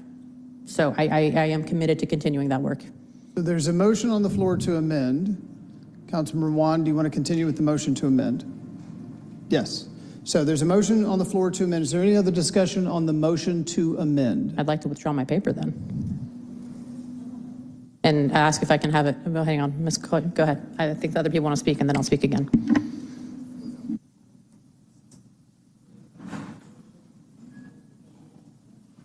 Councilmember Bakhtiari, I would entertain a motion to refer, which would override the motion to amend. Thank you. Do we want to allow Ms., I know that Ms. Collier, I know that there's a couple of people wanting to speak. Do we want to allow them to speak first before I make that motion? That's up to you. I'm happy to let them speak first. I'm going to make the motion to refer, but happy to let you speak first. We're technically still on the motion to amend. It's what we're on. Unfortunately, that's where we are in the order of business. Well, then before you take that vote, okay, I go ahead and I make a motion to refer this, but can that conversation still continue? There's a motion to refer by Councilmember Bakhtiari, seconded by Councilmember Dozier. Is there any discussion on the motion to refer? Councilmember Overstreet, do you want to speak to the motion to refer? No. Councilmember Juan? No, I had an amendment. Okay. Councilmember Juan. So while I appreciate the concerns raised, I appreciate the comments about the stakeholders that the author of this paper answers to, or not, that's not the right word, is trying to support. I am reminded that I also represent constituents that have pressured me for transparency and being able to essentially start, as I mentioned, daylighting the contents of the petitions rather than having them sit in a box. There is a process that is blocking that right now in terms of the actual verification process. And a group of us tried in the last 4 days to try and find a way to gain public trust by, again, getting this information out. This information is going to get out by the open records requests that are there. We are going to get painted in the narrative that we found another reason to stand in that way, when all it was just trying to comport with a state law that governs open records, which we're all very familiar with. So I'm a little baffled by where we find ourselves, but I'm trying to do right by the constituents that have reached out to me, that many of whom were supportive of the training center, but are enraged by the process now, the democratic process. And we're trying to find a way to respect that democratic process that is going to happen anyway because of open records requests. So I understand from the law department, we already have 2 waiting in the wings. So a delay of referring this for another 2 weeks just delay, essentially extends this out for another 2 weeks, and it's 2 weeks where the public can start seeing information that they're asking, and we are quite frankly asking to see. So that's why I'm standing by my amendment. If it gets defeated, it gets defeated. But yeah, I'm surprised by where we find ourselves. Councilmember Overstreet, we're still on the motion to refer. Yeah, I'm just trying to better understand, because I think that we're all in agreement now that we do want the petitions to be counted and seen. I think that that's where we all are. So I'm fine with, so I'm fine with taking the vote. So I prefer that we take care of it today. I don't understand where we are now with the motion to refer. I really am trying to understand that. Oh, may I respond? Let me get Councilmember Norwood if she wants to speak to the motion to refer, and then I'll come back to Councilmember Bacteria. Councilmember Norwood. Here's what we have. We have a petition process. In this petition process, we have said, according to what should be done, that we are going to verify these signatures. And we heard that verification process, which was good and detailed. Having personally collected 25,000 petitions and personally made sure that those signatures were those people. I'm not saying that this one is not. I'm saying I've done this work. I did this work 12 years ago. So I understand this work. So what I want to make sure is that what we are doing today goes to the process of we are going to know every one of these individual petitions, every one of these signatures. They're going to be checked, not with a match, but with the way that we have been told that the professionals throughout the United States have done petitions like this. So I am all about making sure that we know that every single signature on every single page is signed by that person. I'm not saying they're not. I'm saying it's our responsibility to know that they're registered voters, to know that they live where they say they live, to know that they sign that petition. So whatever we do today, I want to make sure doesn't harm the idea that we will make sure that we have valid signatures on every single one that we count, that are counted. Councilmember Lewis, we're on the motion to refer. Yes, and I feel the same way Councilmember Overstreet is, but I will go with how the bill sponsor says go if she wants to do the 2-week process. But today was my first day doing immediate consideration because some things are that serious. I think that we don't got to kick the ball down the road. I think we can actually handle this today. And we just heard Buckhead, the South Side, and the Southwest Side all say that we want to see these signatures come in and be counted. And so I think that we can get that vote in today. Council President? Councilmember Bakhtiari. I believe that Councilmember Juan wants to change his amendment. You would need. And I would need, Councilmember Bakhtiari, and I go ahead and withdraw my motion to refer, so that he yes. can read in his So- amendment. So now we're back to the motion to amend. I believe Councilmember Juan may amend his amendment. Yeah, we're working with law to try and wordsmith in a way that gets where we all need to get to so that we can proceed forward with this today. We're just going to continue punching at this. So right now, I'm going to ask law if we amend the language so that it's basically saying any redactions required pursuant to the Open Records Act. If that, essentially clears the path for today.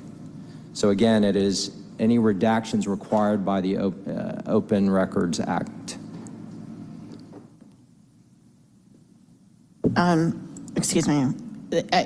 If the amendment would change the second resolve clause so that it would read as follows: be it further resolved that the municipal clerk shall redact the personally identifiable information as required by the Georgia Open Records Act, then that would be of no legal concern. All right, so I'm going to request that. I'm sorry, I just want to, that would be of no legal concern? Is that what you said? Sorry. That would be fine. I got it. Thank Sorry. you. Thank you. I appreciate that. I think that sounds great. All right, so I'm going to change my amendment to reflect that new language. Ms. Robinson, if you could re-email everybody that new language, and we're going to try this again.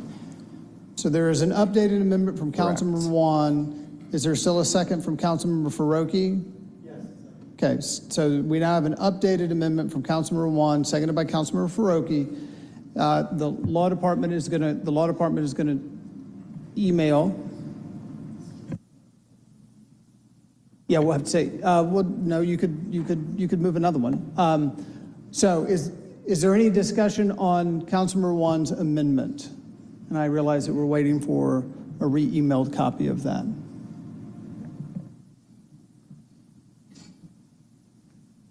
And just give everybody a minute to see it exactly.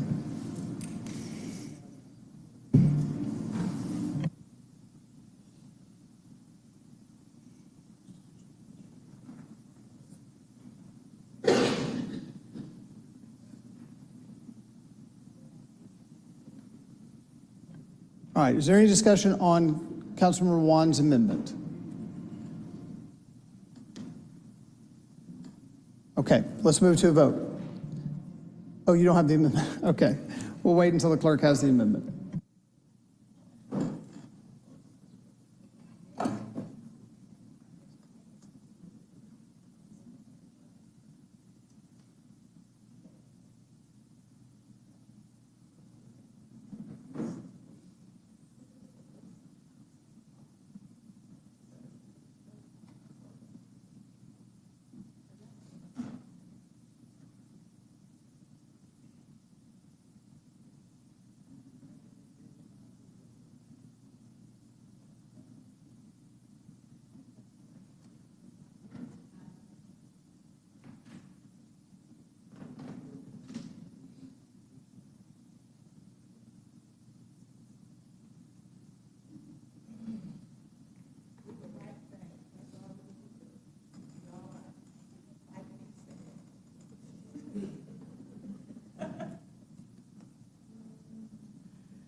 Madam Clerk,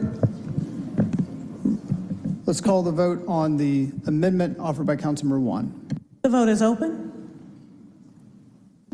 Waits is an aye.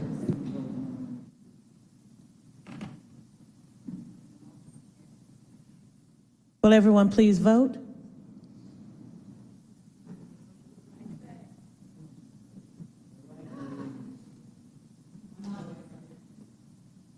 I'd like the record to reflect that I'm right here. Councilmember Bakhtiari, how's your vote? Hell yes. Aye. Sorry, aye, yes, I should make that more appropriate. The vote is closed. 15 yeas, 0 nays. 15 yeas, 0 nays. The motion to amend carries. We're now back to the motion to adopt as amended. Is there any discussion on the motion to adopt as amended? No, we go.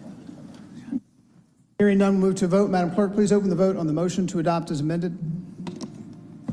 The vote is open. Waits is an aye.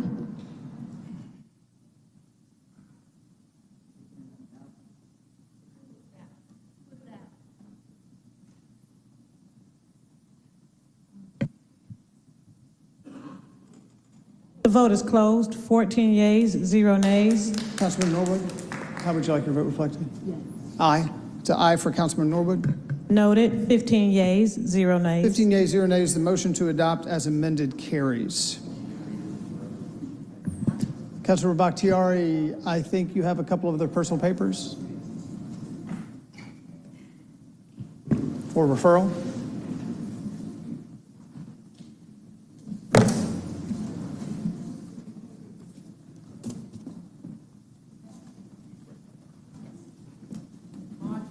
Yes.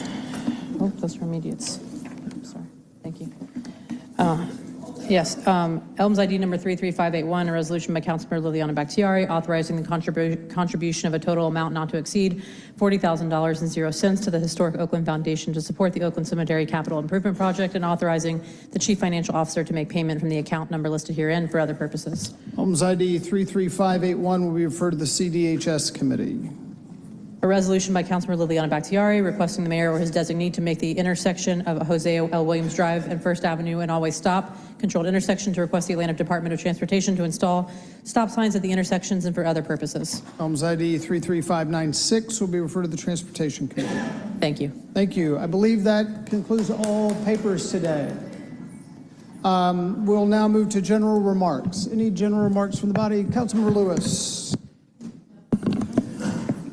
And I know my wife is watching this, so I want to wish my wife a happy birthday. Yesterday was her birthday, and we were able to celebrate. So I want to say happy birthday, Ashley Fogel Lewis. And one more thing, this Friday is our fifth week of doing our food giveaway at Roselle Fans. So this Friday, we're hoping to get up to 1,000 people again. And the issue is the same issue as always. We need more volunteers to actually help give out this food. So this Friday, from 10 a.m. until the food's gone, we'll be giving away boxes of food. And last week, we were able to give out 10 pounds of chicken to each person that came through. And so this week, we'll need help with giving out food on Friday at Roselle Fan. Thank you. Happy birthday again, Ashley Lewis, and happy birthday, Councilmember Boone. Yes, indeed. Councilmember Bakhtiari. Thank you. First, I wanted to thank council staff and my colleagues for their kind words and cards, sentiments, flowers being sent for the passing of my grandfather, who died this past Thursday at 96. Thank you all. And also, I wanted to say that, again, I called out some inappropriate language last time. I want to do it again here. I want to state for the record that everyone should know, telling people to go back to where they came from is hate rhetoric. We should not allow the conversation to happen here. And I also want to say that the people that was pointed at are actually District 5 residents. So, I mean, they do live in the city of Atlanta. They are my constituents. And if they want to go back to where they came from, I guarantee you it's a lot closer than the people that were saying it to them. So they live right down the street. And that type of language should not be tolerated in this building. Thank you. Councilmember Overstreet. Yes, thank you, President Shipman. I want to send a huge shout out to my sister, my soul sister, soror and seatmate, Councilmember Andrea L. Boone. Happy birthday. She won't tell me what number it is, but because we're the same age, I already know. But happy birthday. And I know she hates it. Look at her. She's hating that, but happy birthday. Thank you. Councilor Winston. Thank you. Thank you, Council President. Little congested today. Last Thursday, several people in the city of Atlanta were affected by a heavy rainstorm, and I just wanted to let the public know that the Department of Watershed Management is offering aid to City of Atlanta residents who were affected by localized flooding. You can go to the Department of Watershed Management's website to get more information on possible remediation efforts being done by the Department of Watershed Management. Thank you. Thank you. Councilmember Bond. Thank you, Mr. President. Before I make my announcement, I also want to add my voice to praise our friend and colleague, Andrea L. Boone, on her birthday. I don't know how she got elected at the shy age of 16, but she did it. So happy birthday, Andrea. I used to help Andrea across the street when she was a little girl, so very, very happy about that. This week's Hello Fresh will be in District 1 over at the Church of Life, 320 Hill Street at 2 p.m. this Wednesday. There's no prerequisite to receive this help. As of this month, September is our 3rd year anniversary for HelloFresh. We've given out more than 3 million pounds of food to Atlanta residents since this began. So we want to thank our partners, Second Helpings Atlanta, Pratt Industries, and of course, the folks from HelloFresh. The national president came out last November to help us give out 1,000 turkeys, and I understand he's supposed to be returning for that help. But if you don't need it, please pass the word along to someone who does. I'm sure within your personal circle, you know somebody who could use this help. Thank you. Thank you. Councilmember Amos. Yes, Mr. President, very quickly to the neighbors of Hunter Hill, we are coming your way for Walk With Me Wednesday. That is on September 20th, and then, of course, September 27th, we will be in Dixie Hills for Walk With Me Wednesday. But to the entire city of Atlanta on Thursday, September 28th, the City of Atlanta City Council, the Joint Committee of Atlanta City Council and Atlanta Public Schools Board of Education will meet at 5 p.m. at the Atlanta Public Schools office. And then, of course, to residents around Katherine Johnson's Park, we have a Movies in the Park September 23rd at sunset. Thank you. I would add one note. The parliamentarian, you may have noticed, is not with us today. He has suffered a death in his family. So we pass along our condolences to Mr. Conway and his entire family. On happier notes, we have entered Hispanic Heritage Month. We had a great celebration for Mexican Independence Day here at City Hall last week, and I would like to wish Lashana Tova to all of those who celebrate the new year. With that, and no more comments, I will ask the clerk to call the closing roll. Council President Shipman. Here. Council members Bond. Here. Westmoreland. Here. Waits. Winston. Faroki. Amos. Dozier. Bakhtiari. Wan. Shook. Norwood. Hillis. Boone. Overstreet. Lewis. Without objection, we will stand adjourned.